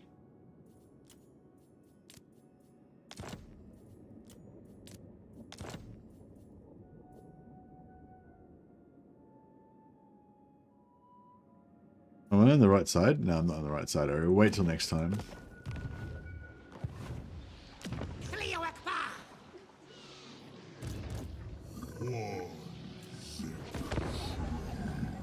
Nausicaa tech tree is really cool as well, yeah. I wouldn't say Nausicaa is quite as good as the Empire, but yeah, Nausicaa tech tree is pretty fucking awesome. The Nausicaa tech tree is a little bit different because the Nausicaa tech tree is a faction mechanic, like because it's built into their faction mechanic. So yeah, so I mean, yeah, you can't really compare it because it's like a different thing. But just in terms of the layout of the Nausicaa tech tree, I think it's pretty good. It's okay. But it's not. But yeah, it's not as it's. Yeah, I don't know. Yeah, it's just totally different. You can't really compare Nausicaa, I reckon.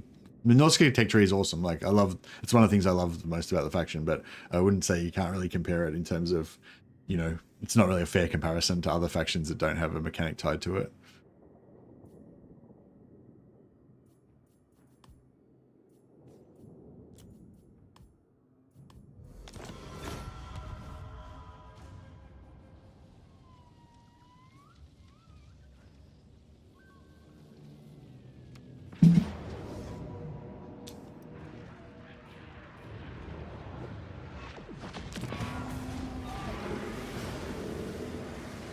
So much for that.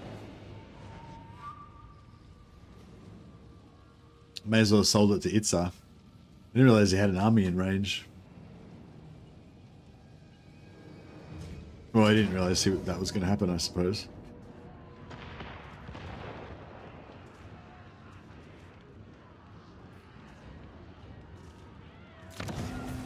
Hopefully one of them stays inside the settlement. Oh, no.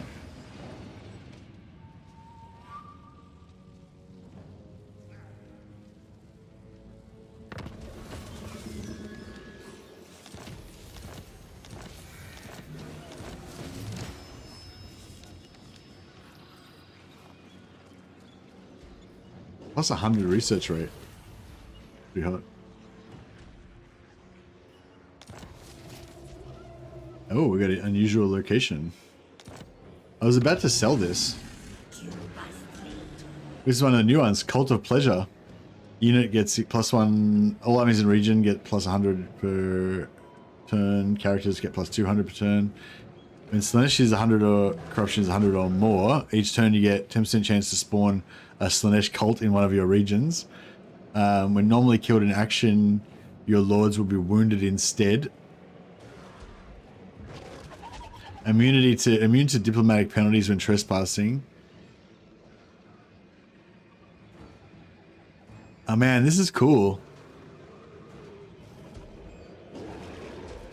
This is really cool. So remember how I was saying how I wanted to do like an empire, like a empire kind of chaos empire campaign? Yeah, that'd be really cool. Like basically do the like play as Karl Franz, but then just disband Karl Franz. Say that Karl Franz got murdered or something, and some like random corrupt empire general took over, and then he allies with like Azazel or Sigvald or someone, and then basically have this whole kind of Slanesh theme going on, you know. And oh yeah, and the Slanesh corruption, does the Slanesh corruption give you increased money if you're not Slanesh? Yeah, it does. So you can have like a mad income increasing thing going on with all your Slanesh cults everywhere and stuff.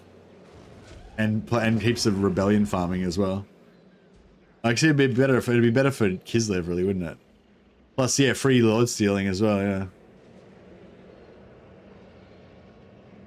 So you can use the, yeah, because if you've got immortal lords, then you can like borrow an army from an ally, and then if the lord's immortal, then you can kill him with attrition and steal him. So, oh yeah, and that means you'd be able to steal fucking Slanesh lords to lead all your empire armies. Oh man. I wish there was some way of making it so that we could have, like, so we could force this the spawn for empire. Yeah, I want to have like an empire campaign, but like empire like fall into Slanesh.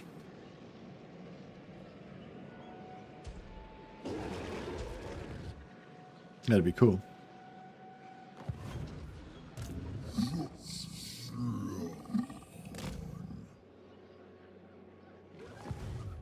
Unfortunately, I'm gonna blow it up in this particular scenario.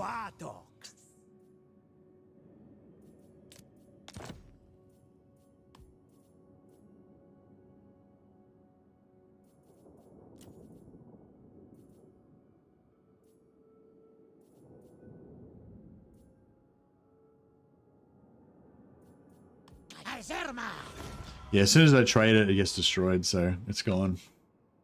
It gone.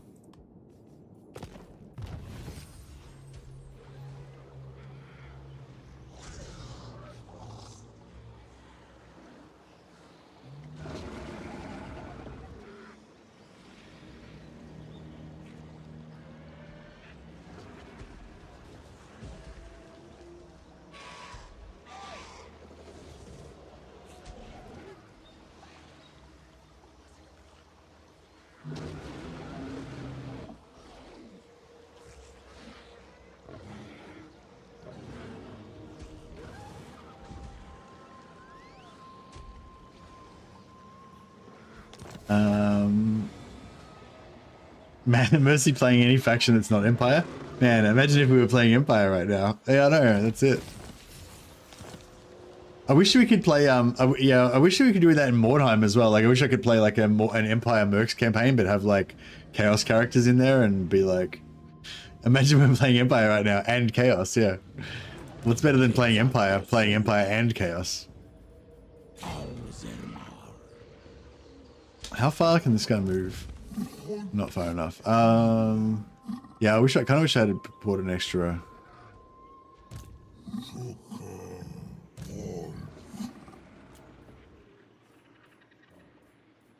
Oh, fuck, now that I spent that as points, I can't quite get my Stegadon, or my Bastillodon, or whatever. Oh, wait up, I can get some more if I sacrifice. So what do I need? I need 350. Yeah, it's not really achievable. Ancient Stegadon. What was the other one? Blessed Bastillodon. Blessed Stegadon. Blessed Ancient Stegadon. Yeah. I'll get a Blessed Bastillodon.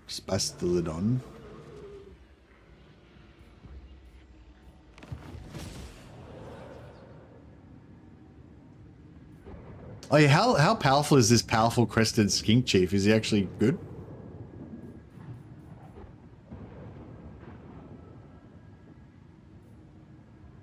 So that's 200 points, 400 points for 40. So basically 100 points per point.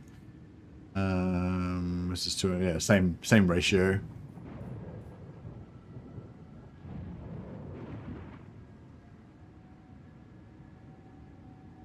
Play Whistling Land, get a Hashut's Forge, turn Ironsides into Infernal Guard, go evil.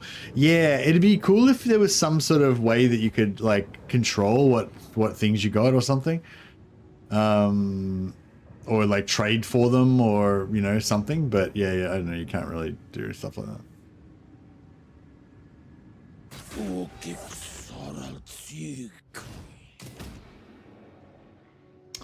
How much?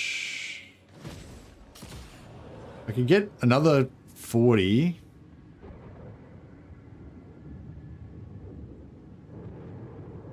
But that only gets to 300. There's nothing we can get for 300, is there? Oh yeah, we could get Blessed Ancient Salamander. Nah, I don't really want to... I don't know, should I get a Blessed Ancient Salamander? How fast is it? 75. 75 is pretty fast, isn't it? It would be a pretty fun unit. Big Salamander, yeah. I mean, I like the big tough ones better, you know? Like, I just think they're cooler. What's the best ancient one? Oh yeah, it's got that thing.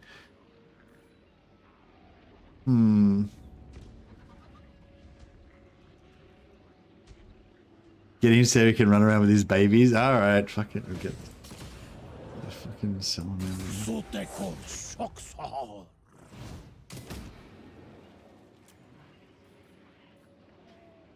Where is it? No.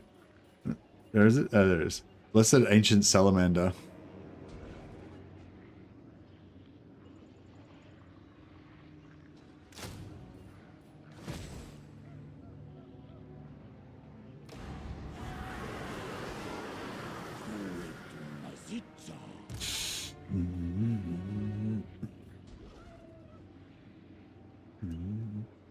What do we got? 64, 66. We'll go for this one because it's on the road still.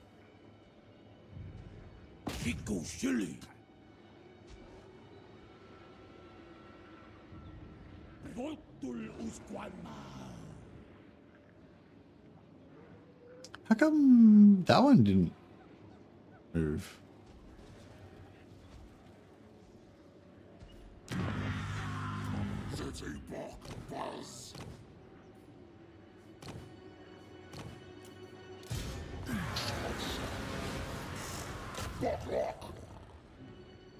They run from Big Sally. Indeed.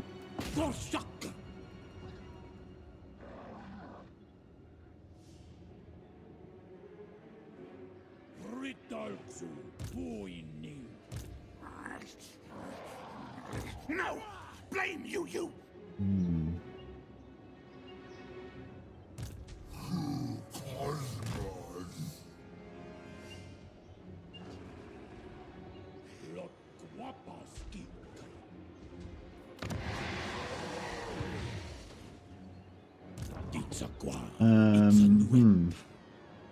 Dickstein, Skiven slaves, etc. Who are you? Since 20, Think me fool, same shit fool. really. But he's got an item.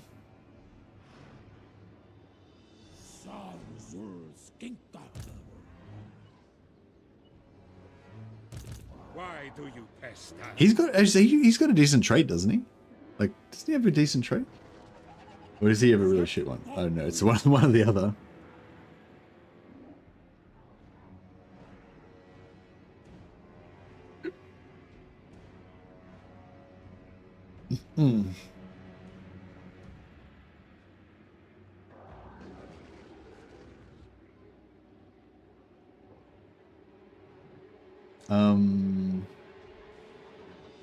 What's his name again? Luther Harkon.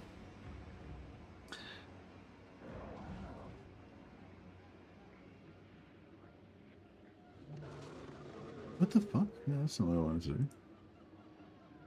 Sorry, I pressed the wrong button.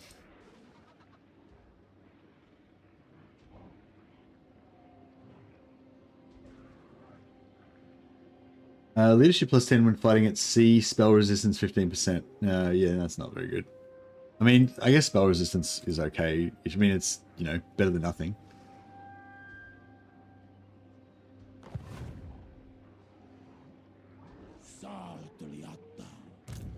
Yeah, I don't know whether I want to go this way to potentially take out Luthor, or I might go this way. That way we can clear this and then.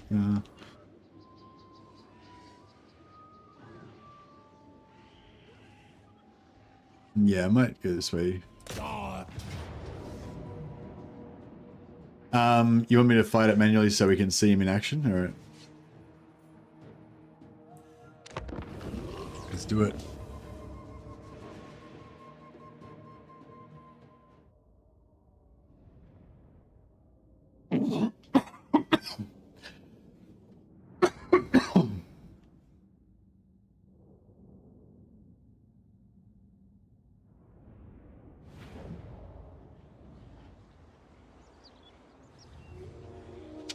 Yeah, I kind of want to play Mercenaries as well. I mean, I probably want to play Mordheim. But Mordheim is more of a end of stream chill thing.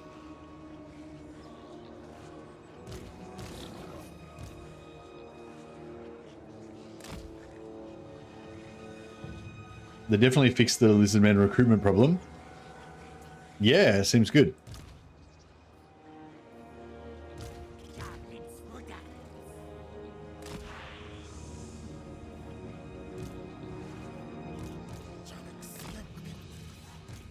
These are all the same speed.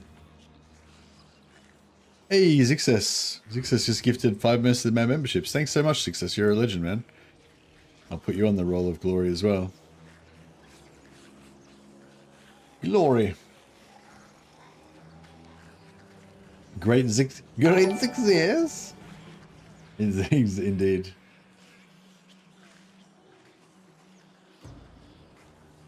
Let's fix some more shit.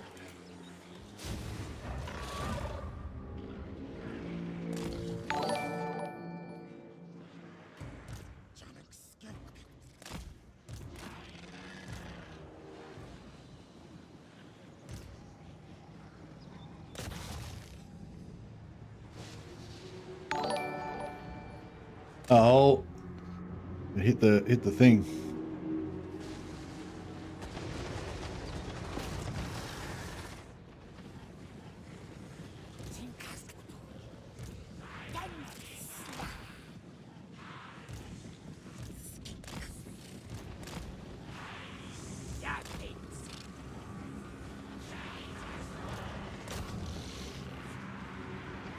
I can't.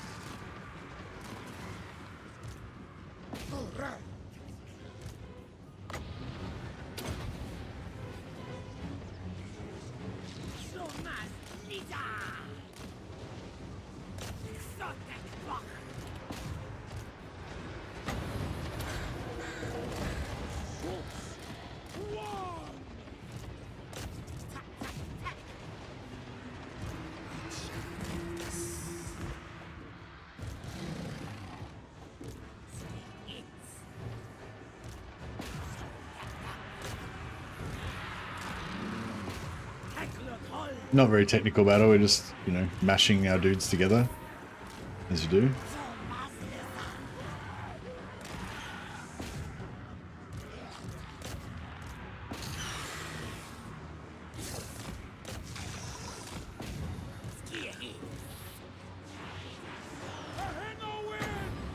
I heard no word.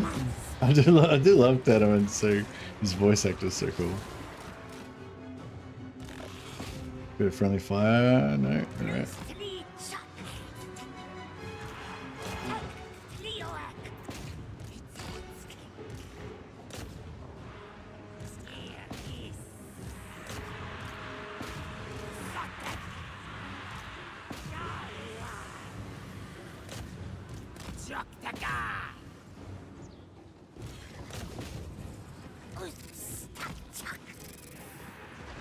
Whee.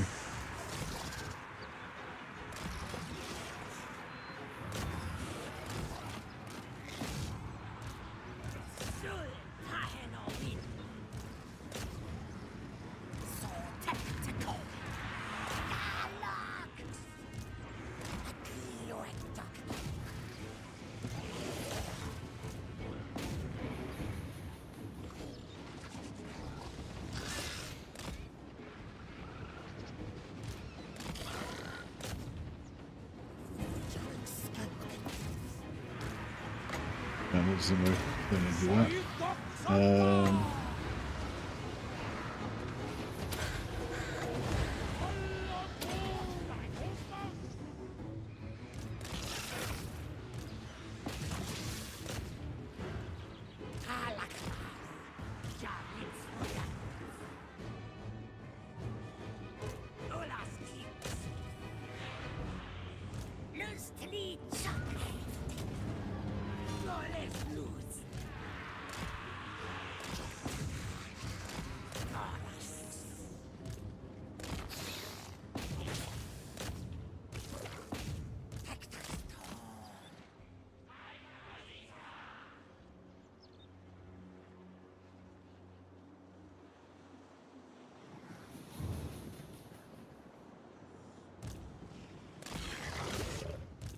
Yeah, Thrones Decay doesn't add too much to the Empire. It does give them the Empire engineer generals and engineer hero though.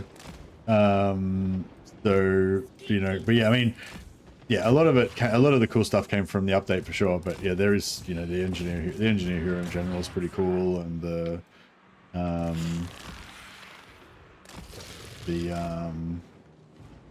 yeah, the new units that she adds are yeah, it's like most, I think pretty much every DLC is like must have, you know, like unless you don't play that faction. That's one of the good things I like about the way they do the DLC in Warhammer. Like whenever a new content comes out, it just gets added to the game completely for free. And, you know, you'll be fighting those enemies next time you load up the campaign after the update. But it's only if you want to play as the faction, then you have to buy the DLC, which I think is perfect, is great, you know, because it's sort of like tabletop, you know, like if there's lots of different factions, other people will play those against you. You only have to buy the faction you play, and it's kind of cool. But you still get to experience them and have that extra content in terms of enemies and stuff. Yeah, you get Null Ironsides and Hockle Long Rifles, but I don't feel like they're really that critical. But yeah, I think the heroes definitely. I couldn't play Empire without the engineer heroes and engineer lords. I mean, not that I couldn't. It's not like I couldn't successfully play Empire without them. I wouldn't want to, you know. I wouldn't want to, like, you know. Yeah, I wouldn't want to like play Empire with like knowing that I'm missing out on part of the campaign kind of thing, you know. Also, you can't confederate Elspeth, right? You can confederate Elspeth. Oh, you mean you can't confederate if you don't buy the DLC? Maybe, yeah, maybe. Yeah, I'm not sure. But like, yeah, like I said, I don't know. I just think like if you like a faction, then you should buy the DLC for that faction, basically. Like if you don't want to play the faction, you don't like that faction, then yeah, don't buy the DLC. They can just be enemies. You get full access to kill them as much as you want without paying anything. But if you want, if any faction that you like and you want to play, then I would recommend that you get the DLC at some point, you know. Yeah, actually, with hero stealing and borrowing armies, that does kind of add another element, doesn't it? But yeah, you don't need to. Again, you don't need to buy them for that either. You can't confederate the faction if you don't have the DLC. However, you might get access to the DLC units if other factions hire them. Oh yeah, actually, yeah. If you can get Cal France to confederate Elspeth, and then you confederate Cal France, then you can get them, right?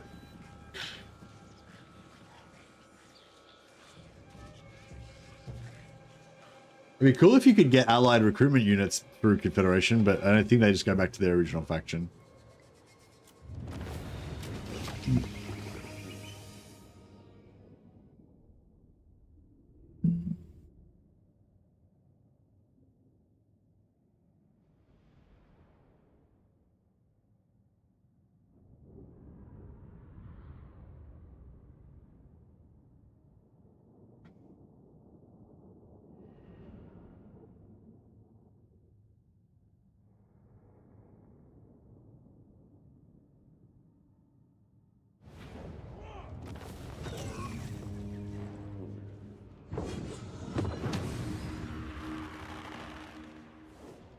Can you ally recruit DLC units that you don't own?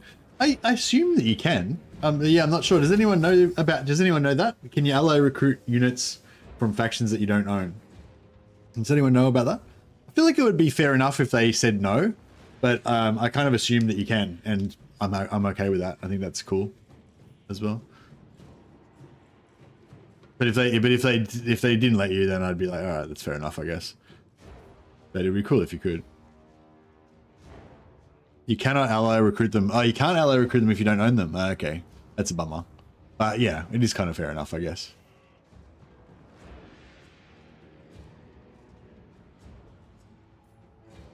So yeah, it's definitely capped at 50, at least for a single lord.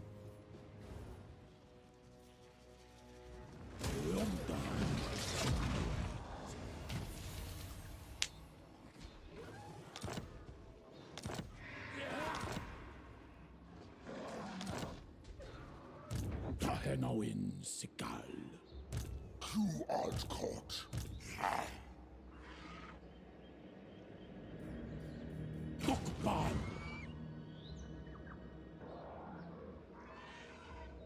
Dokban. Yeah.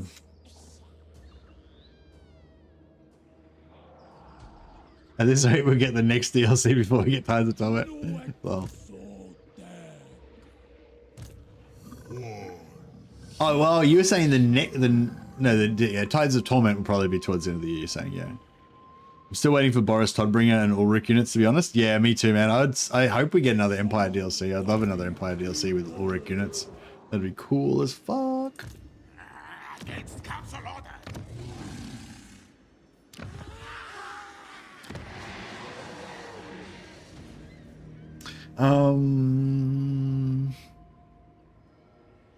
Should I hit growth or should I just go like money? I mean, we do want to kind of hit tier 4, don't we? Yeah, let's just commit. Let's commit.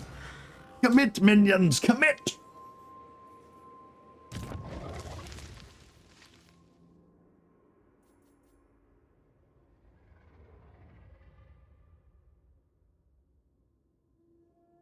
Kind of want to play everything.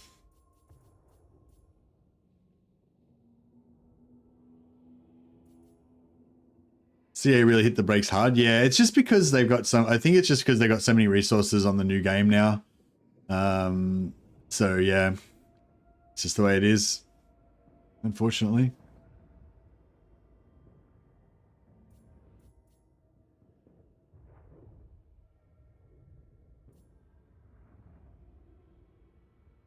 How good are these things? They're pretty good. 12, 10, yeah, all right, cool. Oh, we have to choose one or the other. Oh, crap, okay, so...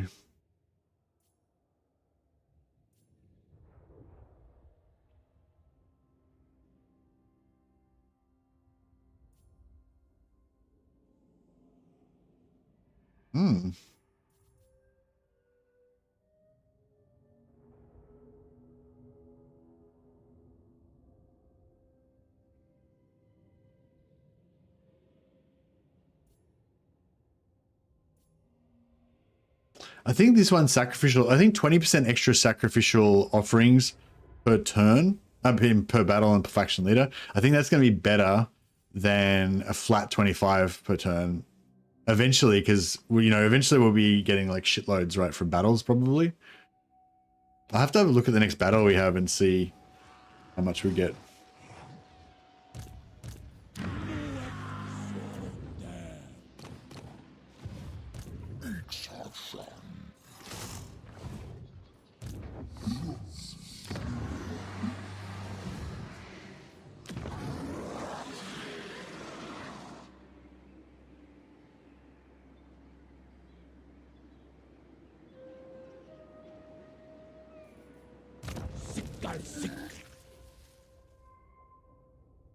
Dogs of War will be their own thing probably, but we'll have a lot of copied units, but I don't think we will have them anymore. Yeah, I mean, I don't know. I mean, like, it's possible. It's very possible, I guess. It seems very possible to us anyway that, you know, when 40k Total War comes out, they'll just abandon Warhammer and it'll be game over for Warhammer. But I think it's very possible as well that they will just not stop making Warhammer content. Like they'll Warhammer 40k will come out, but we won't. But when Warhammer 40k comes out, we won't notice a huge drop off in content for Warhammer Fantasy because they already moved everyone over to 40k pretty much, you know? Maybe, I don't know. So maybe they'll still keep pumping out a bit of DLC every year or so, you know, or whatever for Warhammer. I mean, I hope that's the case. Like, I don't know about you guys, but I don't feel like this game is like old or bad or anything. Like, you know, I feel like it's still fully good and they should just keep making more content for it. But, you know, but who knows, like because like this, like, I think this game pretty much broke the older historical wars for me. I think I was playing the older historical wars, but they never really gave me the same feeling as Medieval 2 did. Like Rome, Attila, Shogun, all of those I enjoyed, but none of them did I have the same obsession that I had with Medieval 2. And yeah, and when Warhammer 3 came out, I again had a very big obsession with Warhammer 2. And also that pretty much killed all of the other historical games for me. Like once we got into Warhammer, once Warhammer became good, like it was like, yeah, I just couldn't really go back to the historicals anymore. They were just too old and shit now, you know? So yeah, so right now right now Warhammer seems amazing, but maybe 40k Total War will come out and it'll be like so much better that it'll make Warhammer seem old and shit, but I don't really feel like it will. I reckon it's going to be like Vermintide, you know? It's like Vermintide was amazing, everyone loved Vermintide. Darktide came out and Darktide was cool and everything, but it didn't make Vermintide not cool, you know? Vermintide's still fucking awesome as well, you know? I feel like it's going to be like that, to me anyway. I don't know, hopefully Creative Assembly will see it the same way. Like, I'd love it if they brought out 40k and then DLC started coming out for 40k, and then we're thinking, oh no, Warhammer's dead. Then they bring out another massive Warhammer Fantasy DLC afterwards, you know, after 40k has been out for a while. That would get me really happy.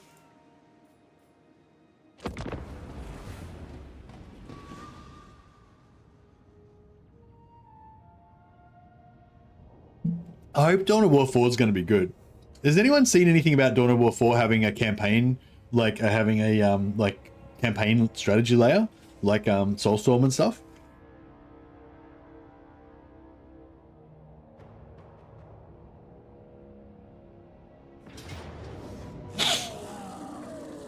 Well, that was an unfortunate mistake on your part, Mr. Skaven. Yeah, I'll take the auto so we can just have him gone. Don't waste any movement, and that way we can get onto, yeah, still 50%. So even with 3 lords, we still get 50. So it's not multiplied by lords, unfortunately. It incidentally also takes place on Kronos. Dawn of War has a strategy layer like Dark Crusade. As I recall, the strategy layer in Dark Crusade and also the strategy layer in Soulstorm were both really shit compared to Total War. Like at the time, I thought they were good, but like, do you know what I mean? They were like super basic. Actually, no, I don't remember. Actually, no, sorry, I take that back. I don't actually remember them really at all. I remember they existed, and I remember thinking that it was cool, but I don't really remember anything about it. But I still feel like I can probably confidently say that they were really shit compared to Total War. You know, like the complexity, obviously the complexity of the Total War strategy layer is like extreme, whereas the Dark Crusade and Soulstorm ones were very bare bones. But I feel like I do remember thinking that I liked the fact that it existed. I liked the fact that there was a strategy layer. If they could make that strategy layer like a bit more meaningful, it doesn't have to be like Total War level, but maybe at least like XCOM 2 sort of level, you know, or yeah, like a bit better. That would like make it, you know, like, yeah, honestly, I'm not that excited about Dawn of War 4. Like, I'm really not that excited about it unless but if I hear that the strategy layer is really cool and that there's like a lot of continuity from mission to mission, and do you know what I mean? Like, I think that's the big thing with those like old style campaign games. Like they sometimes have this continuity from mission to mission. Like maybe you get a new unit each mission, and maybe you have a hero that levels up or something. But like it doesn't really feel like Total War, like the way that it's like literally real. Like it's literally the same units that are growing and everything's developing and everything. You know, it feels like an episodic kind of storyline where the same characters reappear kind of thing. Not really like, you know, I believe it'll have a similar campaign, but they're making it more like Dawn of War 2 campaign with Dawn of War 1 battles. Yeah, Dawn of War 2 campaign I remember pretty clearly because I went back and played it a couple of times recently. But yeah, and yeah, again though, it's still very bare bones, you know what I mean? Like I mean, don't get me wrong, I love the fact that there is a strategy layer. But yeah, I would love to see it be a little bit more developed.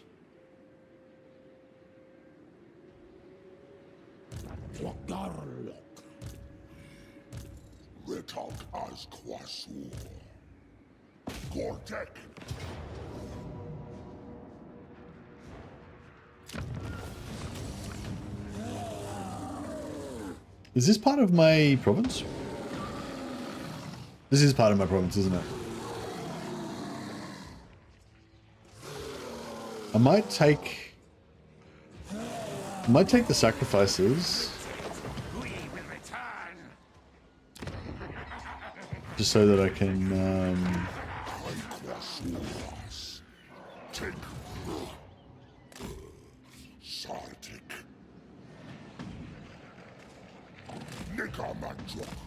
make sure he's definitely right next to it. And then we respec him out. Bring in... Oh, he's perceptive. Be nice to have him on the front lines, actually, but...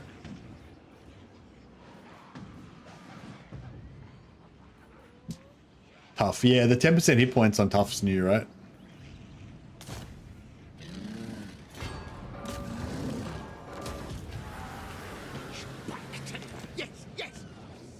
One lord and some scaly boys take a mid-sized settlement. Yuck. It's not a mid-sized settlement. It's a small settlement that was tier 1.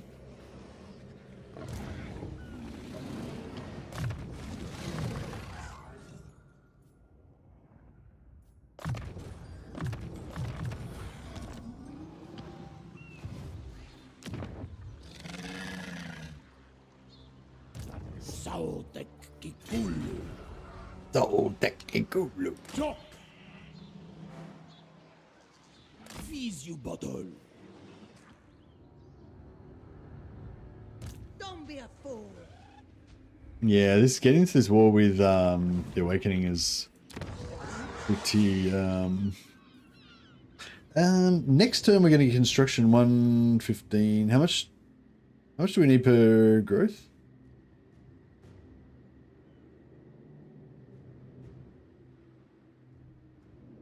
So if we drop the 20, then we get 95, which would be exactly enough still. Unless public order went down, which is not going to.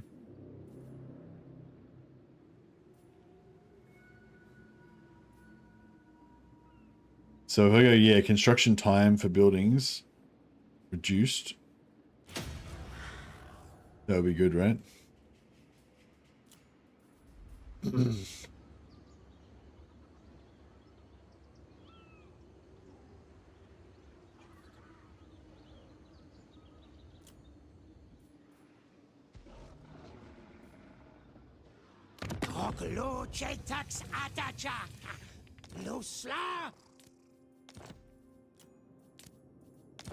I was hoping they were going to be able to.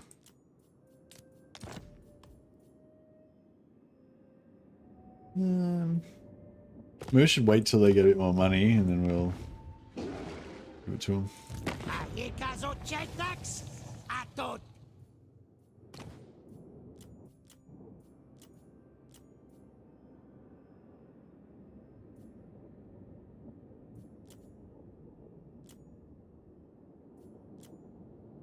Should I make the dwarfs my allies? I don't know. I kind of like the idea of having dwarf allies, but I kind of like the idea of being complete xenophobes and like just hating everybody who's not a lizard. Which Warhammer Total War announcement were you the most hyped about when it dropped? Got to be the original Warhammer Total War when they first announced that Warhammer Total War was happening. Like that was just mind blowing, you know. It was like my two favorite things basically, Warhammer and Total War being combined into one. It was like, oh my god. Truly, I was destined to be born in this time.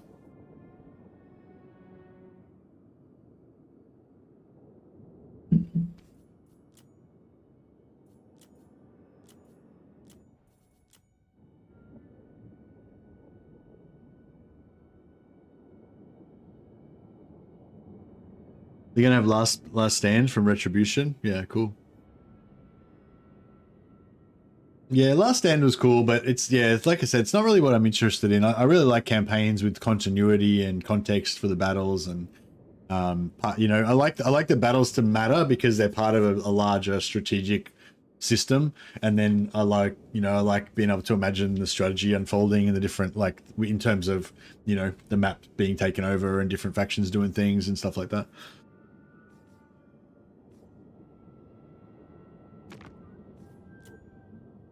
Whereas, yeah, stuff like what do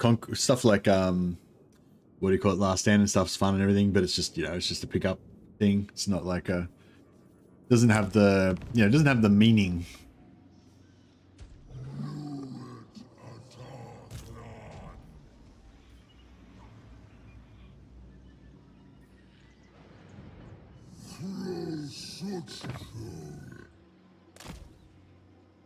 I don't know if I should. Nah, fuck it. Stealth is overrated. Let's just get in there and sort him out.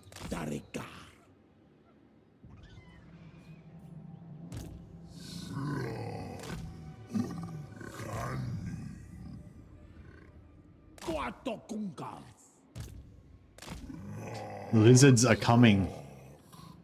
You filthy pirate bastards. You will respect the great plan. Ancient Salamander, Stegodon, Bastillodon.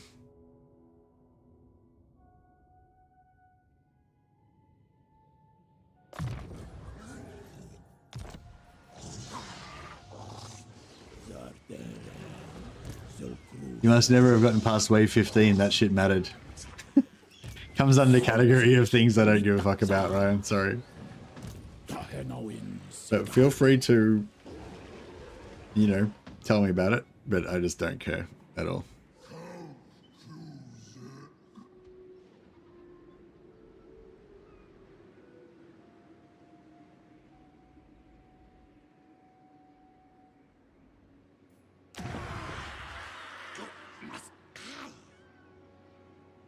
Yeah, I don't know if maybe you weren't listening to what I was saying before, but you know, I like that when there's a map and it's got like you know, there's like a kind of a storyline, I guess, that develops about which factions are doing what and where they're going and who's, you know, that kind of thing. I like Total War, basically, you know what I mean?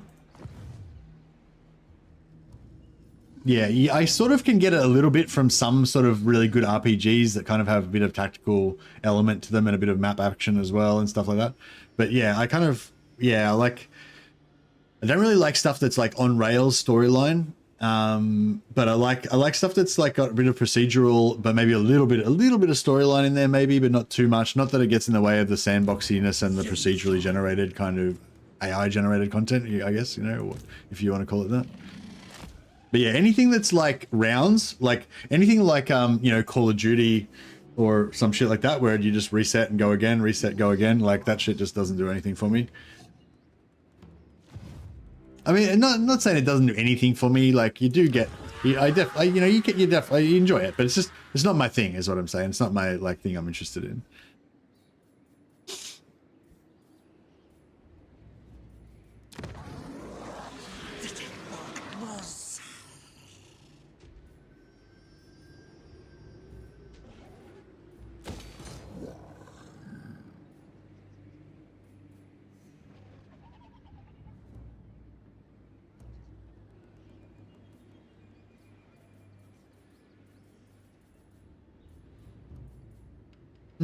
I'm thinking, what's this landmark? How good is it?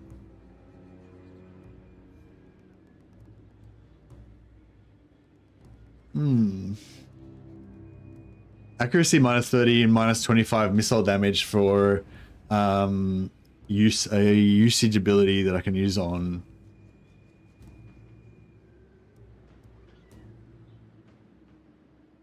armies in local and adjacent region. That's going to be great to help me defend against. That's going to help me defend against Skull Taker with all his ranged units. By the time we build it, the Awakening is going to be dead anyway. So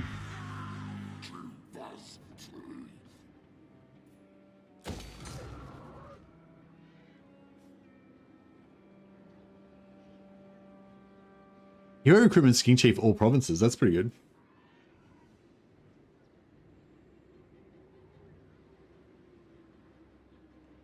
Mostly just want a big map with stuff to do, a zealous empire, and the possibility of making a corrupt character. Yeah, true, true.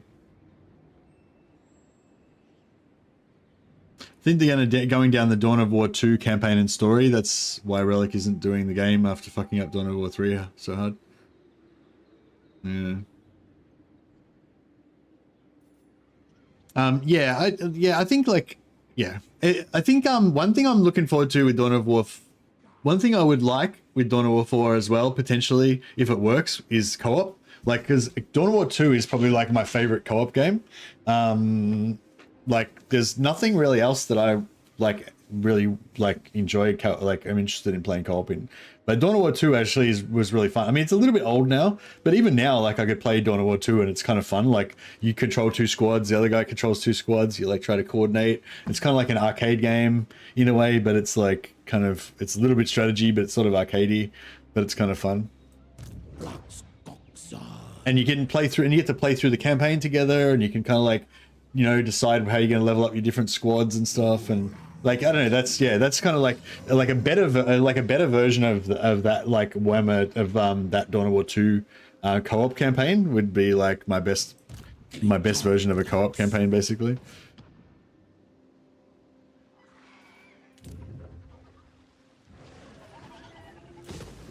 I guess we're doing pretty good with money, so we can just go all out growth, I guess.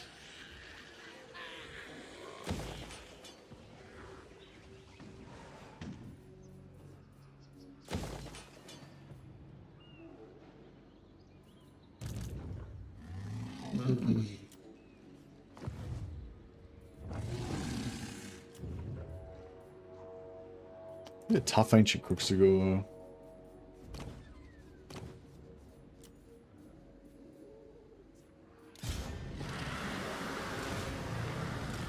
But yeah, it is a good time. It is a good time for Warhammer fans to be alive.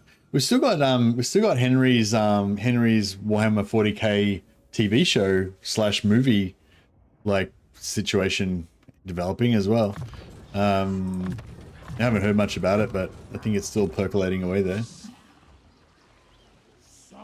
If that's all it takes to make you happy, I'm sure many of us would be happy to crack open a cold one and play Dawn of War 2 with you. I've still got a Dawn of War 2 campaign going with Andrew Jones actually, but we only got to like this second or third episode. I think, second or third mission, I think. And you could trade gear. Yeah, that's it. It was cool. So that's what I mean. Like I enjoyed that. Like having those epic battles and boss fights and stuff like that. But you know, I mean, that's like the difference. Like with the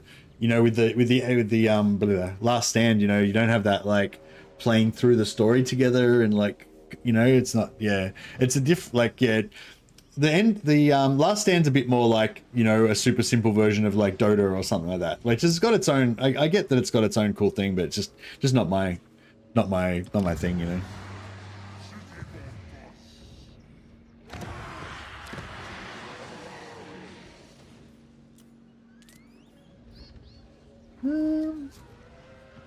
Growth.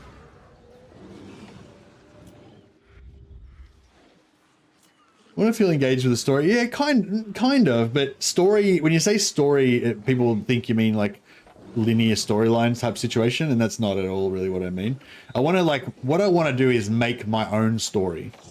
And like, you know what I mean? Like, I don't want to like play through a story that somebody else wrote kind of thing. But having said that, I want a little bit of, I want it to be like a cooperative thing, I guess, you know what I mean?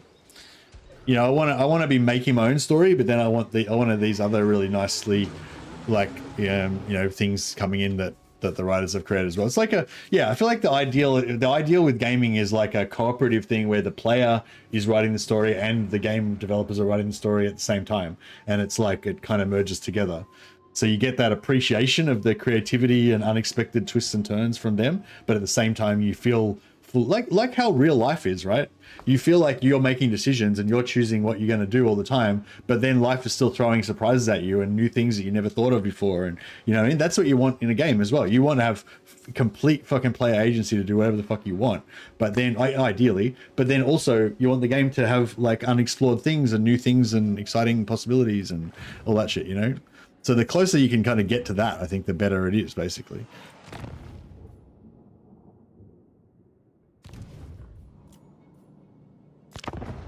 I think I forgot to recruit, but that's all right.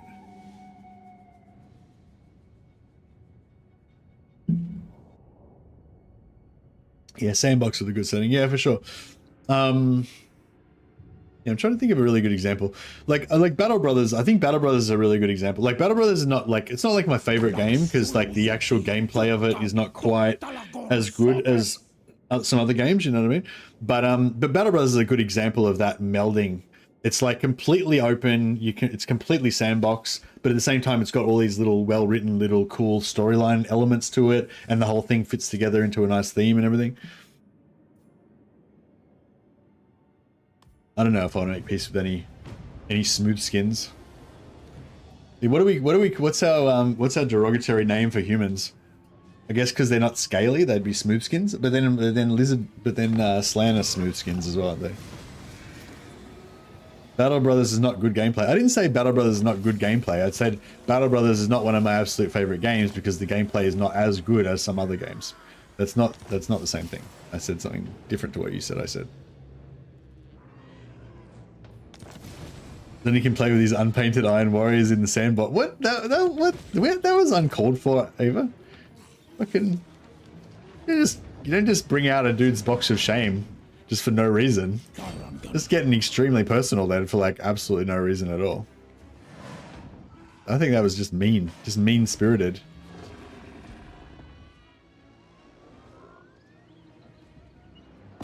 Coming to your defense? Why do you need a defense? No one was attacking you.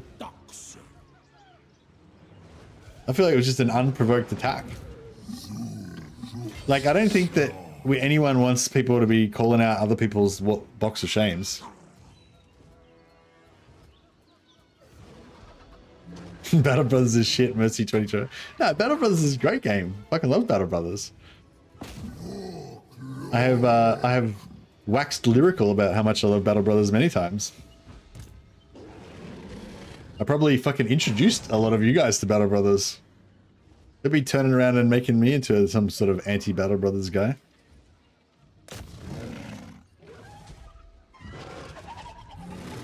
Like, the statement that I was making about Battle Brothers was using Battle Brothers as an example of, like, being one of the best examples of what I want in a game.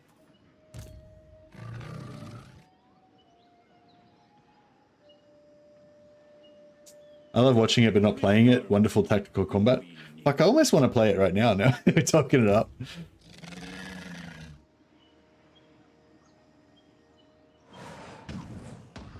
True, Mordheim and Battle Brothers were both mercy for me. Yeah, I got you into them both. I'm glad. My work here is done. Can I sneak a little closer? Oh, he's just going to retreat anyway, so it doesn't really matter per se.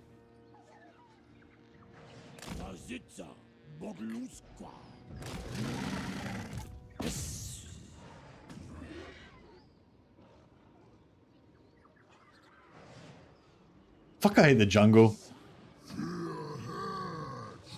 Don't worry, we won't bully you anymore. Not bullying me, just like, I feel like people are just, you guys are just like saying like completely uncalled for. In fairness, you shoot across my head all the time in regards to mods. What do you mean? I feel like a more accurate thing would be you constantly try to tell me about mods that you know I don't give a fuck about, and then you just engage me with massive conversations about shit that I don't give a fuck about. I feel like that would be a more accurate thing. You about mods is like me about Warhammer to my other non-Warhammer playing friends. It's like, oh, let me tell you about this Warhammer thing, and then my friends are like, hey bro, like I know that you're into it. I'm not that interested in Warhammer. I'm like, yeah. But let me just tell you about this one thing about Warhammer, and then I proceed to fucking talk to them about Warhammer for an hour. That's like what you are to me about mods. It's like, bro, I don't give a fuck. I'm not interested.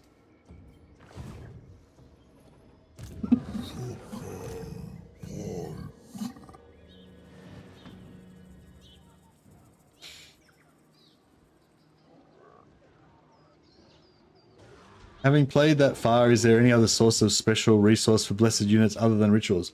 Oh yes, there totally is. Hey Vasily, how you going, buddy? Yeah, no, it's really cool actually. So, oh, actually, I don't know about other factions, but yeah, so we have a bit of a cheat code for it. So we can do this sacrifice. We get 20 spawning sequence. This one gives us 20. This one gives us 40. So if you get enough so basically we can convert our sacrifices into spawning sequence. But you know, just at a low rate. Plus you have a plus you have this thing. You can do this, gives you 4 per turn per settlement, which I assume that gets boosted by Geomantic Web later on, so you probably can get like 10 per settlement per turn. And yeah, you get rights, you get quests, probably.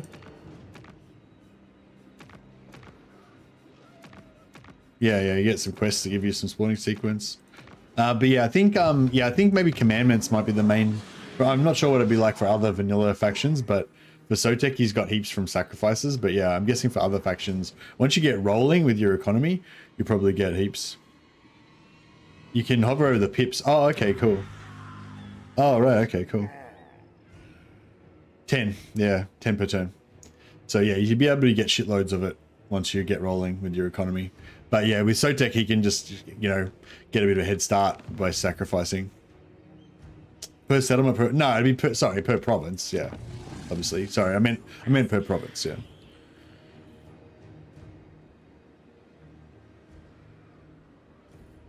Hey, the takeover, how you going, buddy? Happy Thursday, all. Yeah, thank you, man. Thanks for the Prime sub, appreciate it.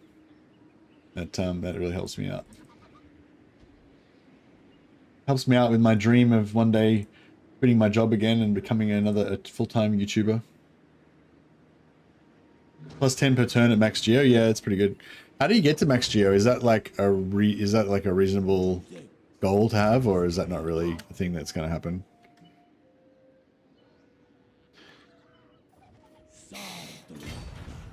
All right, I'm going to try and do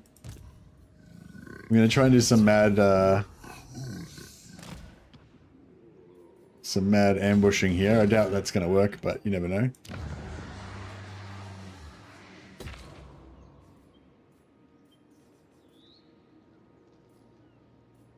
Yeah, I'm going to keep this as a bait. How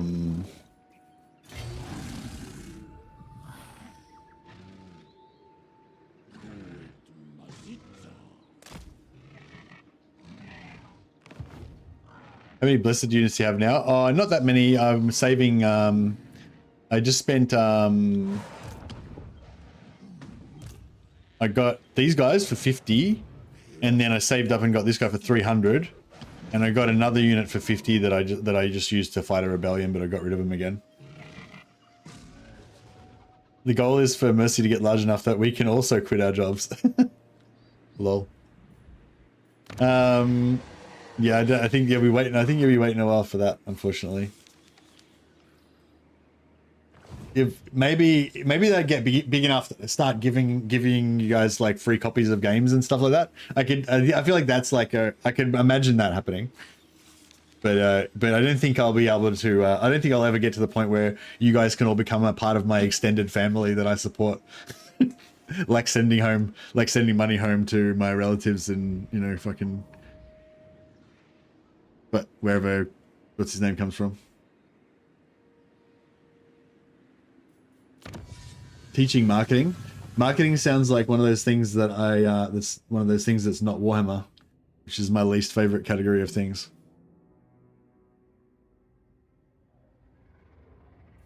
All right, now what are we gonna get? I'm only looking at the ones we can instantly get at the moment, but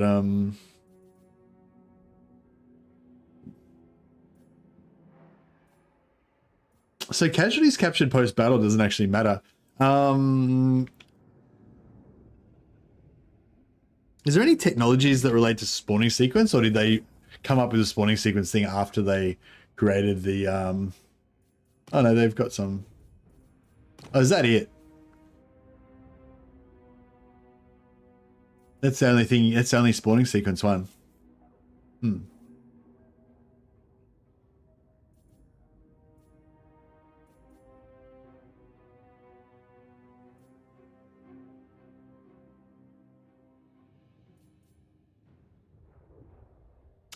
What else should we be going for? Maybe like buffs for our skinks. Actually, poison for our skink infantry would be alright, wouldn't it?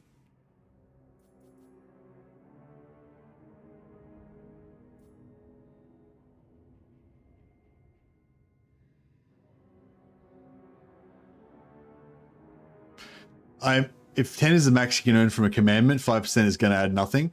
If you only have one province, yeah, I imagine it'll be on the total. So if you have 10 provinces, 10 on each one, you're earning 100. That'll give you an extra 5. So yeah, it sounds a bit like fuck all. It sounds like saying fuck all without saying fuck all.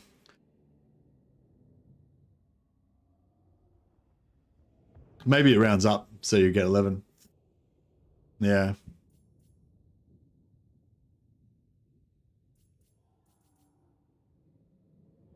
Maybe it secretly takes, maybe it secretly records the fractions.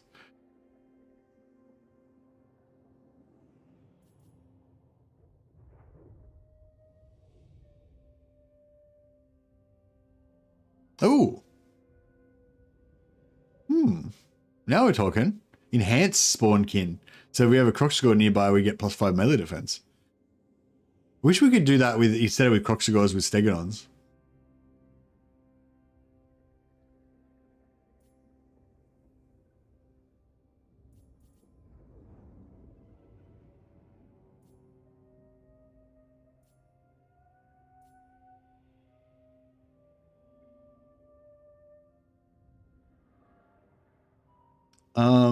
Trust and believe in the process. Indeed. Yeah, what do we think? What do we think? Yeah, I guess we want this missile resistance, don't we? Yeah. Get our Stegodons and stuff. Be more, that's probably pretty high priority.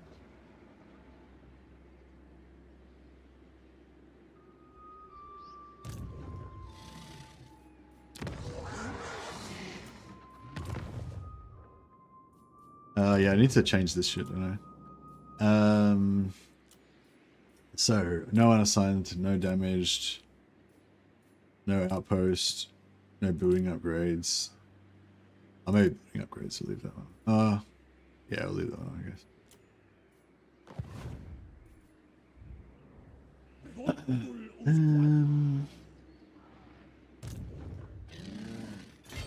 I guess. Should I just recruit instead, maybe? Yeah, maybe I'll recruit instead.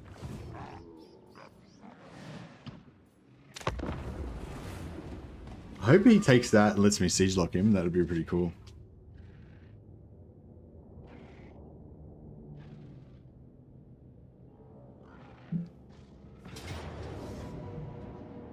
Get wrecked, noob! Suck it, nerd. We've been having some good ambushes this campaign. And we're all in our own friendly territory getting replenishment as well. Splat.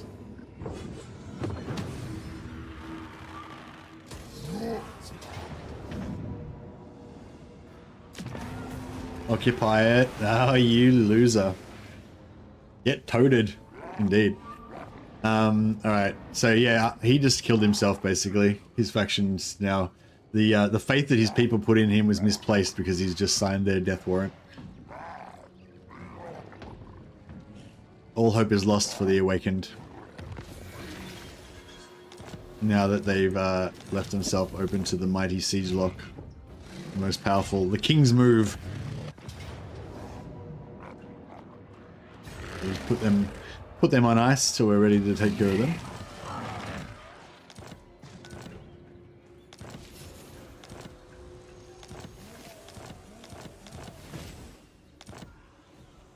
Oh shit. Oh shit. I forgot about him. Alright, well I guess that gives us something to do.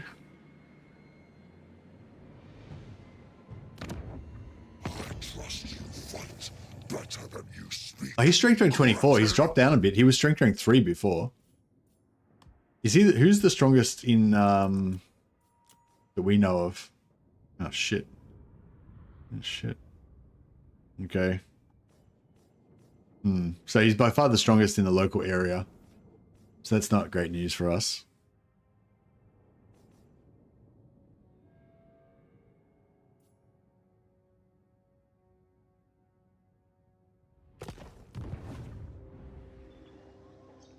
Gonna subject our toad to some bondage. Hope not. Not sure if I'm into bondage. Well, actually, I kind of know that I'm not, actually. I'm definitely not into bondage. This I know.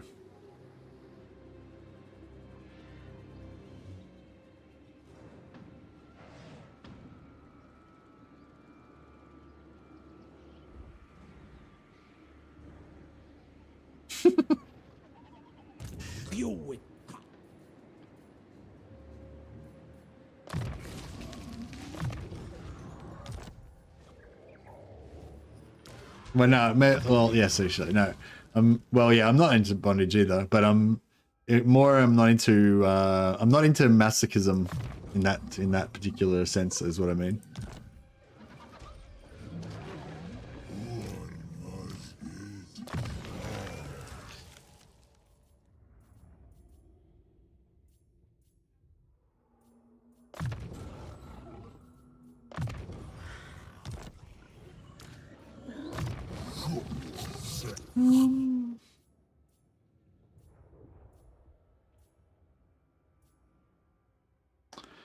Should I... Is it even worth bothering with getting, like, Dwellers Below these days? I mean, I suppose a Greater Arcane Conduit's worth it.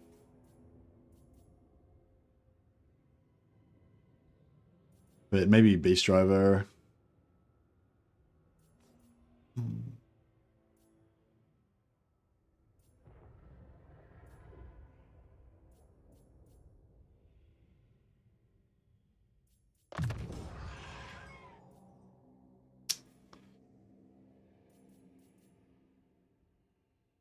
Overcharged Dwellers Below still okay? Okay, well we can do overcharge because we've got heaps of base miscast chance reduction.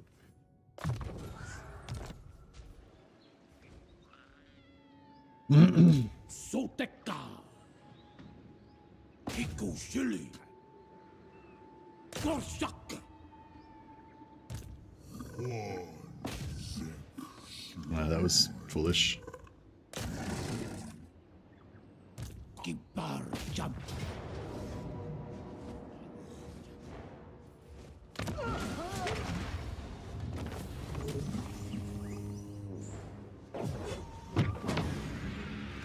So I guess Saxonies. No, Saxonies are no good. What? So getting as many battles as you can is good for sacrifices, basically. Because we can't increase the amount we get. We can only just get 50 per battle.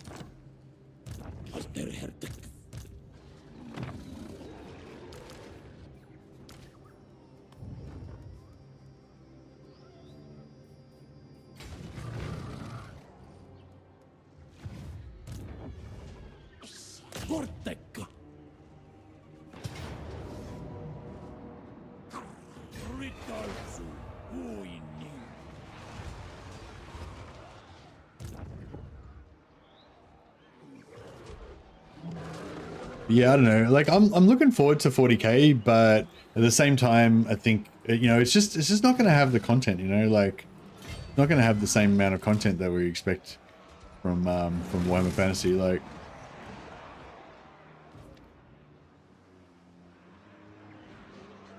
so I don't know. I feel like it's going to be. I'm going to be super excited when 40k Total War comes out, but at the same time, it's not, you know what I mean? It's just not going to have the same amount of depth to it that Warhammer has, because it won't have that years of extra content created for it yet.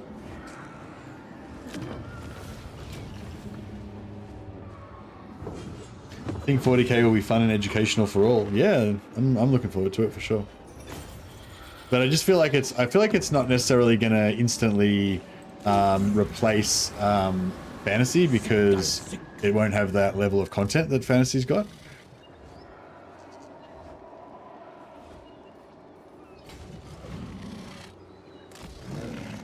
Yeah, because it's like, because every faction will be like, I don't know, like even when Warhammer 3 came out, right?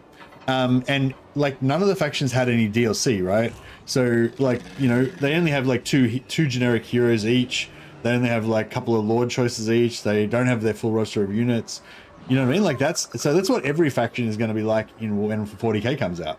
You know, they're only going to have like a couple of heroes each. They're not going to have their full roster. It's like, you know what I mean? Like you're going to be, I feel like you're going to be like very aware that you're playing half a game when 40k first comes out. And so I think it's going to be very much like when Warhammer 1 came out. It's like, yes, it's going to be like super exciting that 40k's come to life and we're playing it.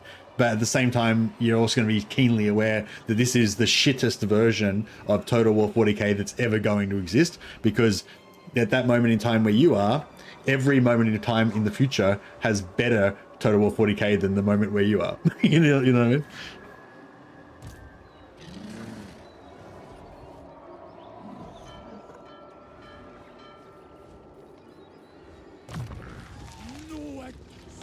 But yeah, I'm still super excited for it though, obviously. Obviously. Reductus quassur. Wir Herr Lokask.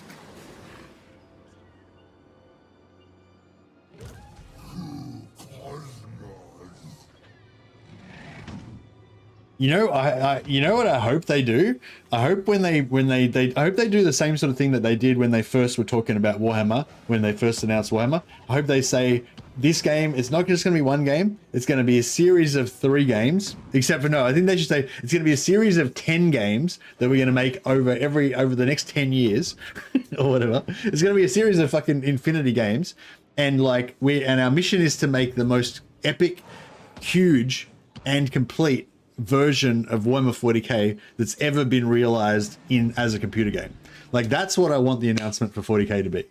Like, you know, not like, oh, we're going to make a 40k game and then we're going to release a few DLCs for it and then we're going to move on to the next thing. I want it to be like, our company has now changed its focus. It's now completely dedicated to working on Warhammer 40k content forever from now on. And if you buy this game now, yes, it's going to be shit. It's only going to have 3 factions and they're only going to have like 5 units each. But over the course of the next 100 years, it's just going to progressively get more and more fucking epic until it is the greatest computer game experience that's ever existed. Basically, and that's basically what that was in my mind. That was how I heard it when they did the announcement for Warhammer Fantasy. It's like, yes, the first game's only going to be small, but they're just going to keep building on it and building on it and building on it until it just becomes fucking insane. And that's what I want. That's what I want from 40k. I hope that they, like, I don't know. Like, people say that the Warhammer concept of having the 3 games and everything was somehow like not a good idea or something. And it's like bullshit. It's like the greatest fucking thing that's ever been made. It's like fucking, it was a great idea. They should do the exact same thing again, but even bigger, more, better.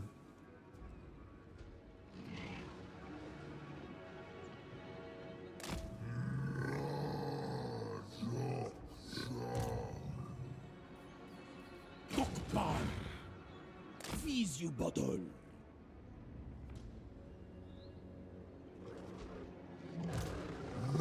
Who says the 3 games wasn't a good idea? That's why. Yeah, I know. That's what I'm saying. Like, the 3 games was a fucking amazing idea. Like, the 3 games was such a great idea that basically any game that Total War makes now that is not a series of 3 games and that has a 10-year planned release rate, I'm just not fucking interested in.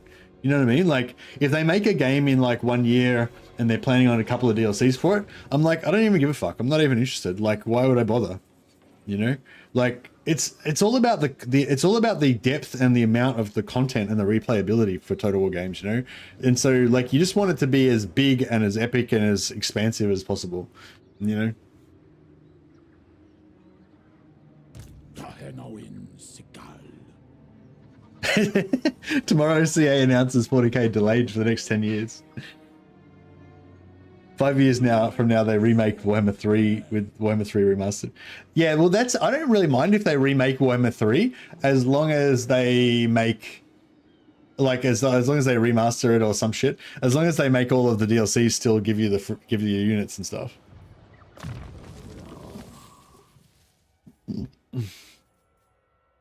What's this do?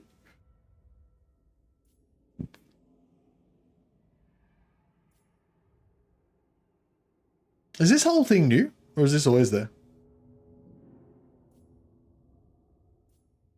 I'm so unfamiliar with Lizardman, I don't even know what's going on.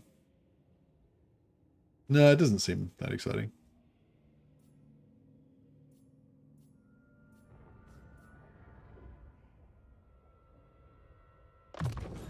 This is new, is it?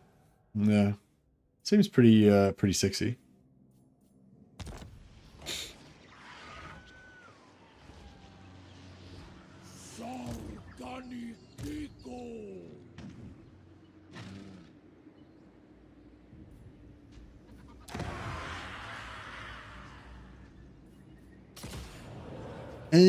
What do we have? How do we have to unlock this? Complete Sotex manifests.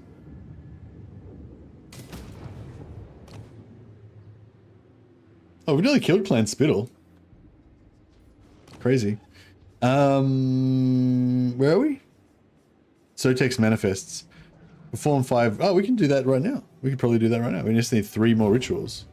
Oh, do we have to do 3 of a specific type or? Sacrifice. I have to do 5 of these ones. Oh, okay, these ones are more expensive.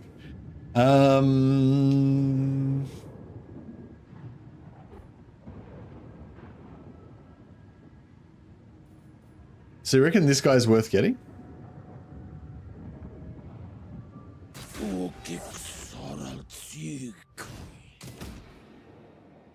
Wasn't that, didn't that count as one? Oh yeah, cool. Just need 2 more.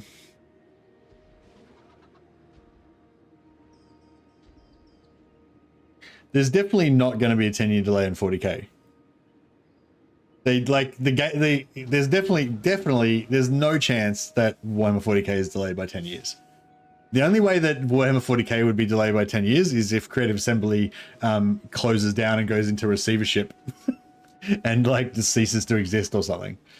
Like there's no way it's going to be delayed 10 years. Like no way.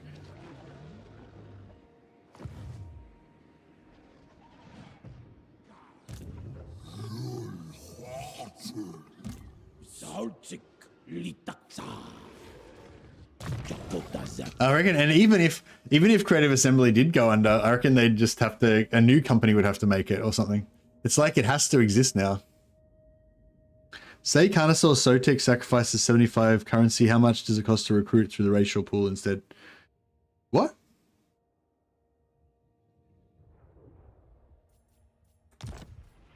What are you saying?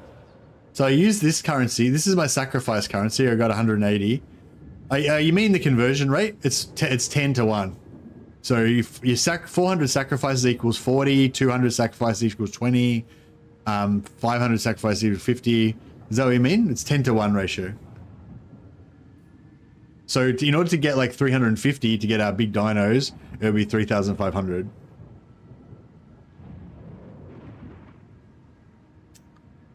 Did I see correctly the patch was pushed? Oh, is it? Is the patch out now?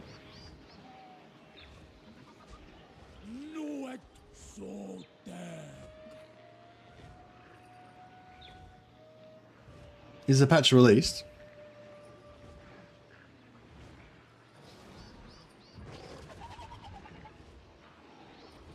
Oh, fuck off. Sorry, Discord's making me fucking authenticate. Which is that one?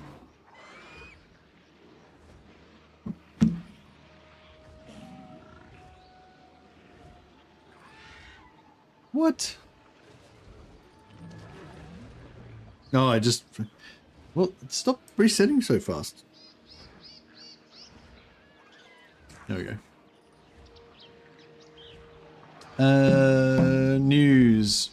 Total War news. Hi folks, changing up the release. No. The latest news is that they were changing up the release. They haven't said that it's released yet.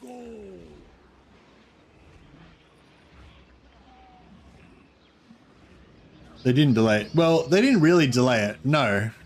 They didn't delay it. It's still going out as scheduled. It's just going to be a beta now instead of a patch. It's going to be an opt-in beta instead of a patch, yeah. So it's if you want to play 6.3, you can still play it exactly the same time you were going to be able to play it before, but now you have to opt into the beta. It's going to be a beta instead of a non-beta. But yeah, it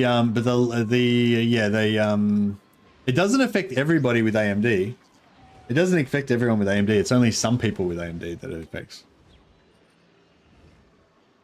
Yeah, as far as I know, if you don't have an AMD chip, then like you're fine. AMD graphics card, but if you do have an AMD, it's only like potentially does, you know. It affects you.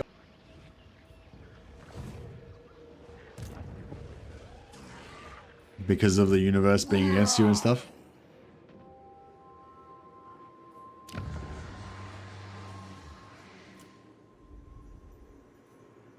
Okay, so we got our -1 turn construction time. Still takes 5 turns though, that sucks. But it is what it is. I might go all out. Since there's only 2 regions, I might... And we've got heaps of cash at the moment, so I might back it up.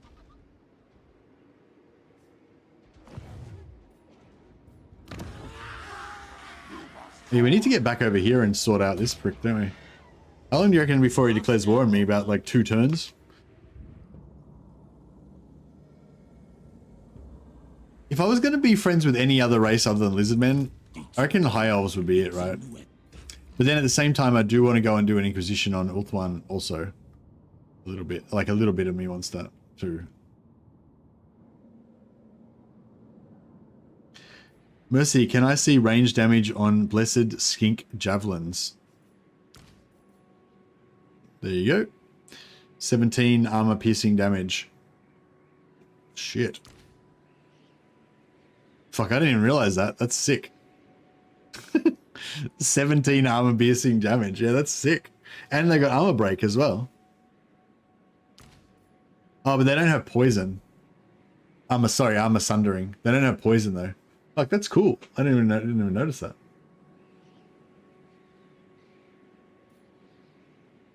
Damn. Yeah, that's really good.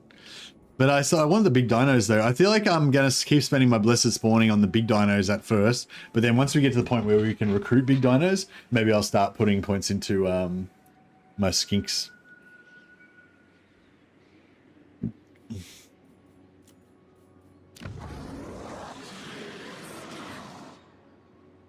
So we're heading up to tier 3, which means we'll be able to get Skink Oracle.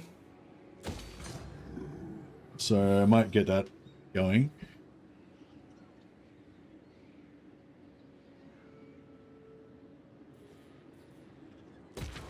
Fuck it, yeah. Yeah, I'll go tier 3 and then I'll go 2-2, I think. What do Chameleon Stalker Blessed units get? I don't know. You talk. These guys? Yeah, that's their thing. Yeah, I don't really know what their special thing is. All of the skinks get physical resistance as well. Yeah, I don't know. I don't know what their thing is.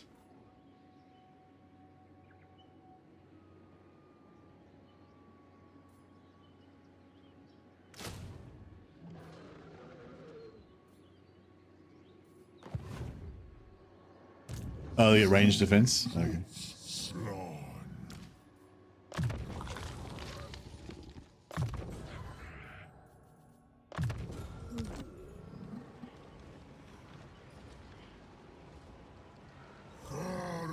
Chameleon skinks get extra HP and range.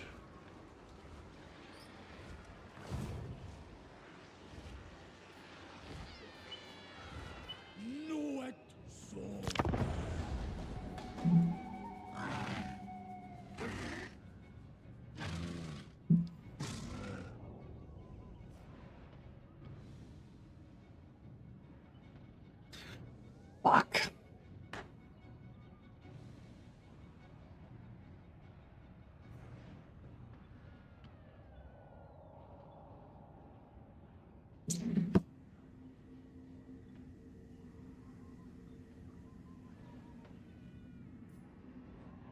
Fucking Itza.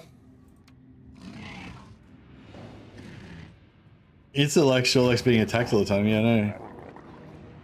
No, this means all our shit's gonna be in trade your settlement to the Bank of Itza. But it's like that's my core settlement. That's like where I was gonna make my capital. I'm gonna go bitch slap Rakath, but he's gonna have crashed all my shit by the time I get back there, which is annoying.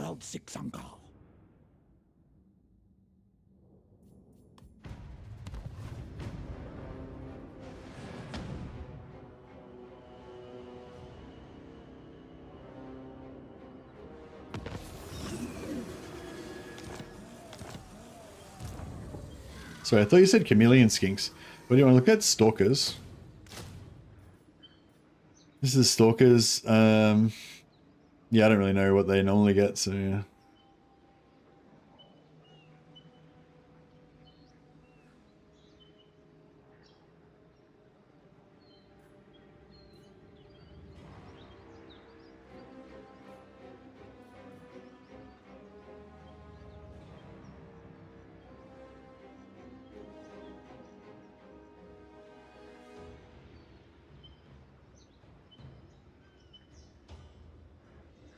Yeah, what's different about these to the normal ones? Does anyone know?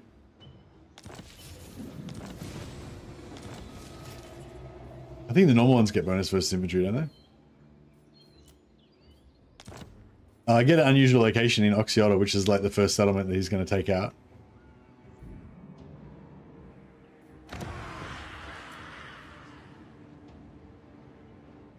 Dwarf construction site.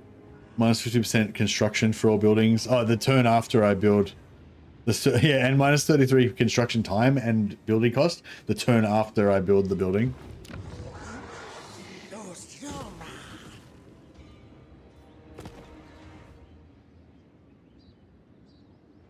feel like I should cancel because we're just going to lose the settlement anyway. Hey, Wolfsball. Got boosted melee wise. Oh, okay.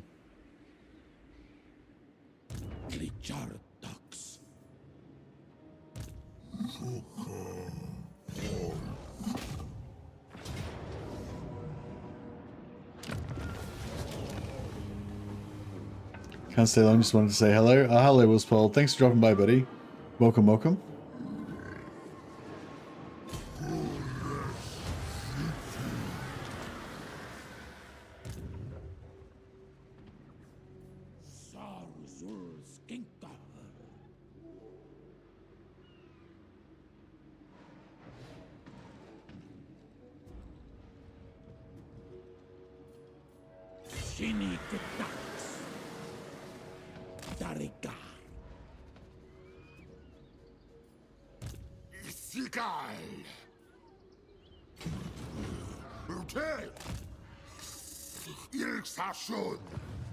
No! I'm surrounded by fools! Alright, cool. Hopefully it was fine. Oh,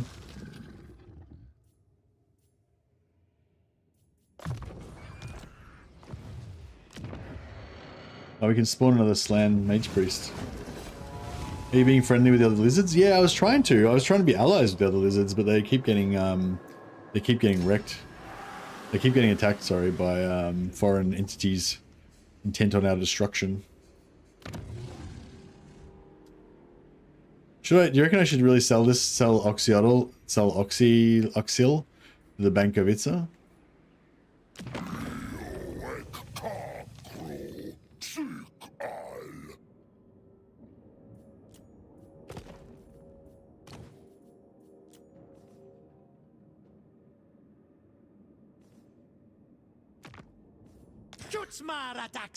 Zero zero.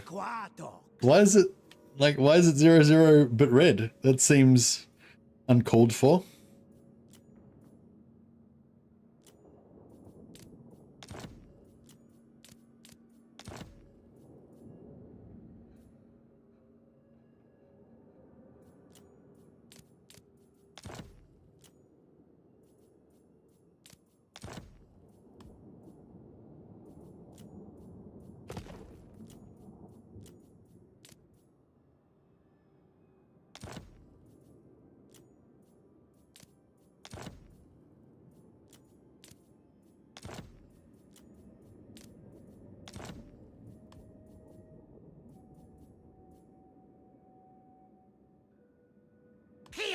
Nico!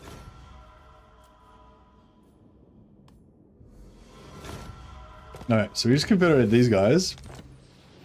So that means we should get a free army. Is that the free? Is that it? Is that the army? That was the entirety of their army. Is that?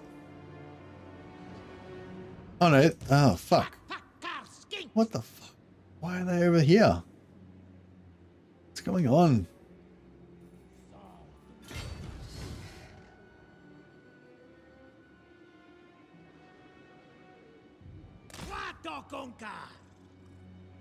Massive army now can kick Drathar's butt, except for it's further away than my army is. It's like, what the fuck? Like, even further away than my army. Jesus, piece of shit.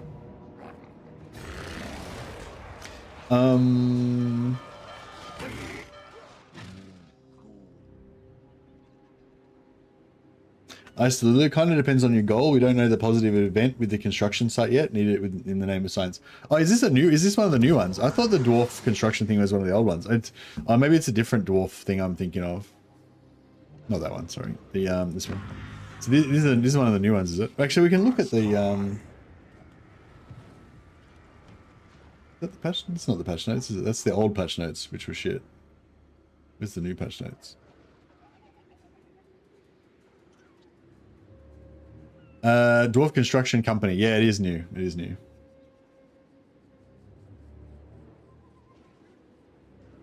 Yeah, no, I wasn't, sorry, Icelulu. My choice wasn't, found out that if you don't construct stuff, they leave and get angry. Oh, really? That's cool. Yeah, no, so my choice wasn't whether or not I should keep this. My choice was whether or not I should sell this before Rakath destroys it. Like, I don't have any choice. Like, Rakath is going to take it in, like, probably one turn, maybe two. So I don't have any choice about whether I get to keep it or not. I'm not going to get to keep it. It's just a matter of whether I let him just attack it or whether I sell it first. But yeah, I think I'll let him attack it. That way at least I can take it back. If I sell it to Itza, then, you know, I may never be able to get it back off him. I might sell the north to Itza and let him just take over this northern area for now while I go down and just consolidate this southern part. That could be a go.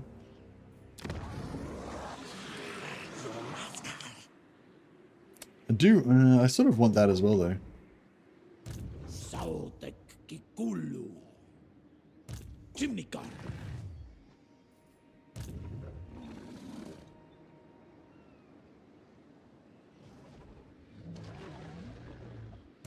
Can't be done.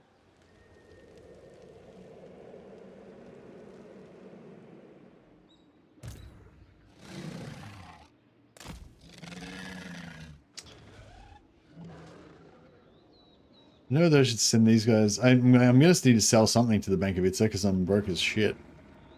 All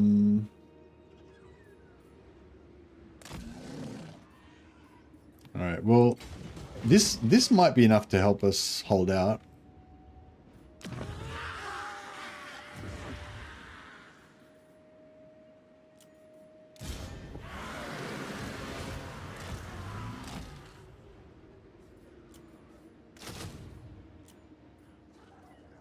We can get some more of those armor-piercing skinks.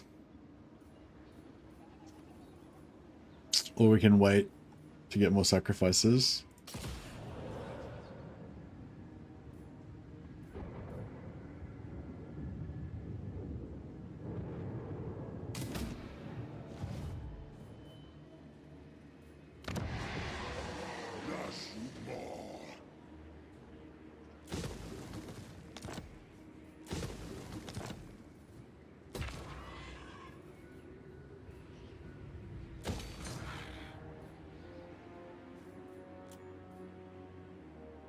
It's the whole province as well.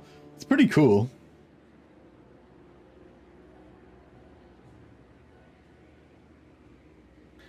Heavy supply usage. Defender will begin siege battles with no defensive supply local region. Yeah, that's pretty cool. I like it.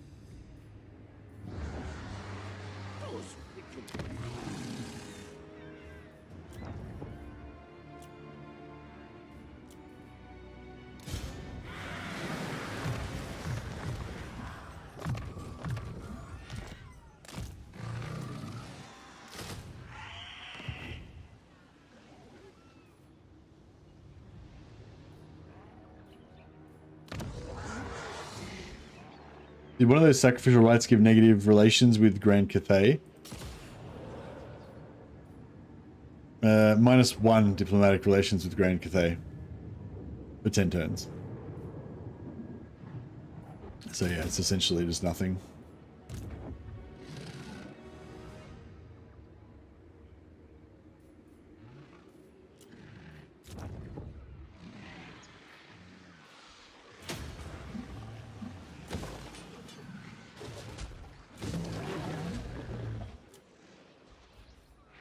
Oh.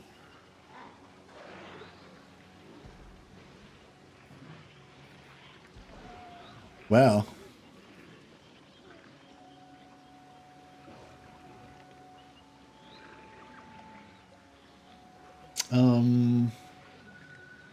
Yeah, I don't want this. Like, at all.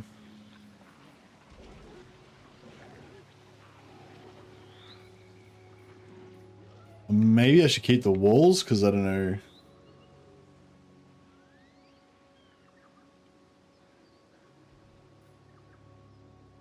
You get more ancient salamanders, I guess. Yeah, I kind of feel like I should get rid of that. I kind of feel like I should get rid of that as well. But I guess it'd be good for right now. I just want to raise some armies.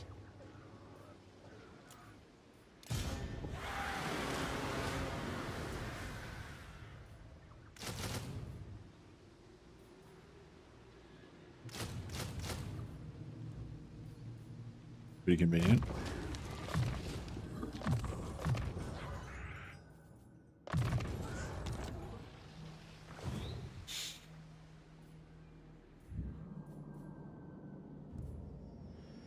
Yeah, I think I can pretty safely sell, like, sell Zlampek and...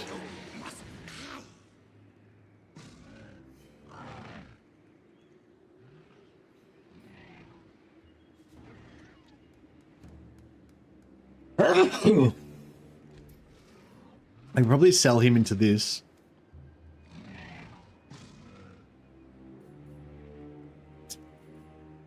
And my ultimate goal is to have Itza control everything, and then I just leave and migrate to the Empire so I can start my Inquisition.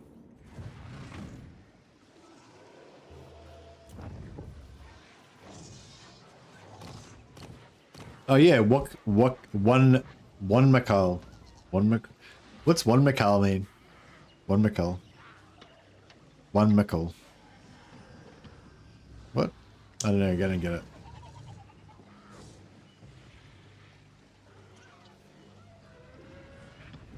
It's pretty cool.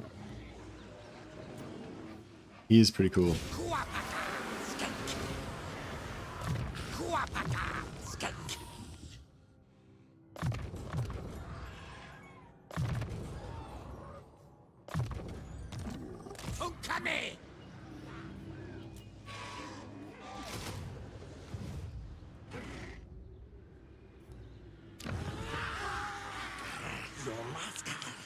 What's his name going to be? Oh, should we change his name? Oh, that's I thought he was like a legendary character. Yeah, no, he's just a generic lord, isn't he? Yeah, cool. All right, he can be Here's Johnny. We've been waiting for a character to give name to. What was the hero? We had a name already sorted out for Here's Johnny, didn't we?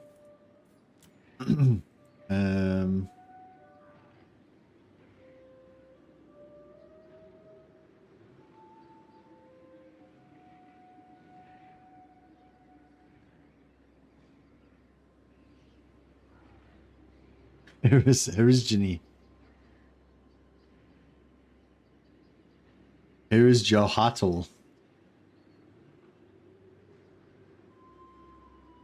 Here's Ginny.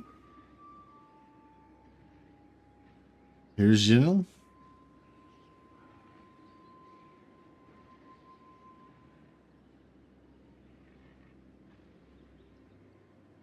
Here is Ginny, Flame Tongue. No, Flame Tongue? That sort of sounds weird because he doesn't actually do any flaming. Shining Spear, Shining Jade, Jade Claw, Jade Tail, Jade Whip, Jade Blade, Stone Fist, Stone Claw.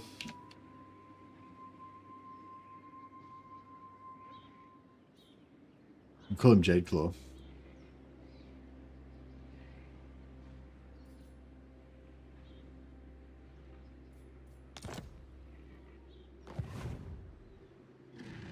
All right, we need some cash.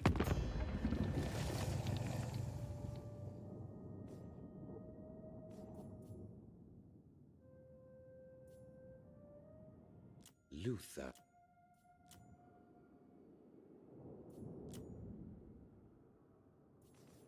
Sultan desired that we could infer. Youngling.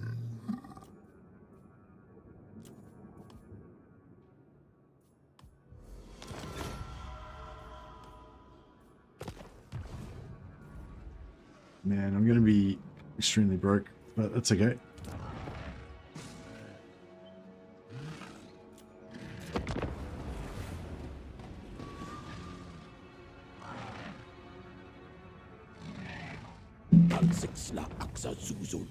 Stoneclaw might be the most dwarven name ever. Nah, Stoneclaw's not a dwarven name. Stoneclaw's like an ogre name. Dwarves don't have claws.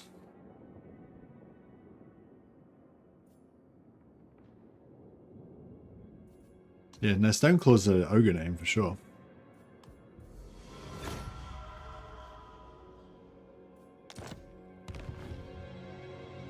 Stonefist, yeah, Stonefist would be more of a dwarf name. Although Stonefist would work for an ogre as well. Stone Belly. Stone Gut. And Stone Butt.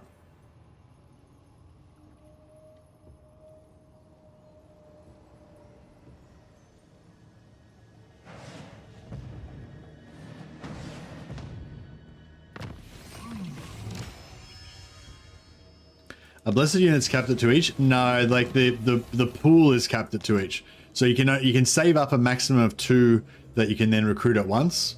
So yeah, you can't like, yeah. See, we're not going to be able to hold it. This is bullshit. God damn. Yeah, we're not going to be able to hold this, so we may as well just fucking...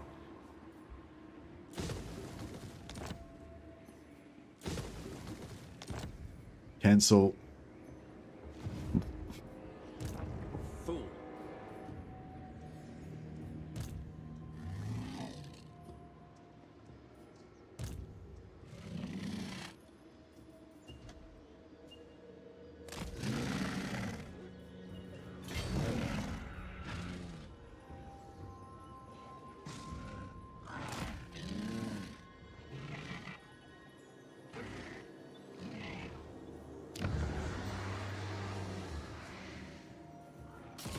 Rite of the Warmaster. I mean, not Rite of Medieval Glory. I mean, whatever, fucking Primeval Glory. 9 turns. I already used, I already slammed it up.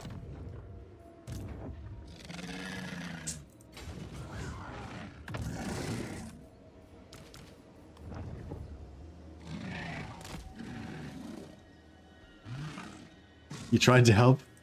Appreciate that.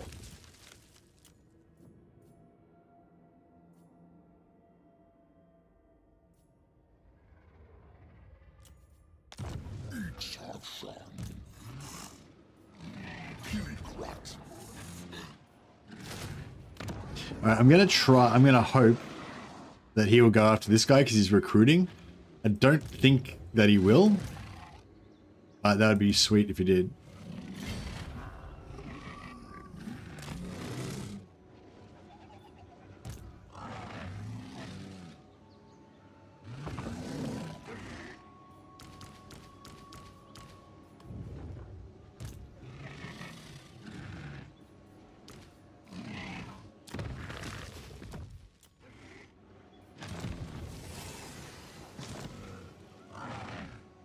Now you can return to being a jackass. Oh, yeah, yeah, jackass. You're very entertaining.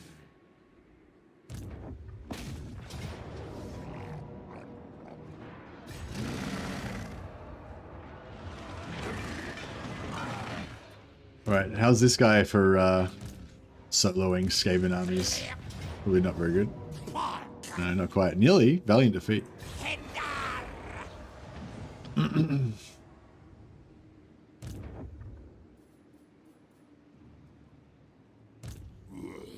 Calquasuras.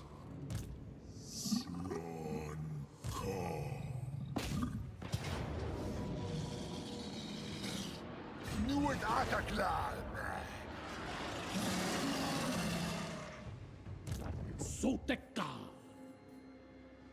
Tokpan. Toklu. We need to give him a... Does the Ancient Salamander have Siege Attacker? Or do the Croxagores have Siege Attacker? Yeah, Croxagores have Siege Attacker, don't they? In the old system.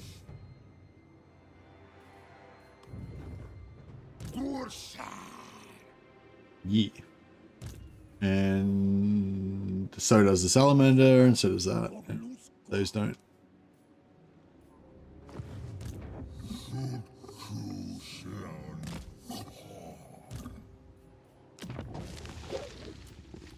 And we'll put... Oh, we've got a Humble. We could use him next time we get some heroes. I'll get the Strategist to get the levels up.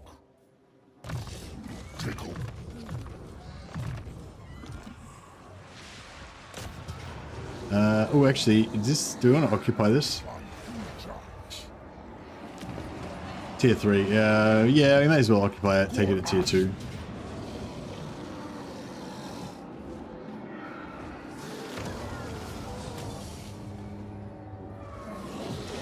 Big ass dinos can break doors. They can.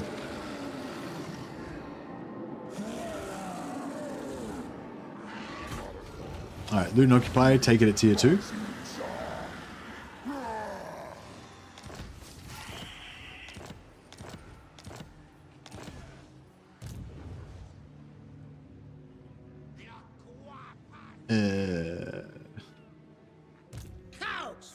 It's weird.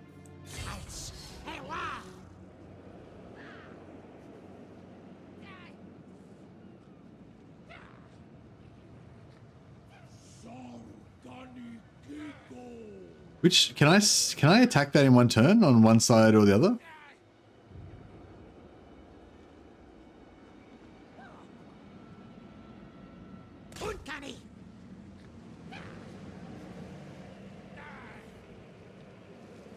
Oh, I can't even... There's no way...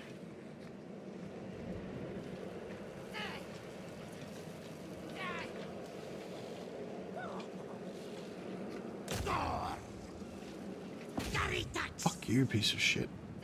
Fuck! Fuck! Fuck! Fuck! It's fucking 3,000 gold a turn, and I can't fucking get him. Can't get it onto land anywhere. Ugh. All right. Well, it's okay. If I just stand next to it next turn, it's going to cost me 3,000 gold, but next turn we'll be able to get on board. Is forbidden.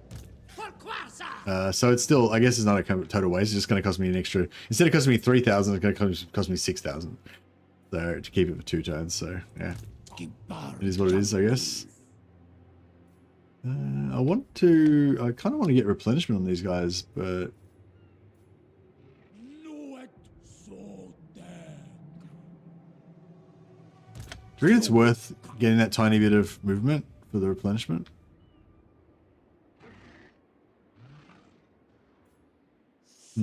Yeah, I might just take the replenishment.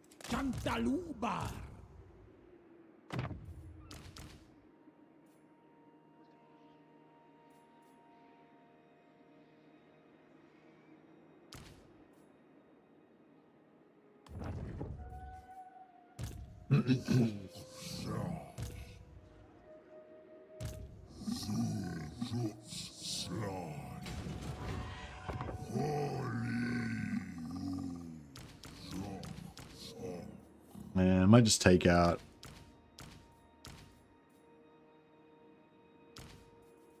some of these lads.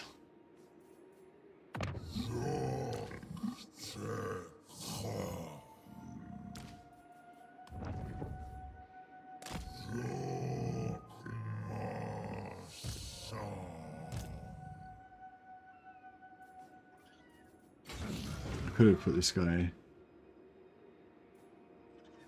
Actually, we can get rid of him, I think.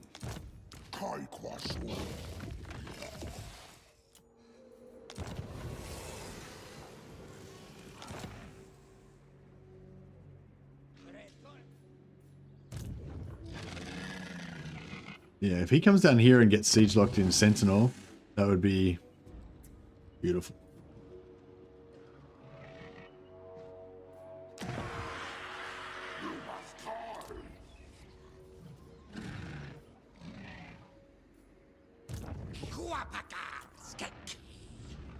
$132. So we could get 40, so it'd be 170.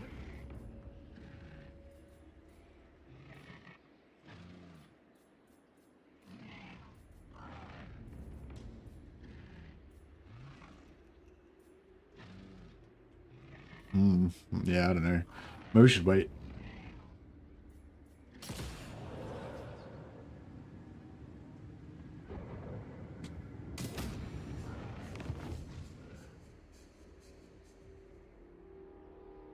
Have we got any regiments of renown left yet?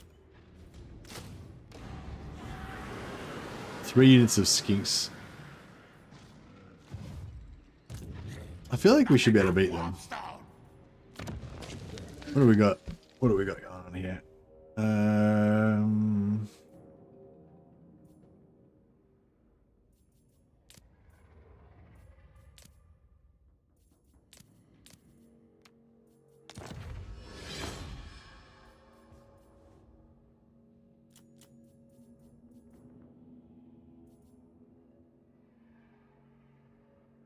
Missile block chance and armor. I don't know. Would you rather have the armor or the missile? Missile block chance works on on armor piercing as well, so I guess it's kind of better. I'm just thinking of stuff that's good to stop out big dinos getting shot. Trickster's helm, yeah, that's pretty nice. Real nice.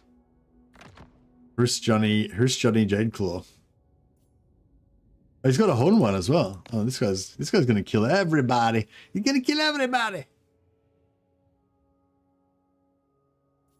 If we get him anything that gives him like cooldown, like something on a cooldown with like unlimited uses, then he'll be able to just cycle charge everything to death.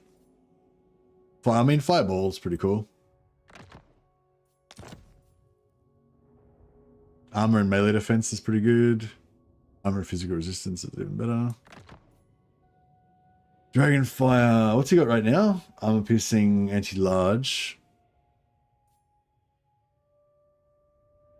Shield breaker. He's already got poison, so we don't really want to take that away from him.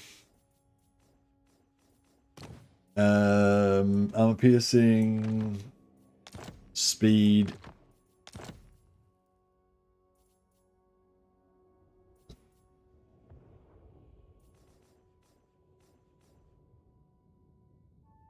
Pigeon pendant gives regen. What? Say what? No, it gives flying units negative stats to flying units.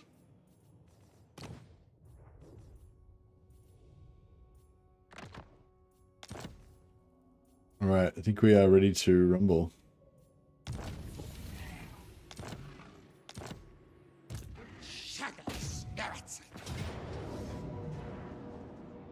Victory. Oh man, I was getting ready to like have an epic showdown.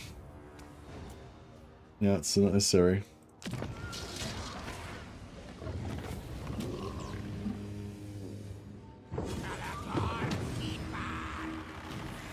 On your phone it looked like a drop of blood icon. Oh, okay, nice. Why would an anti-flying banner have regen? Oh, yeah, he just said it just looked like had the regen icon on his phone. He's watching it in tiny version. I might, rather than respec him out, I might let him join up and he can be our third lord. But instead of having 1, 2, 3, 4, yeah, we'll get rid of this lord and he'll be our assistant lord. We'll get the other slan into one of these spots. Actually, we didn't check out what slan we got, did we? Another 3rd generation. Oh well. That's cool. So did you guys say that there was a melee slan that was actually good in melee? Or does the 4th generation buff melee troops?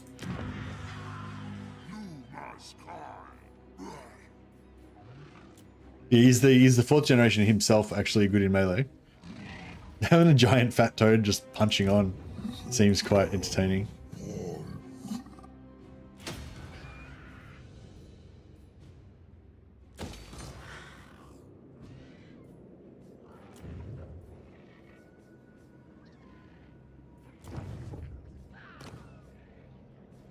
That Spittle's still alive. Oh yeah, right. Plus 30 melee attack, plus 20 melee defense, plus 300 AP damage. This doesn't sound that good in melee. Like, it sounds okay, I guess, but like it sounds, yeah, it doesn't sound that good. It's not like Dwarf Thane defense or anything. The only melee thing I know about slans is they have a special attack if they fight with a Hydra in melee. Really? I mean, yeah, I get. Sorry, I get that it's you know, a big melee boost, but I feel like I wouldn't really consider them to be necessarily a good melee hero. I mean, just looking at the numbers, it'd be interesting to see how they play out because they don't have any red line or anything, right? I mean, they don't have a yellow line for combat or anything.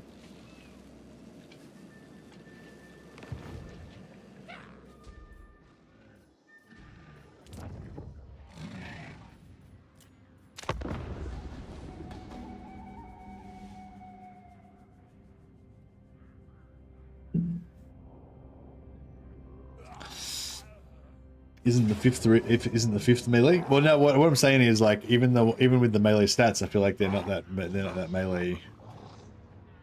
melee-ish. Well, it looks like our garrison is dead.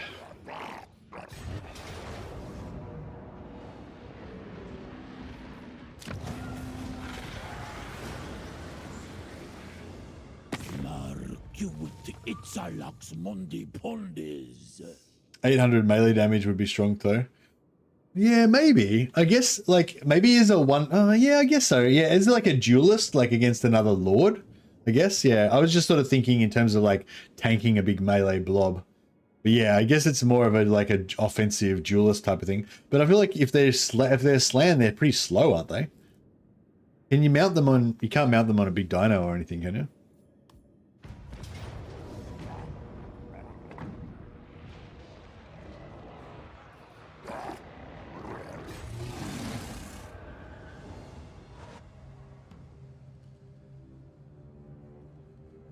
They pick the Hydra up and slam it on the ground.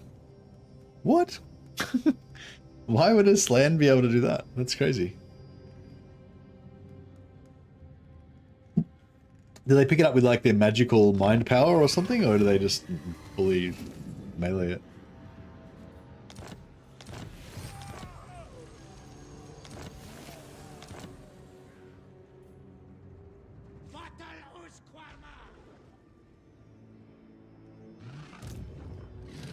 Yes, I was hoping he was going to come down and go after this guy, but unfortunately he did take Oxa. And then, oh yeah, and we lost our fucking dwarf construction site as well.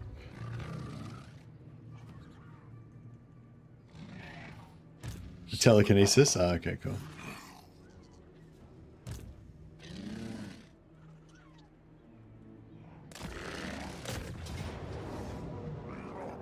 Alright, we'll use this really expensive army.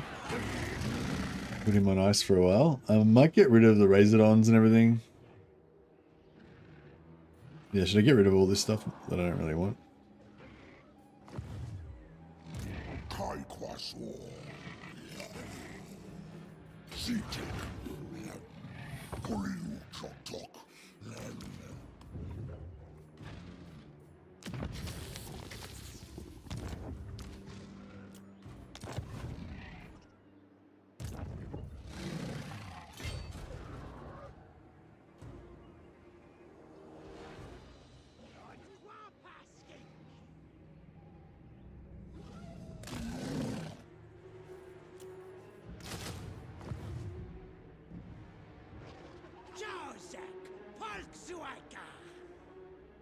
What is that? What?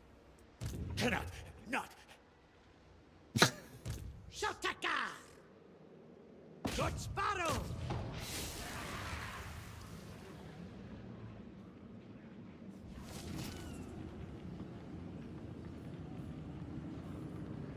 Skink lot!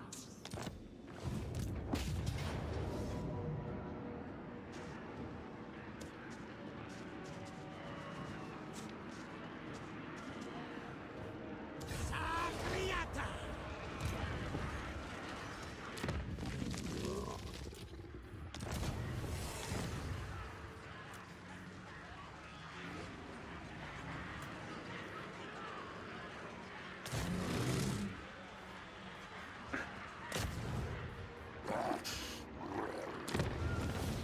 Oh, what? Looking against a bunch of shitty Skaven. I should have fought it manually, obviously. That was brutal. I didn't deserve it.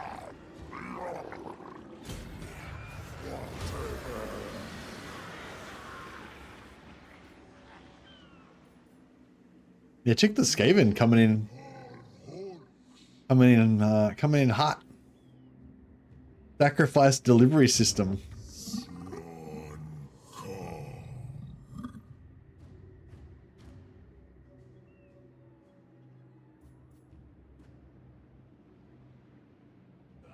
Tehenhauin Sikal.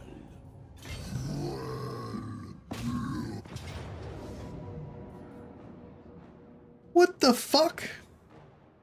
Are they serious?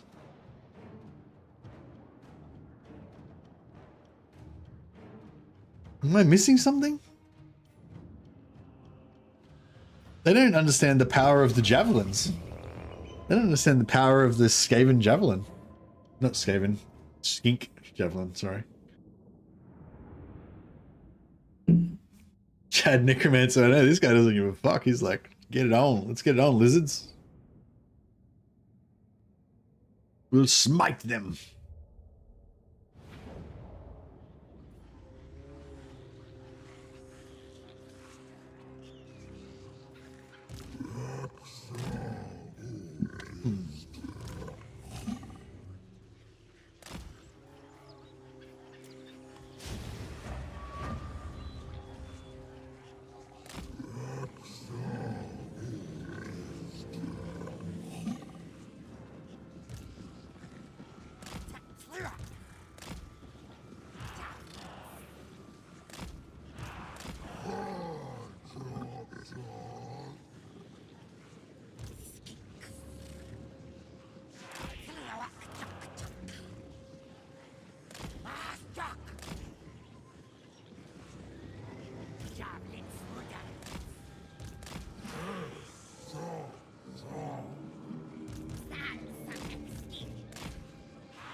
Get wrecked, Cav.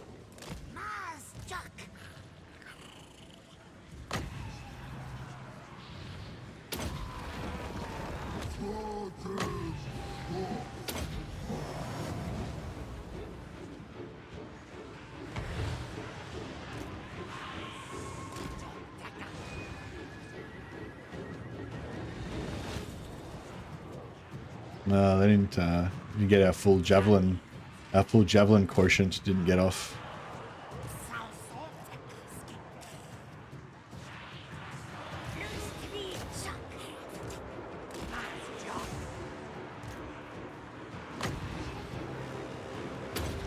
Should have.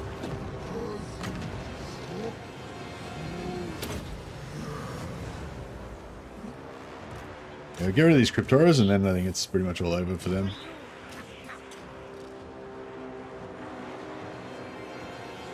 Yeah, they're done. They're done skis.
Yeah, I don't know what they were on. Your armor right must have fallen off. These auto resolves suck. Oh yeah, maybe we need to put the armor right back on. Good call. Yeah, that armor right's sweet. No worries, Sam. Thanks for hanging around. And you were, despite your best efforts to troll me, you're still a pleasure. Always a pleasure to have around.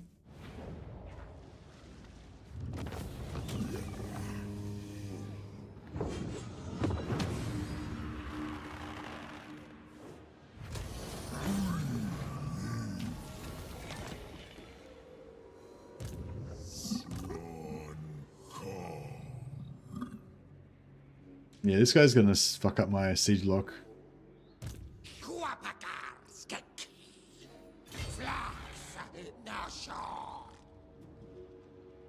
Fuck it, I can't afford.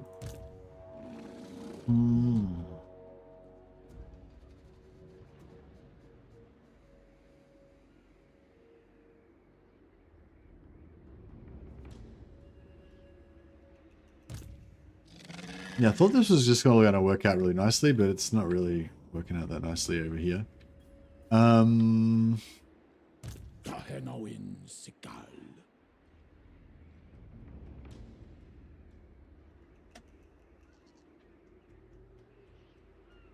No!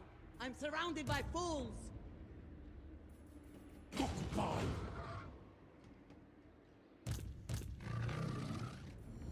It's a qua, it's a nuet.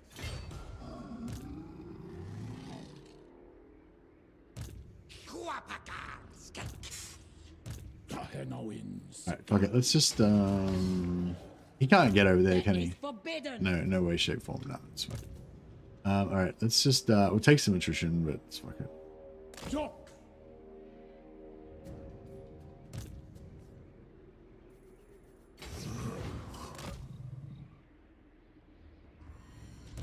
This guy.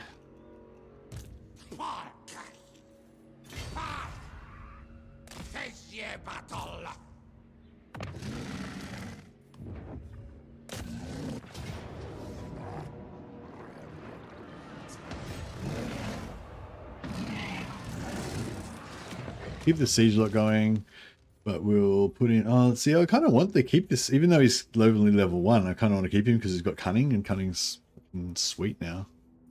But yeah, he's only level 1, so.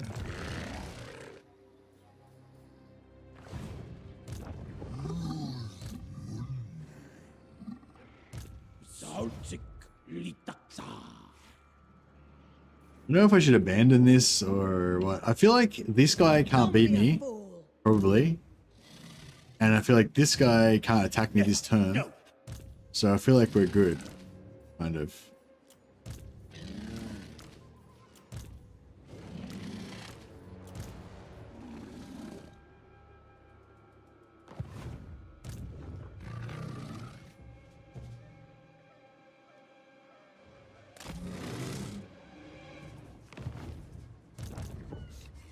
Foolish thing! No! 0. Oh, that settlement's not theirs. So these guys are gonna suicide this turn anyway.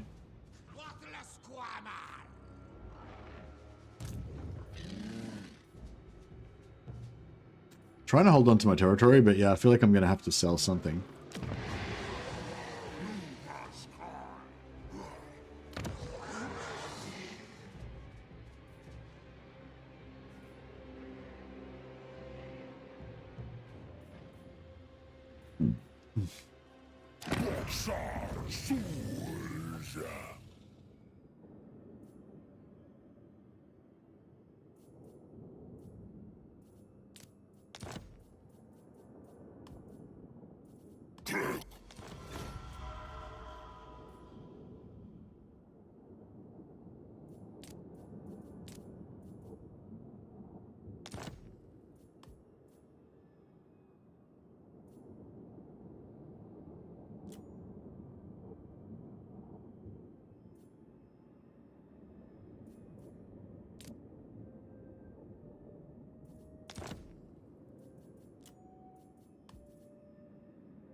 Sortek.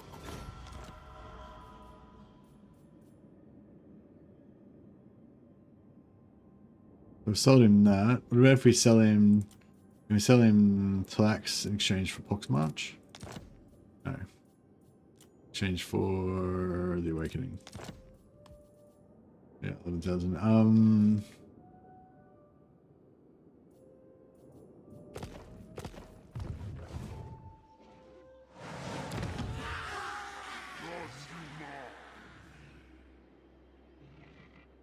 The blend swaps we're going to get back. Yeah, I was sort of thinking of selling him all of this. Maybe.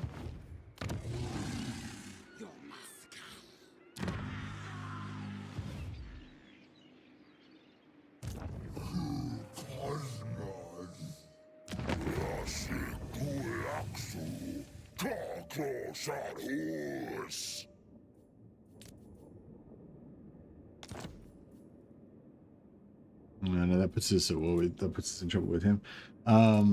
That sucks. It's Quitzer. Quitzer. Quitzer. It's kind of nice. It's kind of central and safe.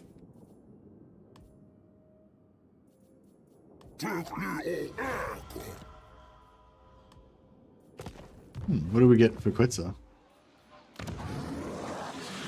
E2 settlement. Not bad.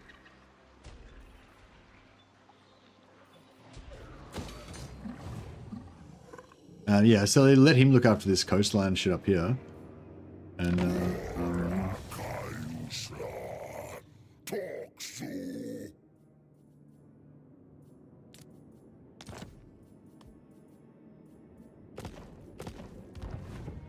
yeah, we'll just have the secret. We'll just have the inner stuff. Oh yeah, so we did lose the armor, didn't we? So we've got growth 2 turns, public order 2 turns. Max Winds of Magic. Yeah, so we just need the armor back up again.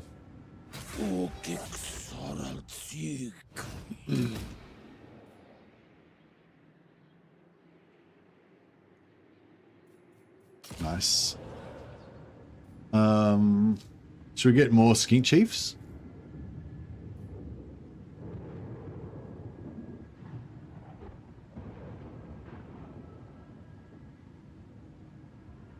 -8 corruption, all provinces. I feel like this one, even though I don't really want the Temple Guard, at least we get 50. At least we get 50 spawn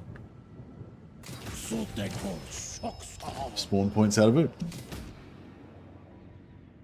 So random with Cathay. Yeah, it's just like, what did Cathay do? Just randomly piss off Cathay for no reason, and also like just such a small amount that it doesn't even like do anything anyway. Like a random Cathay hate, just racism, random racism for no reason, casual racism.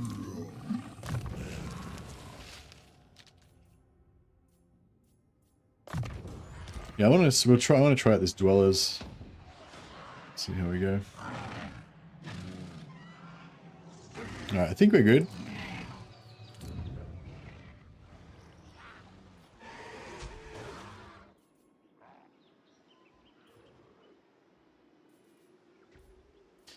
This coastal area, I think, is going to just keep getting attacked. So, I don't think I'm going to level it up. I don't think I'm going to worry about trying to build it up too much. At the moment, anyway.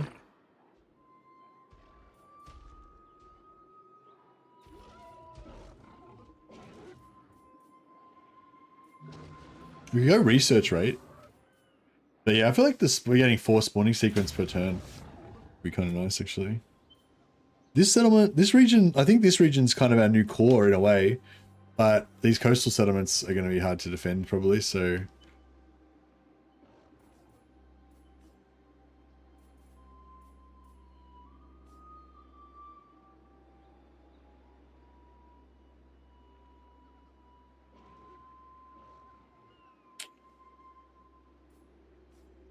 Unlocks technology sequence of heroism. Maybe should I maybe recruit that? I mean, so not recruit it. Should I start doing it? Oh, here it is. Immunity psychology, all characters, -1 wound recovery, -10. I don't think we even need that, really. I don't intend to get wounded, so that one's good. 5% physical resistance. Hero capacity for skink oracles, that one's good. Stalk on all heroes, stalking giant dinos on all heroes. Yeah, I don't think we really need that. Although, if I don't get it now, I'll probably never get it. Is it worth getting the -10% cooldown, at least? The psychology doesn't matter, because they're all going to be mounted on giant dinos and be causing terror, so...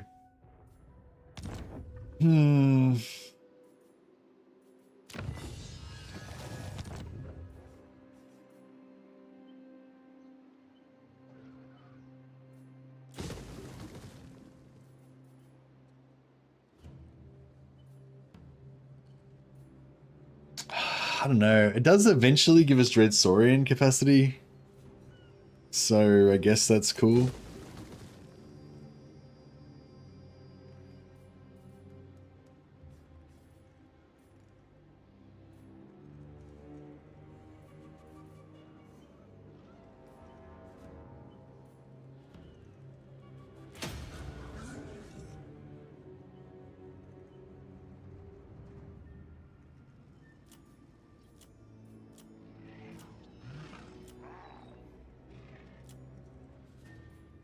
I don't know whether I should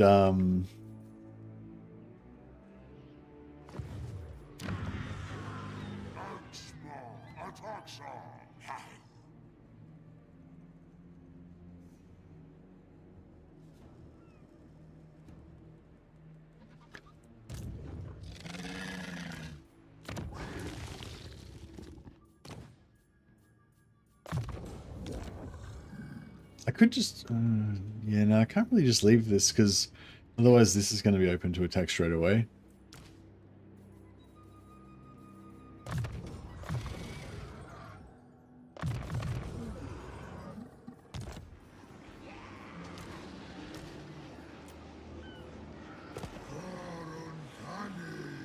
I'll leave it up for one more turn, maybe. I'll just start recruiting jabs, just to make it more attractive for attacking.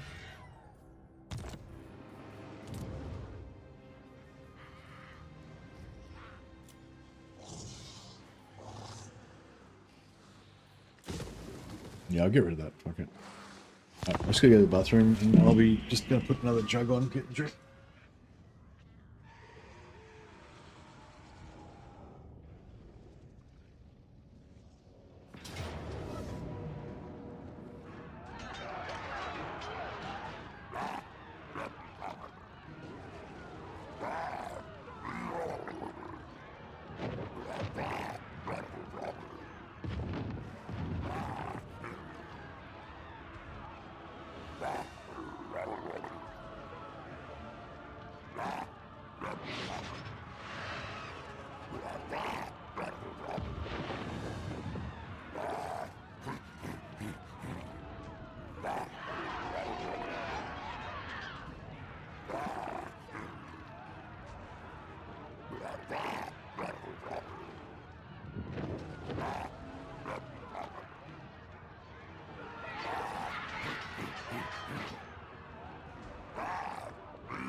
All right. Let's go keep our siege lock engaged till our main army can arrive. Really? Okay, maybe.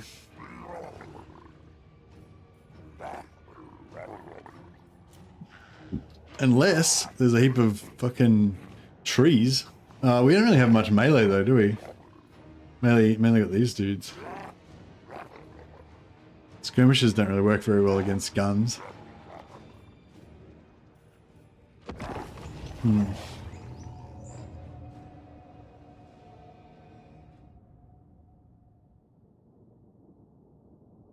Yeah. So yeah, some other people mentioned that as well, Vasily. That's right, yeah. The yeah, Pompous got half from -4 leadership local area to -2 leadership local area, whereas apparently other factions that had the -4 leadership actually got buffs. Obviously, a different person did the the stats on those ones. Maybe, I don't know.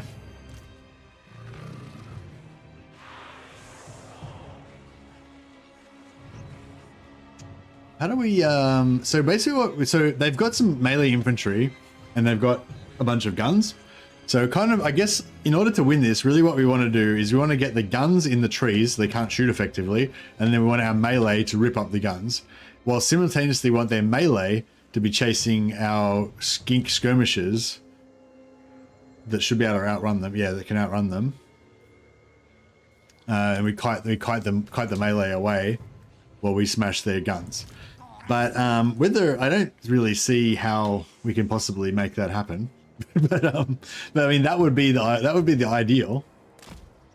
I don't know how the fuck that is going to happen, but that would be the ideal. So what about if we hide everyone in the trees? Auto is not a win, no. That's otherwise I would have. I don't really care about this army because I got it for free during the Confederation. So the whole point of this army was just to kind of use it for a purpose and then disband it. So if every single guy in here dies, I'm not that bothered. But I heard some new music about in the patch. Did you encounter any? Oh, I haven't noticed. Maybe. Sorry. Has anyone noticed any new music? I don't know. You know which faction it was for?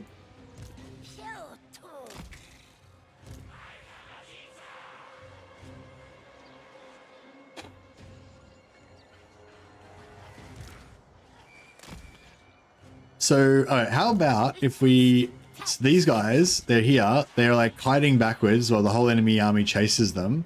They keep coming back through here, back through here, back through here. And then they go here, the melee are still chasing them. The guns don't know anything bad's happening. And then all of a sudden these guys come in, take out all the guns off the back while these guys keep kiting the melee away. That could happen, maybe? Like, you know? If the gods were generous, loving gods, then that could happen. I mean, we know that the gods are not generous or loving, but you know.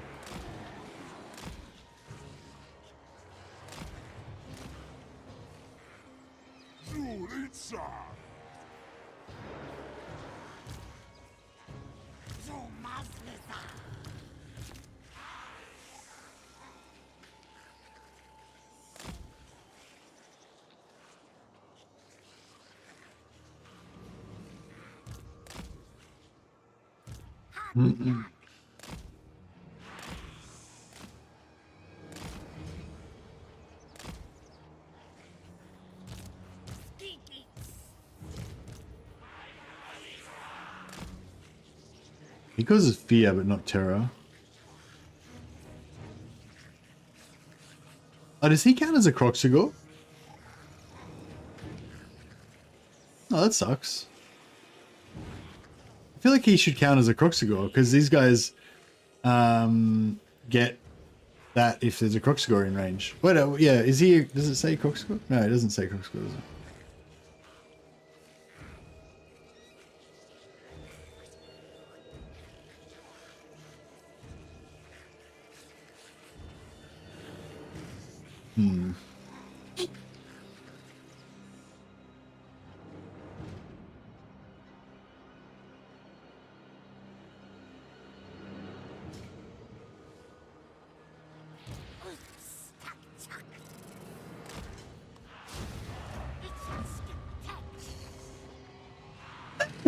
There's a lot of dudes, isn't there?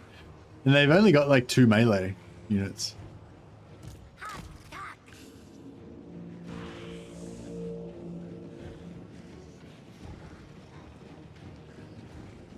What? I was out of range.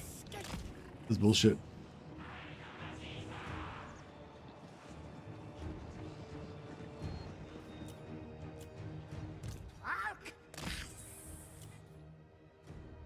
What the fuck? I feel like their bullets just keep shooting us more even though they're not meant to.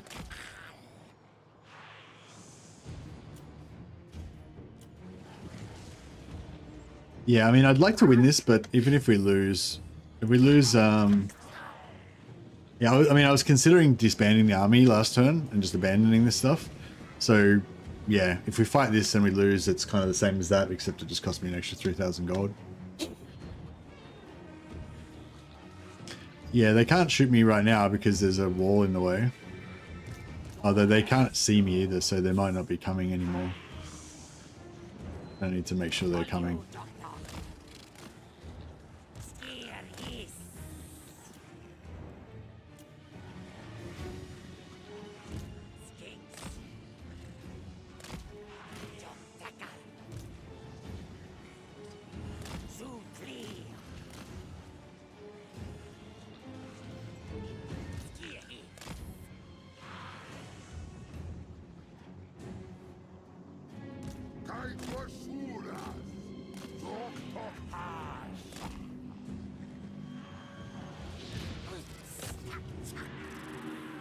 We can't use our melee on these guys because we want to keep them secret.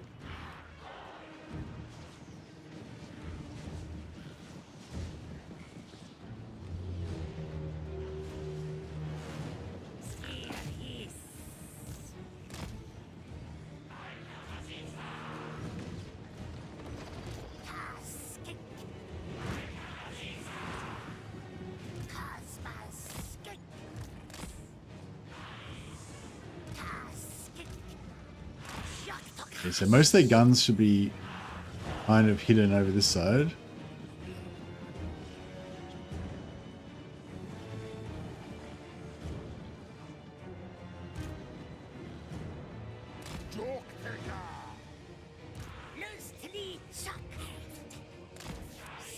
I'm gonna be a bit closer over to the gun towards our guns. If we can.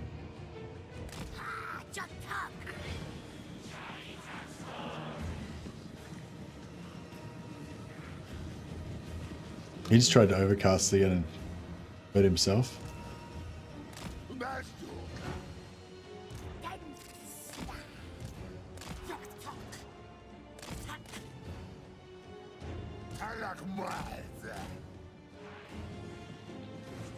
Alright, I reckon it's about time.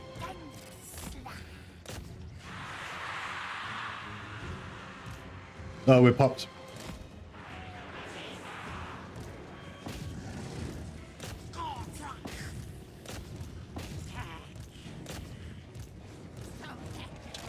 Those grenades go off before...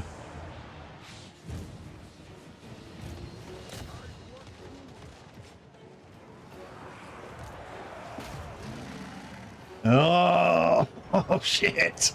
I was just about to nail him, but it was too slow.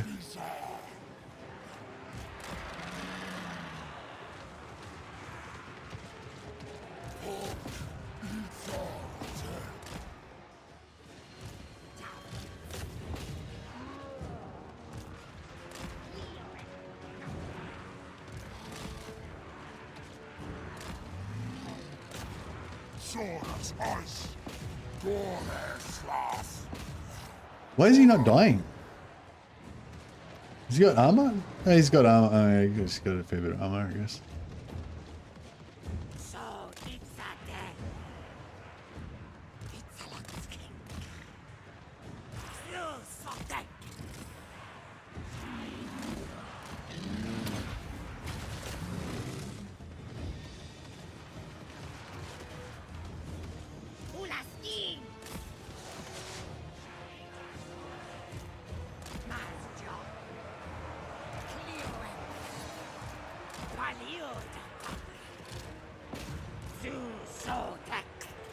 Fuck.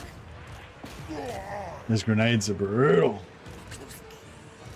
We need to shut them down, shut that shit down.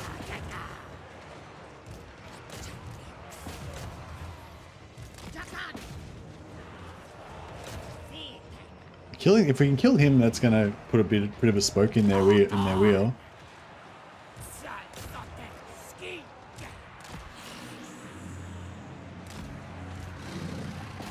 Yeah, he can push. He should be able to push through, shut down these ranged before they start grenading the shit out of everything.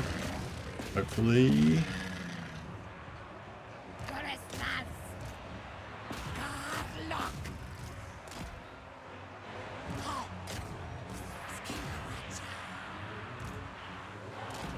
Alright, let's just get them around. Yeah, this is looking pretty good. Keep shutting those range down. Those spears are getting pretty fucked, but it's okay. He's doing a great job in there. We can start spreading some of this ranged around, I reckon.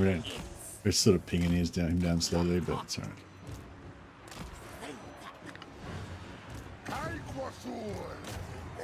Yep, everything's shut down. They're done. Job done. Yeah, that was cool. That was a good little fight.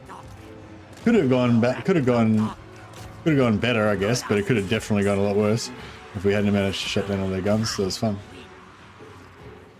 It's a beautiful thing when a plan comes together.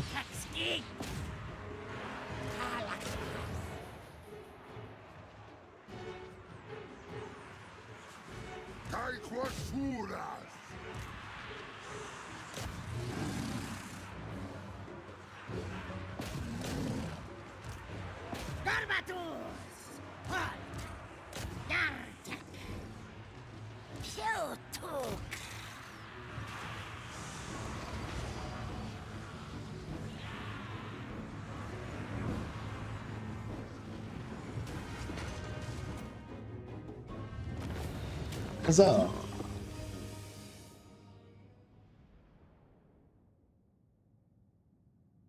Like that's like the best thing that game, that's the best thing that this game offers, you know. It's like it offers you like these you know, tactical problems that you can then like think about like a puzzle and try to figure it out, and then try to execute it. Then you have to have a good plan, and then you have to successfully execute the plan. And like when you do, it feels good. I feel like that's kind of, you know, that's kind of the crux of the matter. Whereas if you've got like, if you can't win or you can't do anything that makes any difference, or you don't need to make any decisions, then it's not as good. But if you have to make decisions in order to win, and you know, and you can execute it, like that's when you get the most, pleasure, the most dopamine. I'm back. Have you abandoned the lizards yet? No, I have not abandoned the lizards yet. I think this campaign's got some legs. This is fun. I might take the replenishment just in case we want to use them again. I'm still planning on getting rid. Oh, I just got to get my drink.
I always take offerings. Too many good ways to spend them. Yeah, they're nice. The Doomsday Laser Dino mount that Tehenhauin gets, in my personal opinion, is the most fun mount that all of Legendary Lords of all factions. Yeah, nice.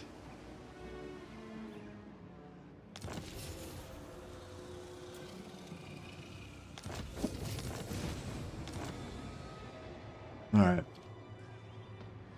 Tehenhauin Sikal. Anyone's now on some, he's on some flying bullshit now.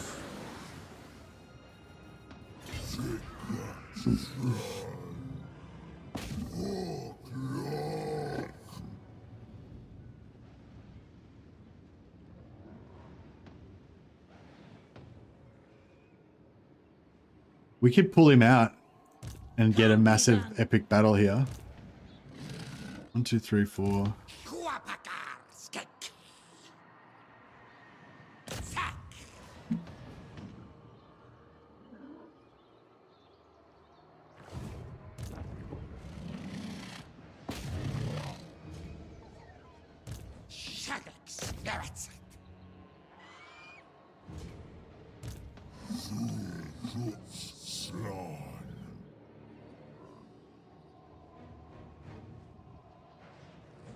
Oh, this is going to be pretty epic. How are we going? 186 plus 40 we could potentially get. Be 220. Yeah, no, we want to wait till we get more.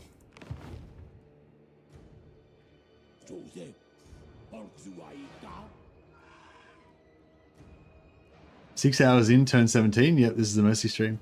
I don't understand why you guys are so concerned about me playing fast.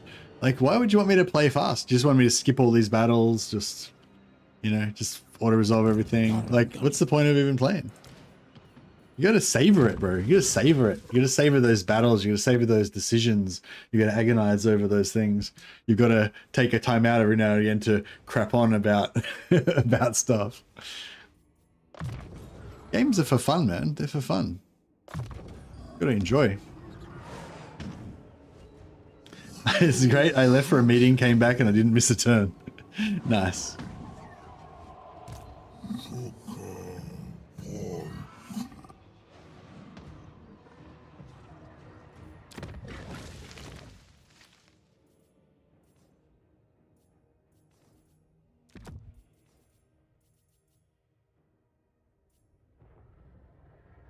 These are both pretty shit. Let's see if we can get a green. Plaque of Dominion. Dominion.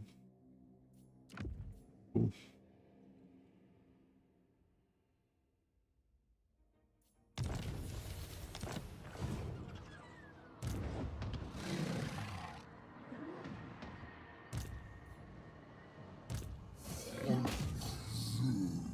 My plan is that we should be able to, if we auto-resolve this,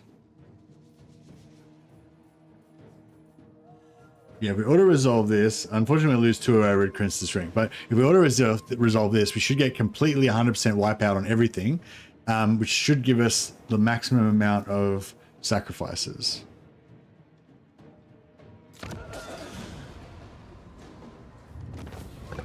$249. Okay. So yeah, it doesn't give you like thousands and thousands. Undead are always wiped out to a man. Yeah, for sure. But they come back as well. But yeah, I was hoping I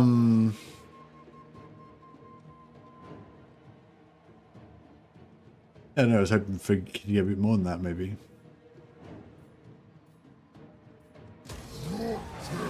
Yeah, actually, yeah, we could have fought it manually and they still would have got wiped out. Yeah, good call. And well, they still would have not quite got wiped out, as the case may be, with the respawning.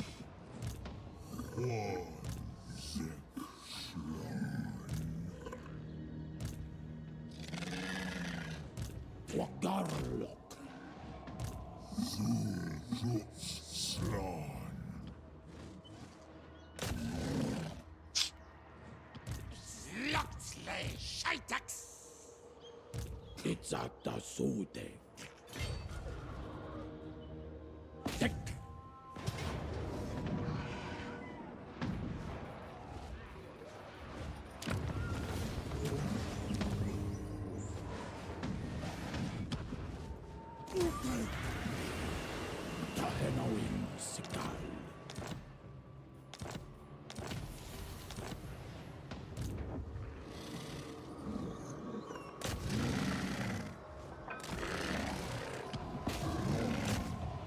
like that he's like right there, like he's on it.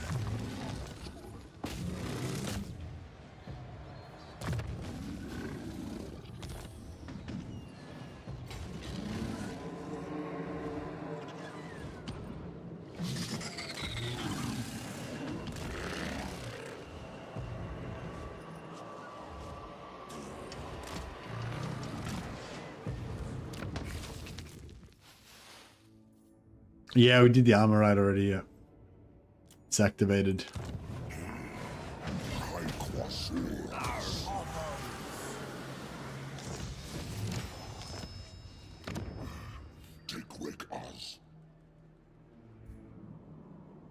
Yeah, so we're not quite I mean, we're sort of protected a little bit against the Skaven on that corner there, but we're not protected against these guys. I mean, he's probably going to lose all this to Ikit Claw at some point, but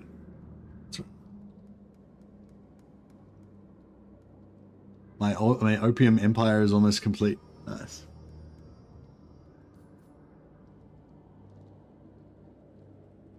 It's getting hot ears.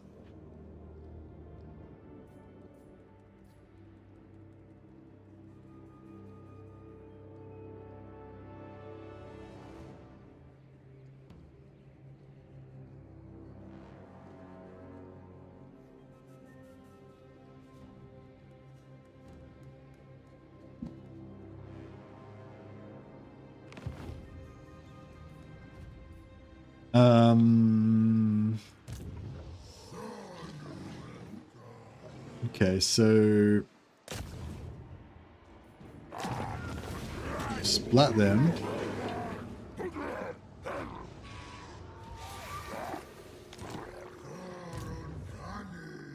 Where do you reckon Ikit Claw went? Ikit Claw was about here, right? He went back up there, maybe. Oh, no, there he is, there.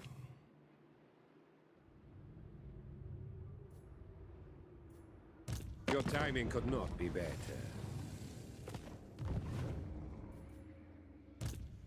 I feel like I could just leave him alive, really, can't I? Can't be done. He's basically fucked.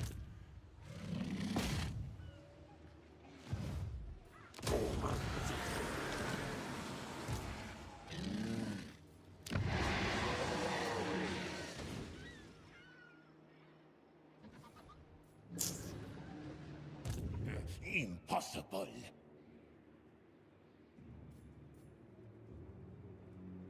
I don't know why I took over that island, really. I don't really need this. I mean, I can't really trade this to anyone or do anything with it. It's just kind of like this extra area. I mean, it's probably a good battleground to use if I can try and sucker Ikit Claw into coming in and attacking me here instead of coming in through here. That would be good, maybe.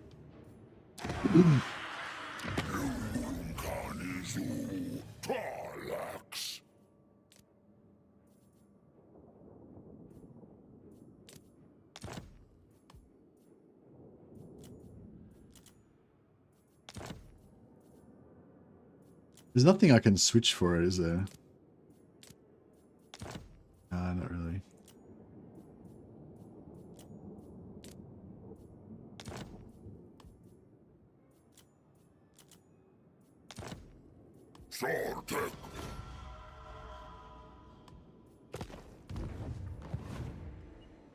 Yeah, do you reckon if I leave these, if I keep these here as like kind of a bait thing, if they'll attack? There's no land bridge here either, so this, yeah, these islands are a bit shit. We don't really want them, do we? Yeah, I don't know. Because if we use... I don't know.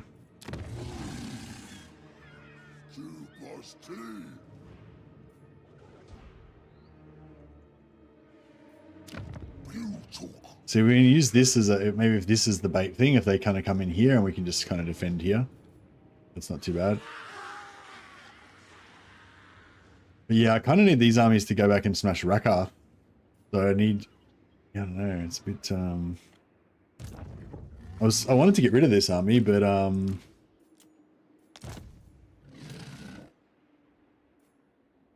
actually I got rid of that penalty, didn't I? Did I get rid of that penalty to source cost? Or do we still have that?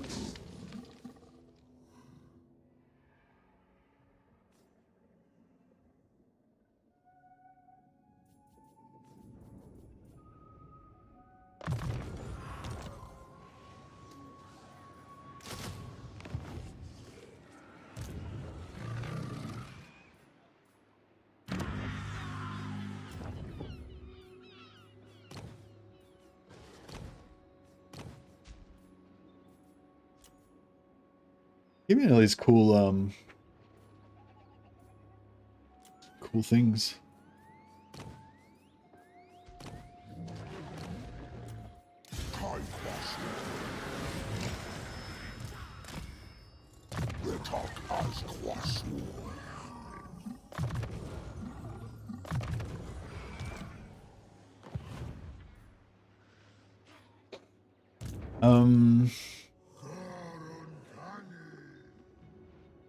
So I guess this is kind of our core now. Now that Rakath came and fucked up my area.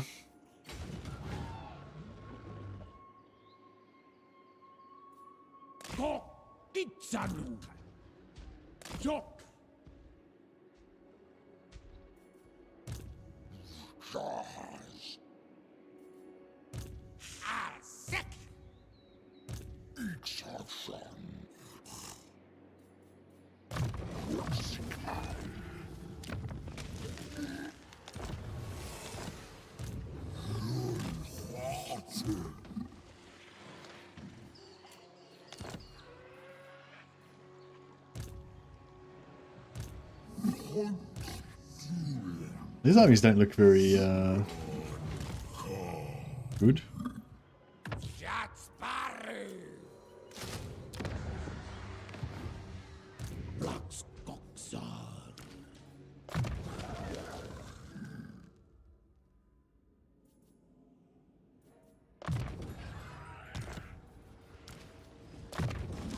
You gotta get these guys leveled up so they can get their big dinosaurs.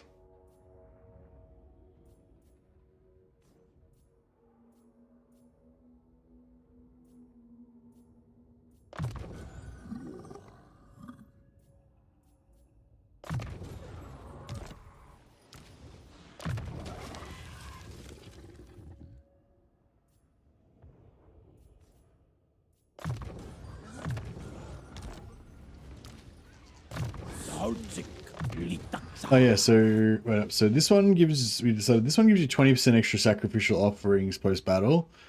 So yeah, that's the one you want. So like that battle we had before, we got like 250. It's about the same as actually, isn't it? Because like even if you have like a really big battle, you only get like 250. Oh wait up, but 20% of 250 is 50, not 25. Whereas this one you only get 25. Yeah, if we can keep Sotek like fighting big battles like every turn, we'd get more out of that. But if he's not going to be that active, you get more out of this. Replenishment and upkeep for Skinks and Bastiladons. Lord's army only.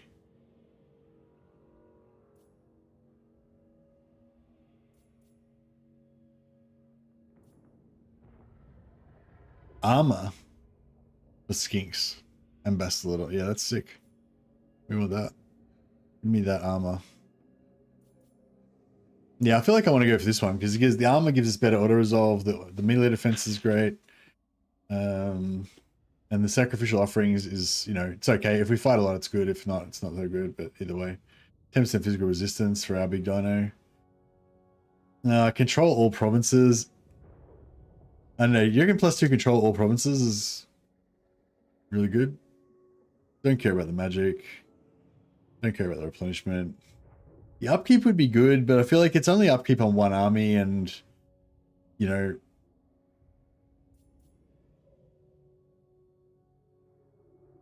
Yeah, I feel like I'm going to go this one.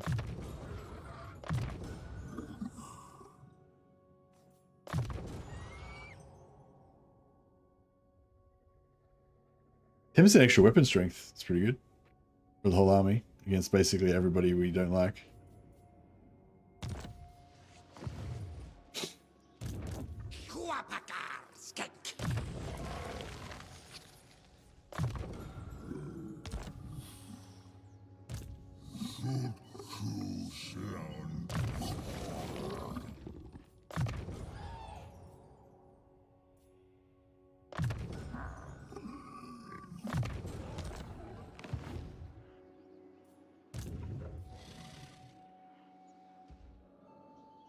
Yeah, that means not too bad now. It's like 2,600, a little bit cheaper.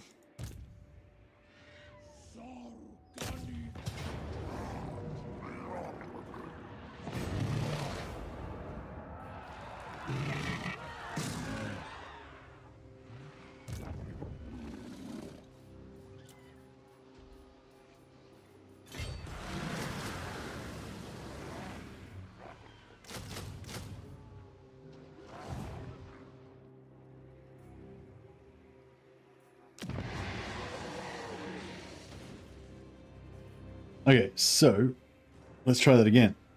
On our Skink Priests and our, whatchamacallit?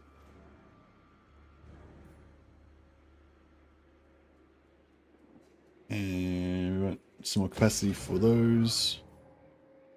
And Genetic Web improving commandments. Yeah, maybe later.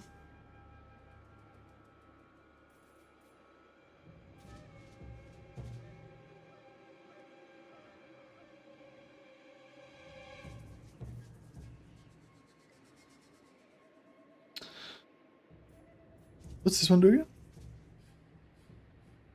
Hero recruit rank faction wide, Lord recruit rank match slaver. Yeah. Maybe later. I don't think we need it super early. You already have the Skinks building? Yeah, I'm building it for hero capacity. So I want to get to tier I want to get to tier 3 so I can get +1 hero capacity for Skink Chiefs. And then go tier 3 there and put another one there. Well actually I'll probably knock that one down. Rebuild it later. Which maybe put growth there.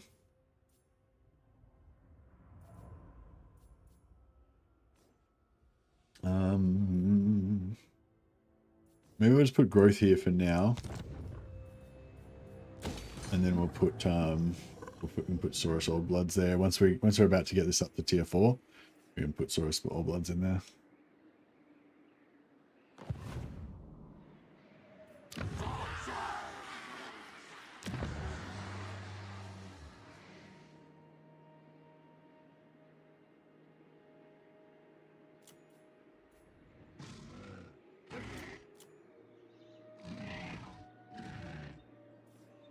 Yeah, kind of Quetz is kind of cool. It's just like a little highway through here.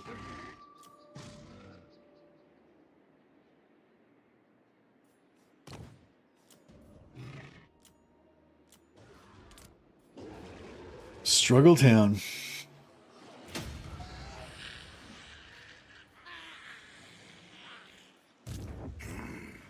Hyquasaurus.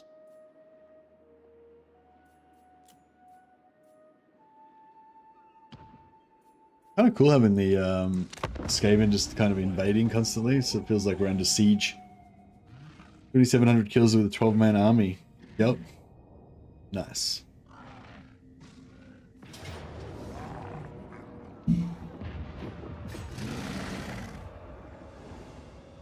I've only played for a few weeks and mostly stuck to Krokgar. What are the changes most relevant to him? Does he still start 2 into the Saurus tech line?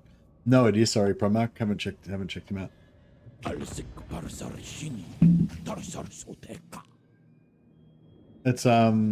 interesting that you've only played Lizardmen. Yeah, I feel like Lizardmen are like one of the probably least, like my least favorite factions in the game. I do enjoy the occasional Tehenhauin campaign, which is what I'm doing right now. Even the ones that are least favorite, they kind of become, if you don't play them for long enough, they're kind of fun because they're so fresh and different from your normal campaigns, you know. But yeah, it's interesting that you're saying you're fairly new and you pretty much only play Krokgar, which is like, yeah, least favorite faction, least favorite race, probably one of my least favorite races, and Krokgar's not even my favorite Lizardman. So yeah, it's funny how different people enjoy different things. There's different campaigns kind of crafted for different tastes. Oh yeah, sorry, I can't help you with the question. Don't know, haven't even looked at Krokgar's campaign at all. Mostly because it's so vanilla and we'll be moving on to races with more mechanics. Oh, okay. Yeah, no, that's a good call, yeah. If you want a race that's just really basic and just doesn't have anything special, then yeah, Krokgar's pretty good. He not to say he's not a good faction. Like I like how he gets hero capacity and bonuses to Saurus. Like I like heavy infantry, and I like how he gets the bonuses to Saurus, and he gets I think he gets tier 3 capacity for Saurus Old Bloods as well. So you can have heaps of Saurus Old Blood heroes, which are really cool. But yeah, you're right. He's pretty vanilla, yeah. Good call, good call. This guy just raised a whole bunch of extra stuff. What an absolute wanker. Wanker!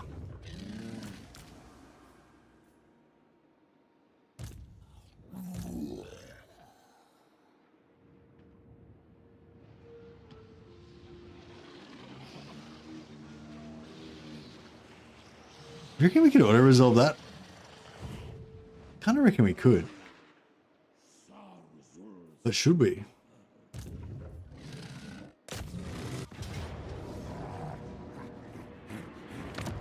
Yeah, better off just getting rid of these guys.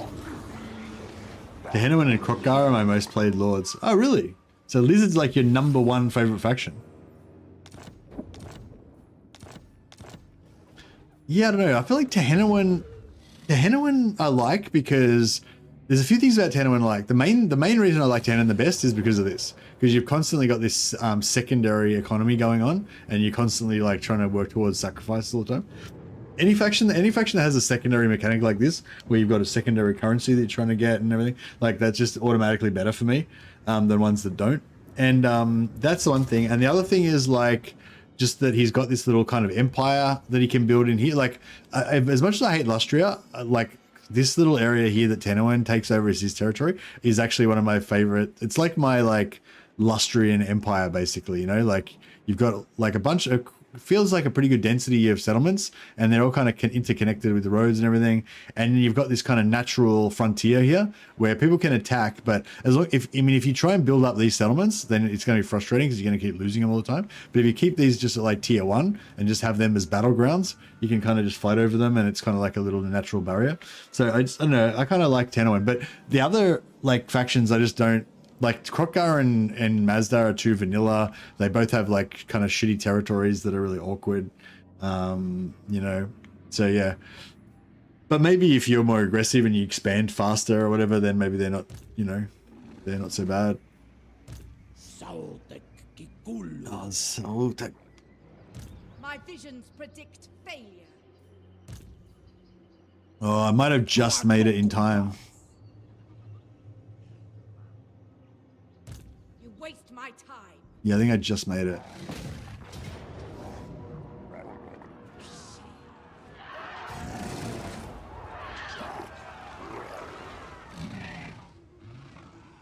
During Warhammer 2, lizards and vampires were my two most plays, but now I'm more diverse. Oh, really? Are lizard and vampires still your favorites, or are they not even your favorites anymore?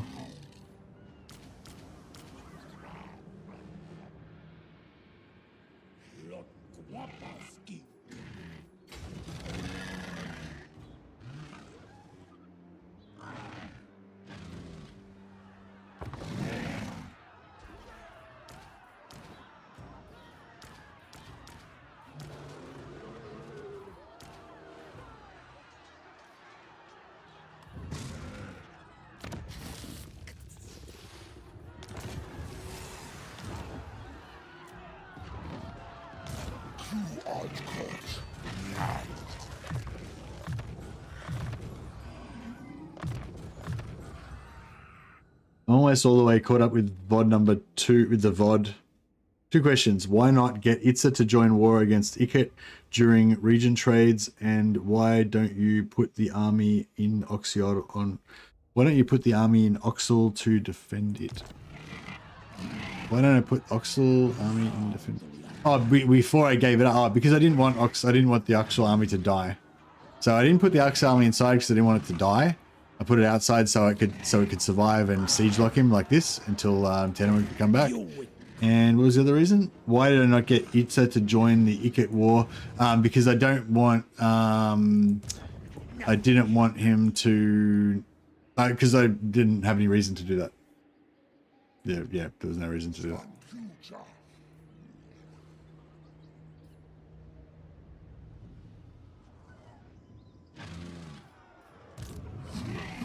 Yeah, I generally, the only reason that generally, well, not the only reason, but yeah, like a good reason to get a faction to join a war is if you want to get allegiance points through, if you want to get allegiance points through ally quests, then get your allies to join the war so that you can constantly get quests against that enemy and keep earning more and more allegiance points. So that's a good reason. Another good reason is if you want your ally to get fucked up and lose all their settlements, then pull them into a war.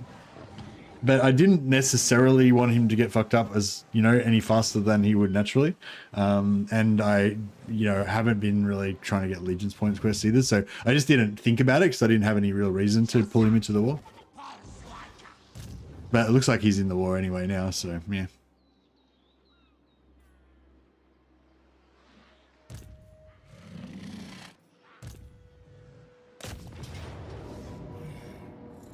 Du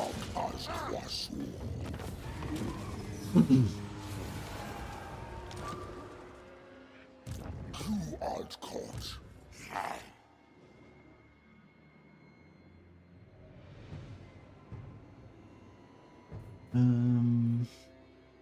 Tolok Mars.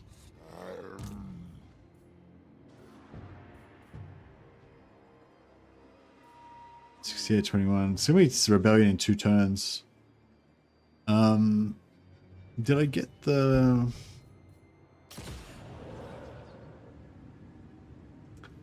Oh, did I already finish the quest to get the sacrifices order?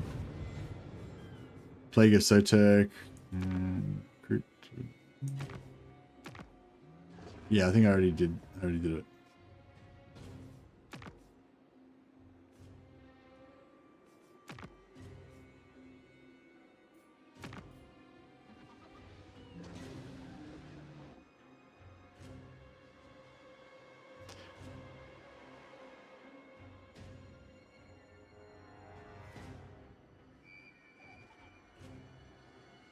Increase the amount of spawning sequence earned by rights. I don't know why it says by rights. Why doesn't it say by all sources? Or why doesn't it say by commandments? Like, it should say commandments, right? Like, rights is bullshit.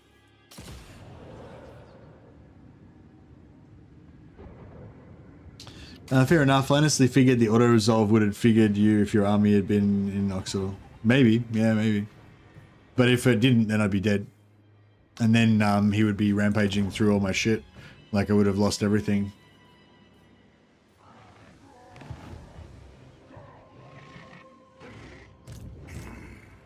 Yeah, it was either put him inside and... Like, if I knew 100% that the army would win, then yeah, I would have put him inside. But yeah, it's either gamble that he'll win, or... But if you lose, then I'm fucked and he just rampages through all my shit. Yeah, I had to keep the army alive outside so I could siege lock him afterwards. Well, to be safe anyway. Maybe, yeah, maybe I would have auto-resolved. I don't know. If you're 100% sure that auto-resolve would have been successful, then you obviously know auto-resolve a lot better than me, because I considered it. I thought, oh yeah, maybe they would win inside there, but I wasn't 100% sure. I wasn't willing to lose all my territory for it.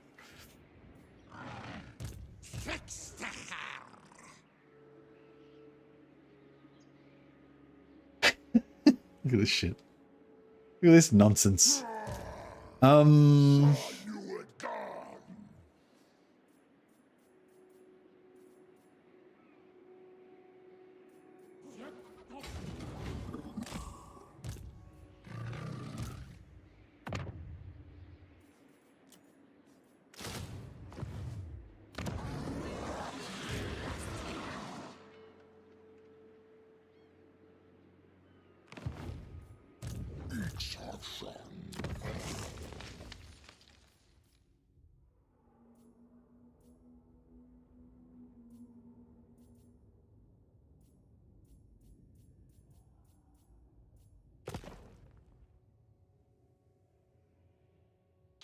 on turn 10, have 7 settlements right now, past Kingdom of Beast and all, but Karak Orad in Devil's Backbone, trying to rush Clan Moors and like that early.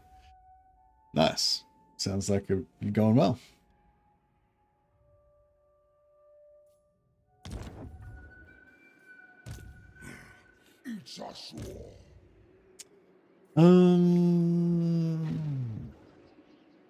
I guess we want to set up, not sure, but I do want to play really defensively, so I'd have poured everything I could into that army and tried to defend it. Yeah. Yeah. That, I mean, if you had have done that, if you had decided to do that and I would have, you know, not thought you were crazy.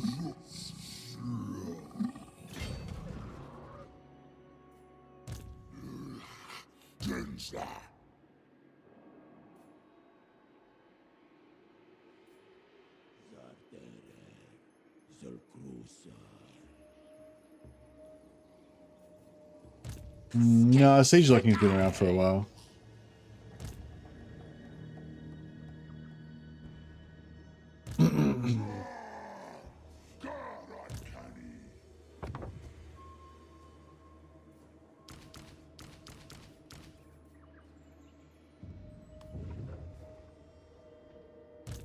Foolish, stupid.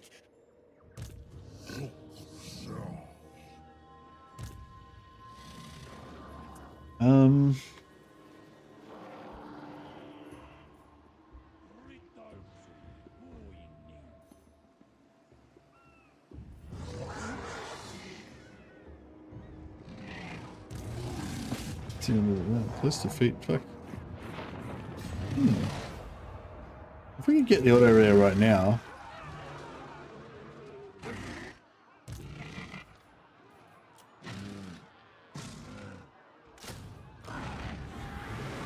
I don't know if I want to. Instantly adds a Blessed Carnosaur to the spawning sequence. Blessed Stegodon. Hells yeah. Oh, well, it doesn't mean we can recruit it, though. How many have we already got? We've probably already got 2 in there anyway. 2 out of 2, yeah, everything's 2 out of 2.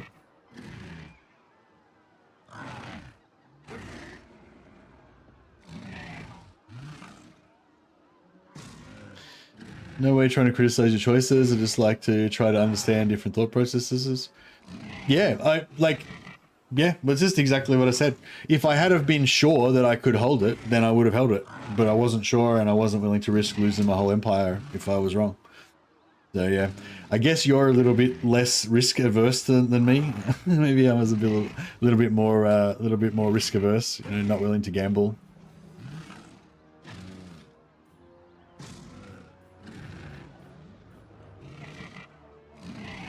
Or like I said, maybe you've got a better at evaluating siege defense chances. It's a new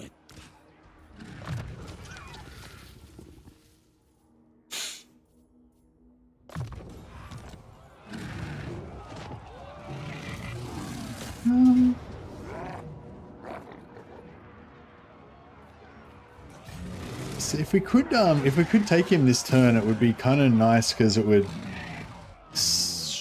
Actually, no, it doesn't really make that much difference.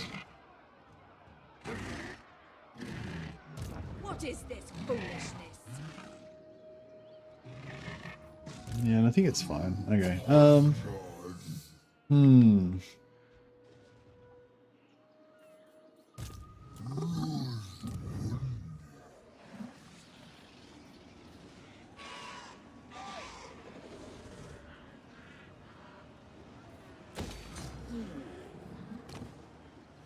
Yeah, I feel like we're going to lose this at some point, but it is what it is.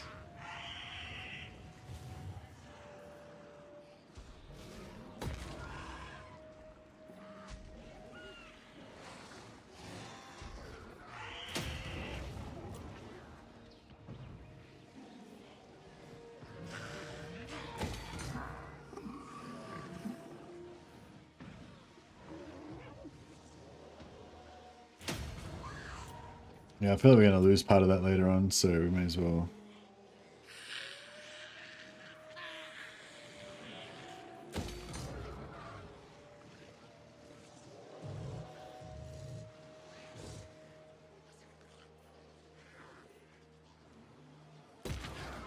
Yes.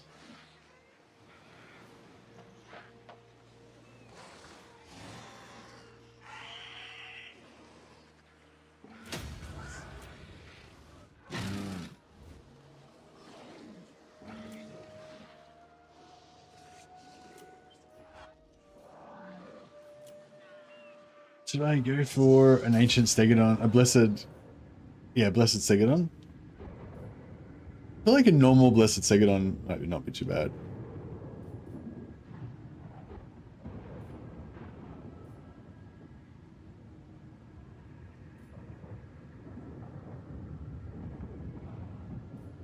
So for 10, I could go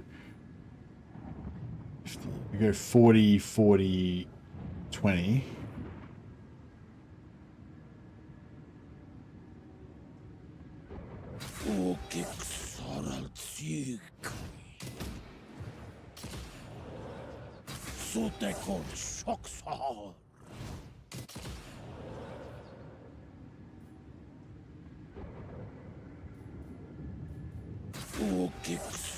Oh, our replenishment's worn off, I just realized. Fuck. Should have put the replenishment back on. I would have, probably wouldn't have had enough.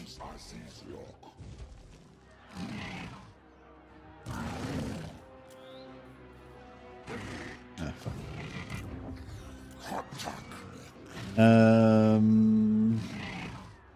Yeah, so even just to get a normal Blessed Stegodon 250.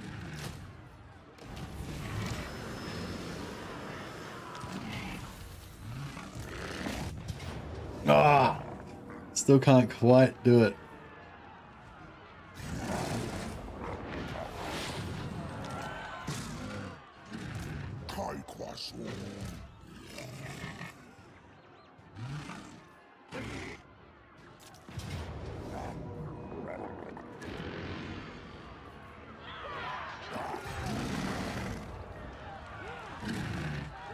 Blessed Stegodons are great for sieges, I found. Oh, really?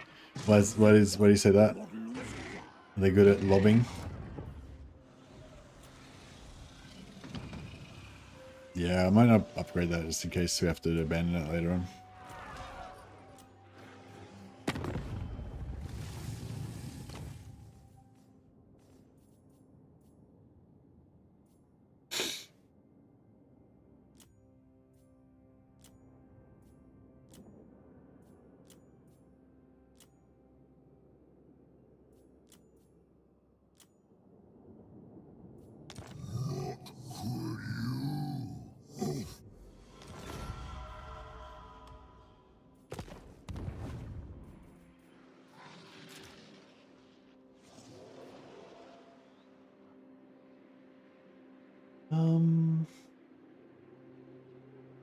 Yeah, it's okay. We'll let them take it. You can take it back again. Why don't Stiggies have missile block chance from the front? I feel like that crest should do something.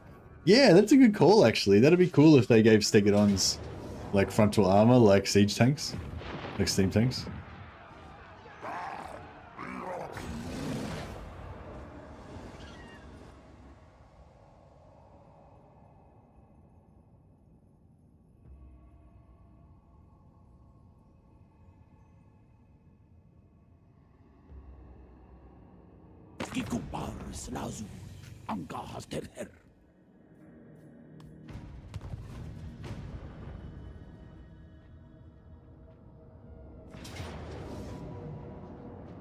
YouTube, yeah.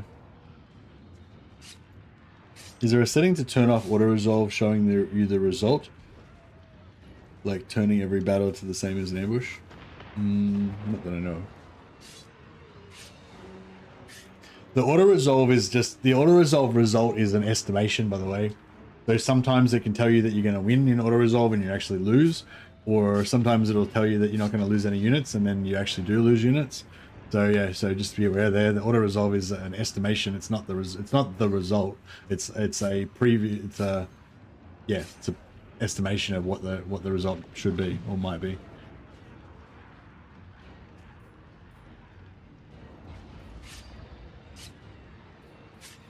Pretty nasty rebels. Might fight this one.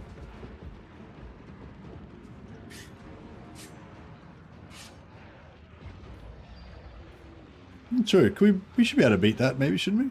Potentially. I'll give it a shot.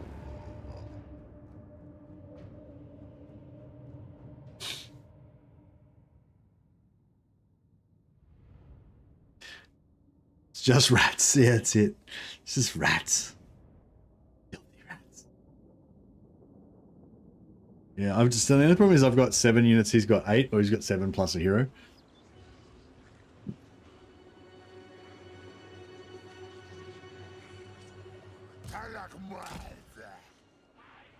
Oh, do these guys have the water thing? Oh, that's no, that's the it's the chameleon skinks.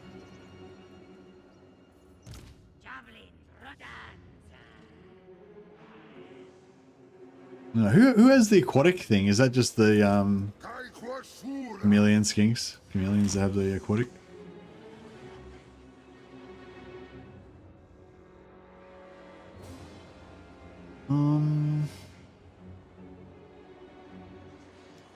Oh, well, these guys are skinks, aren't they?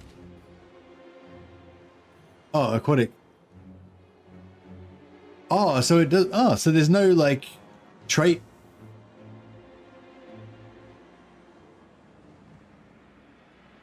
So, oh, okay. So it doesn't tell you down the bottom. It just they just are. They just are.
We're passing them, right? 39? 30, yeah.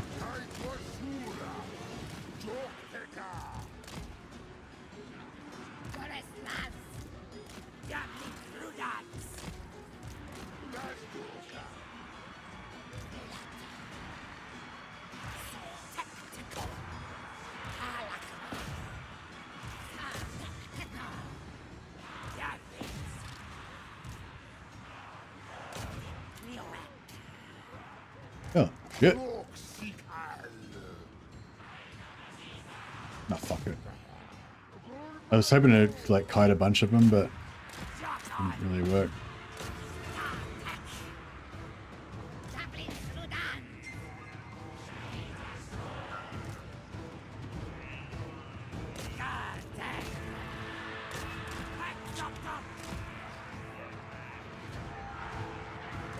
Yep, done.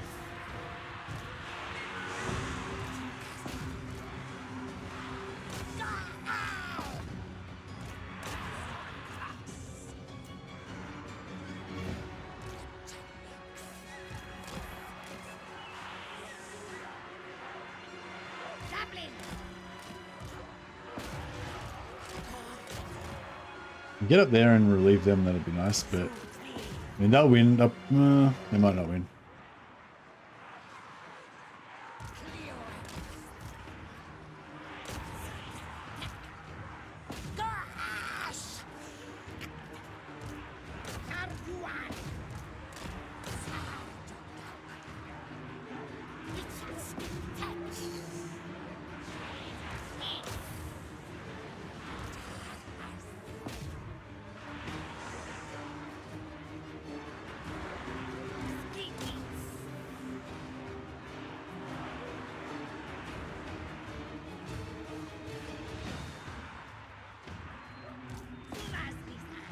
Recharge should break these guys. There we go.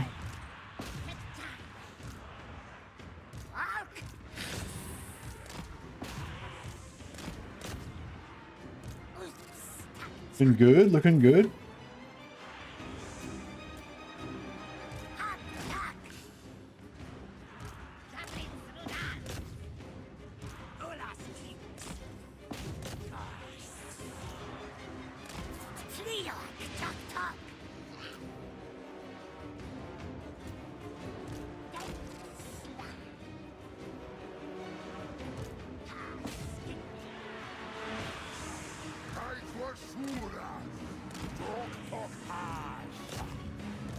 Alright, we'll get these guys around here and come down for a bit of a...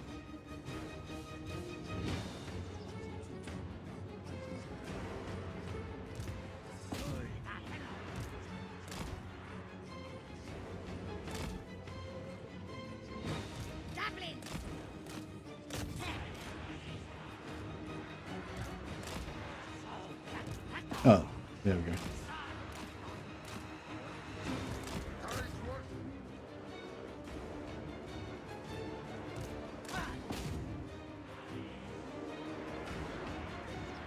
Alrighty.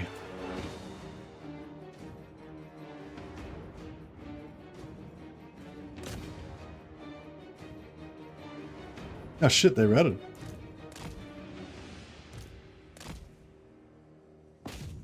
Oh, these things. Clan rats with shields. Fuck, that's not even... I didn't have thought they'd be that scary.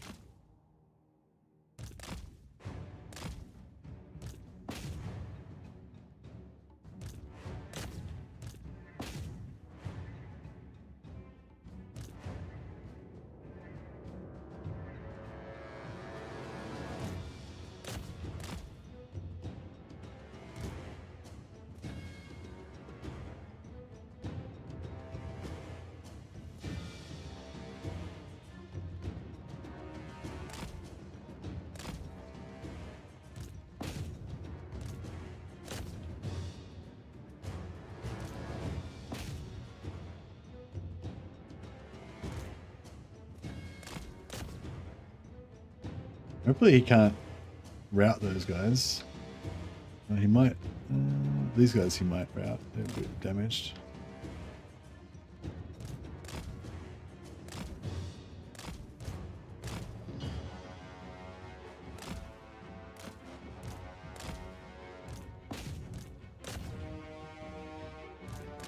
Get a charge in here as well, maybe.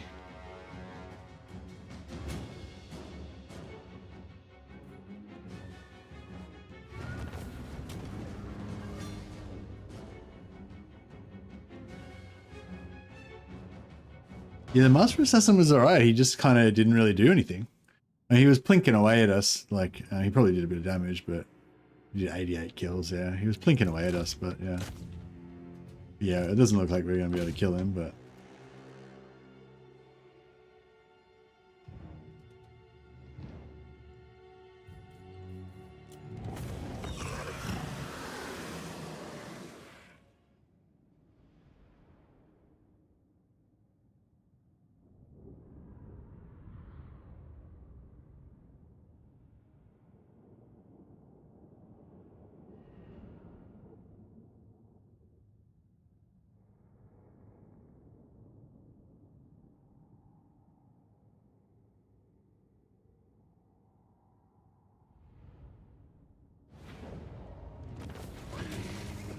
Hey Jungle Bear, they made a huge mess out of this patch. Oh really?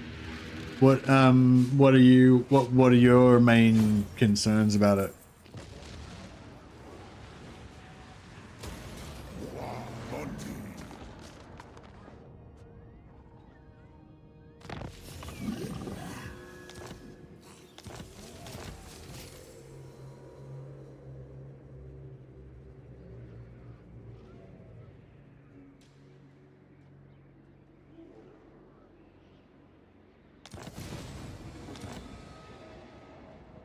Okay, so I think we want the Crooks to go to siege.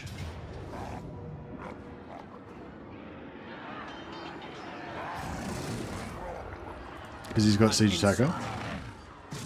Oh, what's Rakarth's? Rakarth's good. Does Rakarth have anti-large or something? Rakarth -5 enemy monstrous units. Not bad.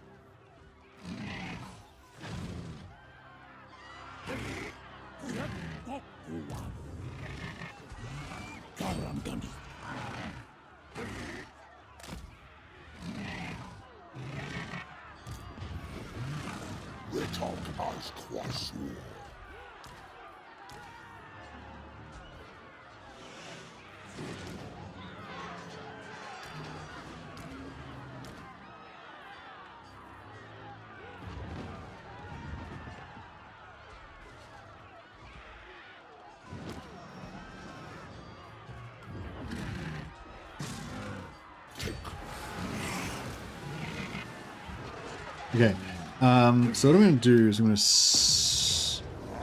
I'm going to break the siege with him.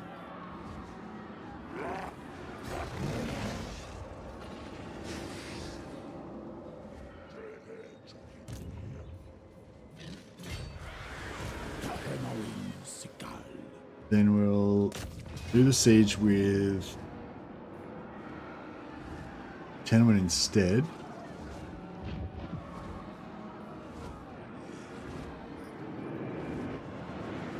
I don't know if I want to fight this battle right now or I want to have a rest and play some Bannerlord or something.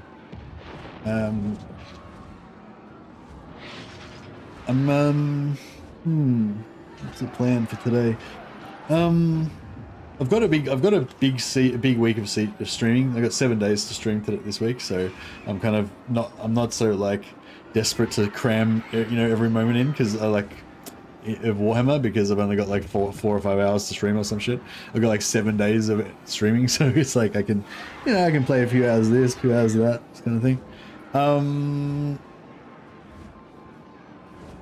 Yeah, it's like whenever you have to do a siege, that's always like a good opportunity to like just quit the campaign and not do it.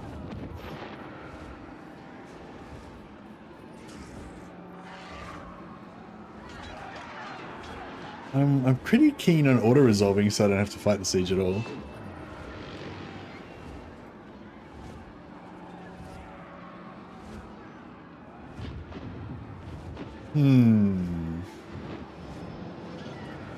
If I don't auto-resolve it,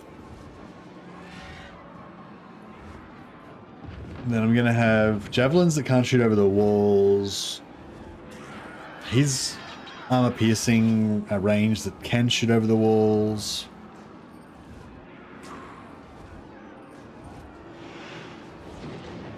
Why is the Stegodon good in sieges? Because they can just lob attacks over the walls.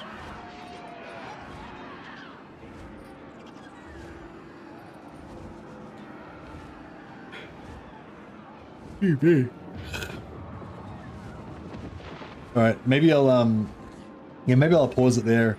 For those Lizardman enjoyers, I hope that you felt like I gave the Lizardman a bit of a better chance today than I did yesterday, where I only played like one battle and then just cracked the shits halfway through it. Yeah, I'm really liking the Lizardman this time around.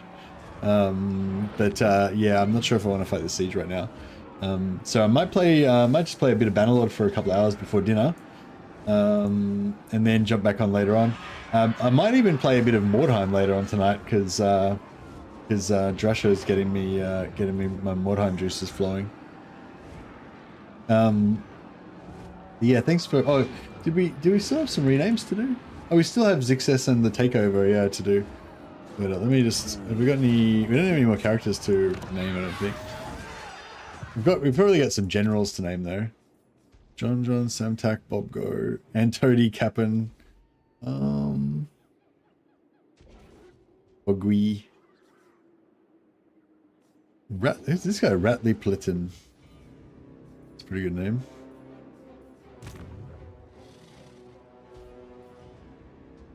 What's his trait? Tough. Yeah. Alright, that's pretty good. Alright. This guy shall be Zixes. I feel like Zixes just works as a Lizardman name. You don't even need to change it.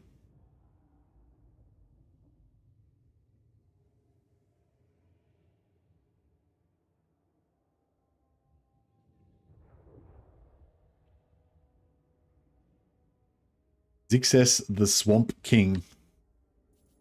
Boom. He's extra tough because his scales are, you know, hardened and caked with mud from the swamp or something. Sorry, my fun names are like running out. And the takeover. Who will the takeover be? I think we should name our. Where's our ancient Stegodon? Our blessed Stegodon, sorry. How do I make the takeover into a name of a Stegodon?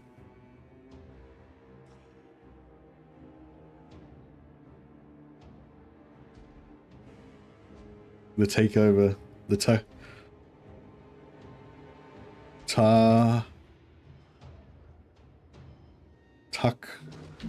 over Stegodon. The great Stegodon. Oh. Tuck over the Stegodon. Again, inspiration is not really that great today, but that's alright.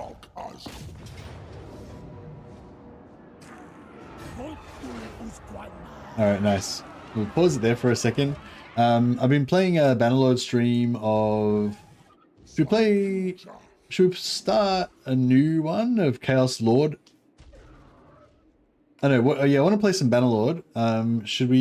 We've got Huntress, which is a horse archer vampire, spooky vampire entourage character. We've got our low power flagellant thugs running around, just having gang fights and stuff. And I've got to start my third campaign, which I'm going to try to rotate between the three, which will be our traitor general turned chaos plus artillery. Poll, all right, we're doing a poll.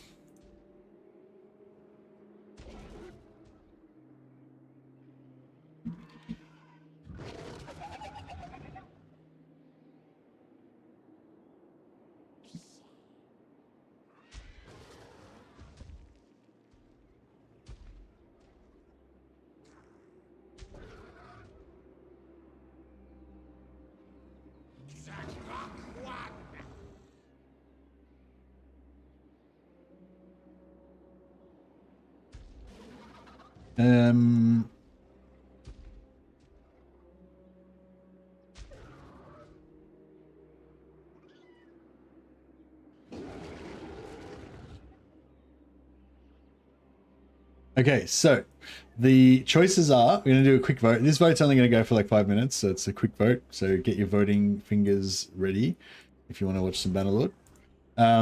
So you're going to start a new Bannerlord stream now. We're going to either do episode 3 or 4, or whatever we're up to now, of the Haggard Flagellants, which is a low power one.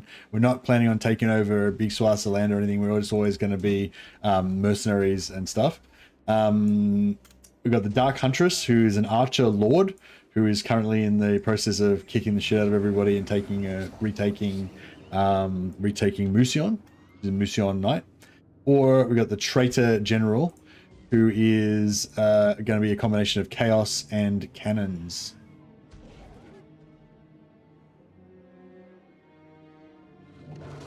So those are the options: Traitor General, chaos and cannons, Dark Lady Huntress, Archer Lord plus vampires, or Haggard Flagellants. Yeah, so if you're not familiar with Old Realms, it's a Bannerlord. It's a mod for Bannerlord where you play kind of like Warhammer, but in Bannerlord. And yeah, pretty fun. But yeah, if you're not interested in Bannerlord, I will see you guys next stream, potentially tomorrow. But if you are interested in a bit of Bannerlord, then hang around. And then I'm going to have a break for dinner, and then maybe some Mordheim later on tonight, or maybe I'll just have an early night. We'll see how we go. And then we'll be back with more Warhammer tomorrow.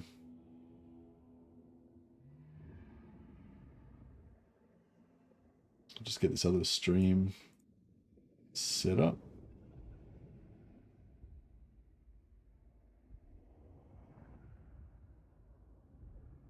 got only 3 votes so far, so I feel like that means there's not that many people who are interested in Bannerlord at all. So yeah, apologies for that. So I guess out of our 100 or so people watching right now, probably like at least half will go, but probably another new 50 other people that aren't here currently will probably come to watch Bannerlord, so it'll probably work out, maybe. But I feel like our like 5 votes in probably aren't really that like, you know, as impactful compared to the total amount of people that are probably going to end up watching the stream.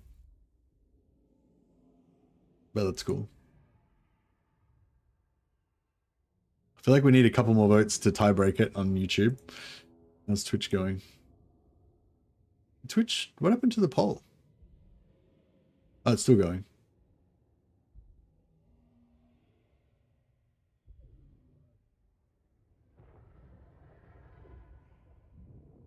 Haggard Fledglings have got a vote. Lady Huntress. There's 2 votes on Twitch. So currently we've got 3 votes for Dark Lady Huntress and 2 votes for Haggard Flagellants and 2 votes for Trader General. I always just assume Mercy will play what he likes. I like all 3 of them, so I'm easy. 5 is a quorum. Trader General is pulling ahead on YouTube, but Trader General has no votes on Twitch. So currently Trader General and Dark Lady Huntress are currently tied. Oh fuck! Now there's too many votes. I can't calculate it anymore. I think Trader General's pulling one vote ahead now. Yeah, I think Trader General's 1 vote ahead now. All right. Well, I'll start making a thumbnail for Trader General because I don't have one.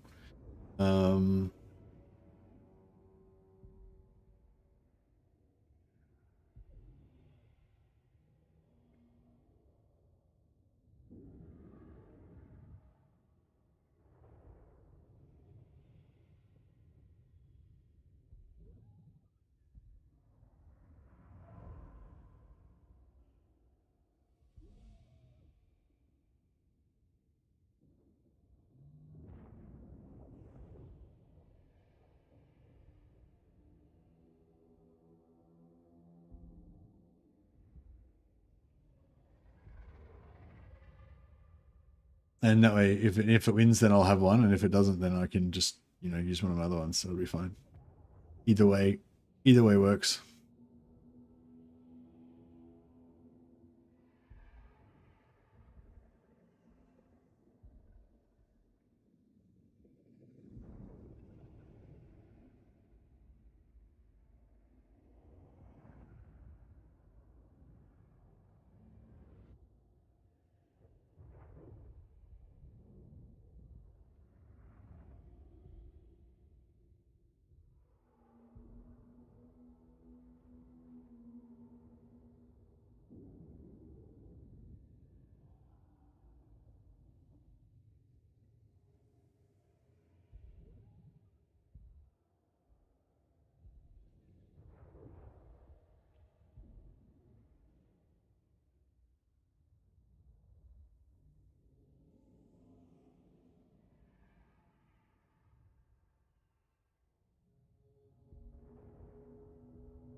How's our vote going now? Okay, Trader General's pulled ahead with a couple of votes. All right, I feel like I'm not wasting my efforts here. Trader General is a legit contender in this vote.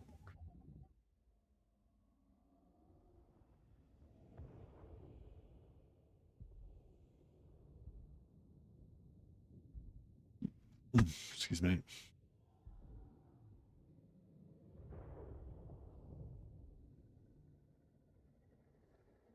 Got 2 votes for Haggard Flagellants and 1 vote for Lady Huntress on the Twitch.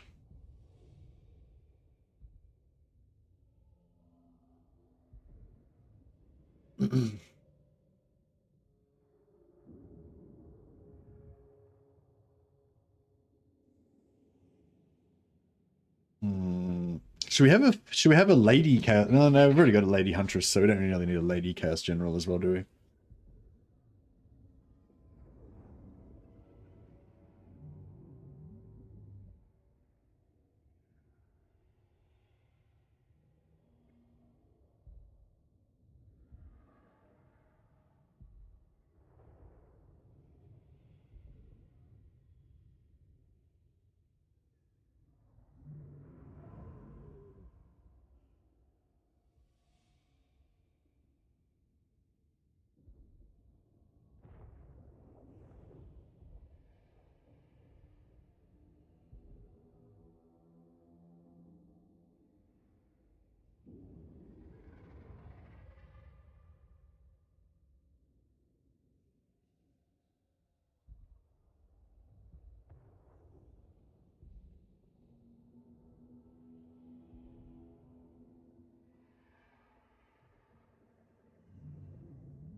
All right, something like that.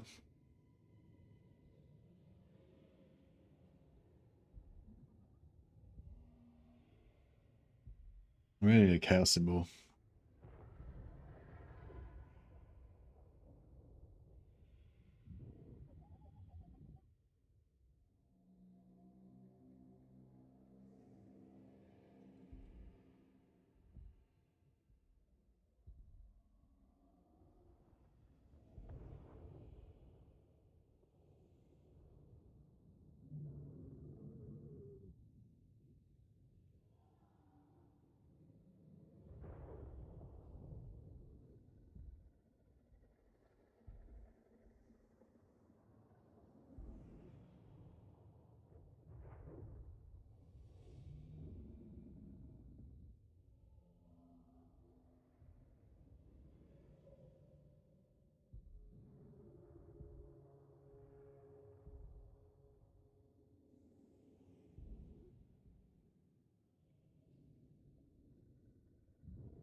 All right, that'll do.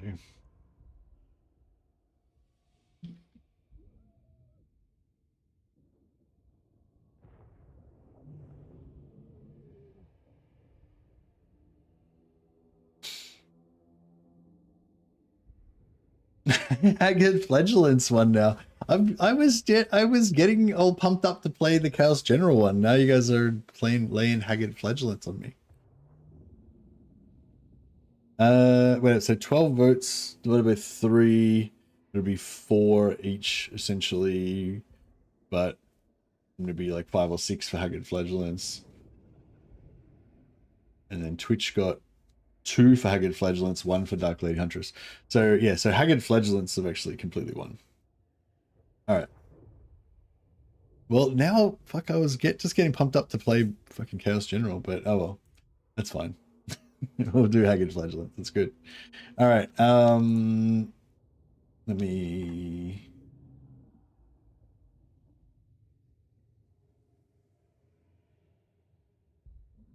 get Haggard Fledulence going.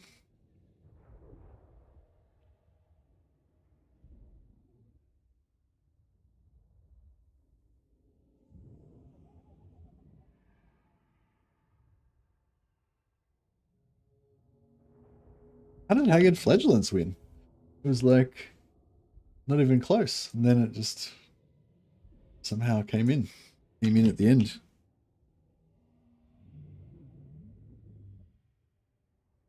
All right, cool. So yeah, so we'll start a new game. It's going to be, we're going to be playing some Bannerlord. For those of you who want to stick around, hope you will join us. It should hopefully punt you over to the new stream automatically. But just in case it doesn't, I'll put up a link.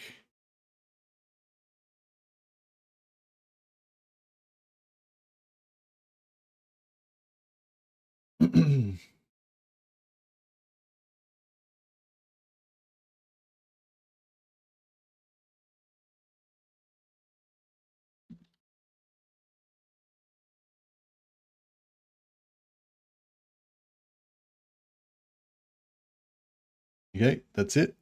Click on the new link, go over and chat to me in the new chat, because I'm going to close down the old chat for YouTube. Haggard Flagellants, there we go. Get the new chat open.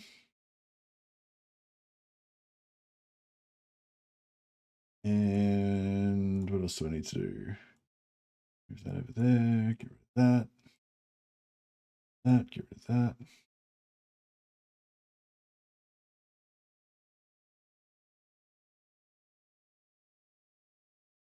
Okay, should be loading up.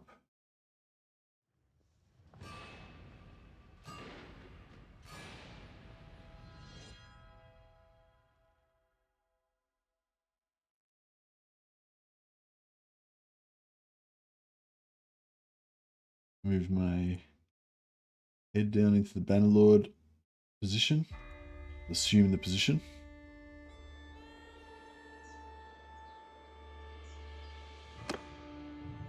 There he is.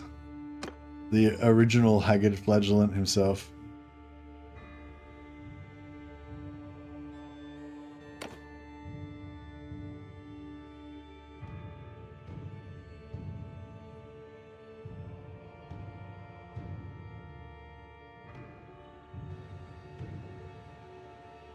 All right. So coming back to our Haggard Flagellant campaign. So this is a another Empire Magister, but completely different from the Trader General Empire Magister. This is a low power Flagellant campaign where we've got two rules. We're playing Iron Price, so we can't ever buy anything because we've taken a vow of poverty.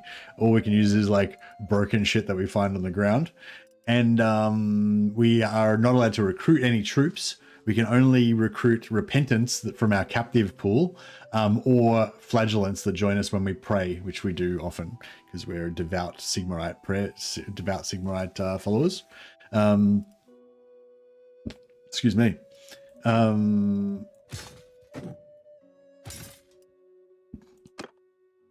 Excuse me again. Yeah, so I'll just end the stream. If you don't automatically pop over to the new stream, just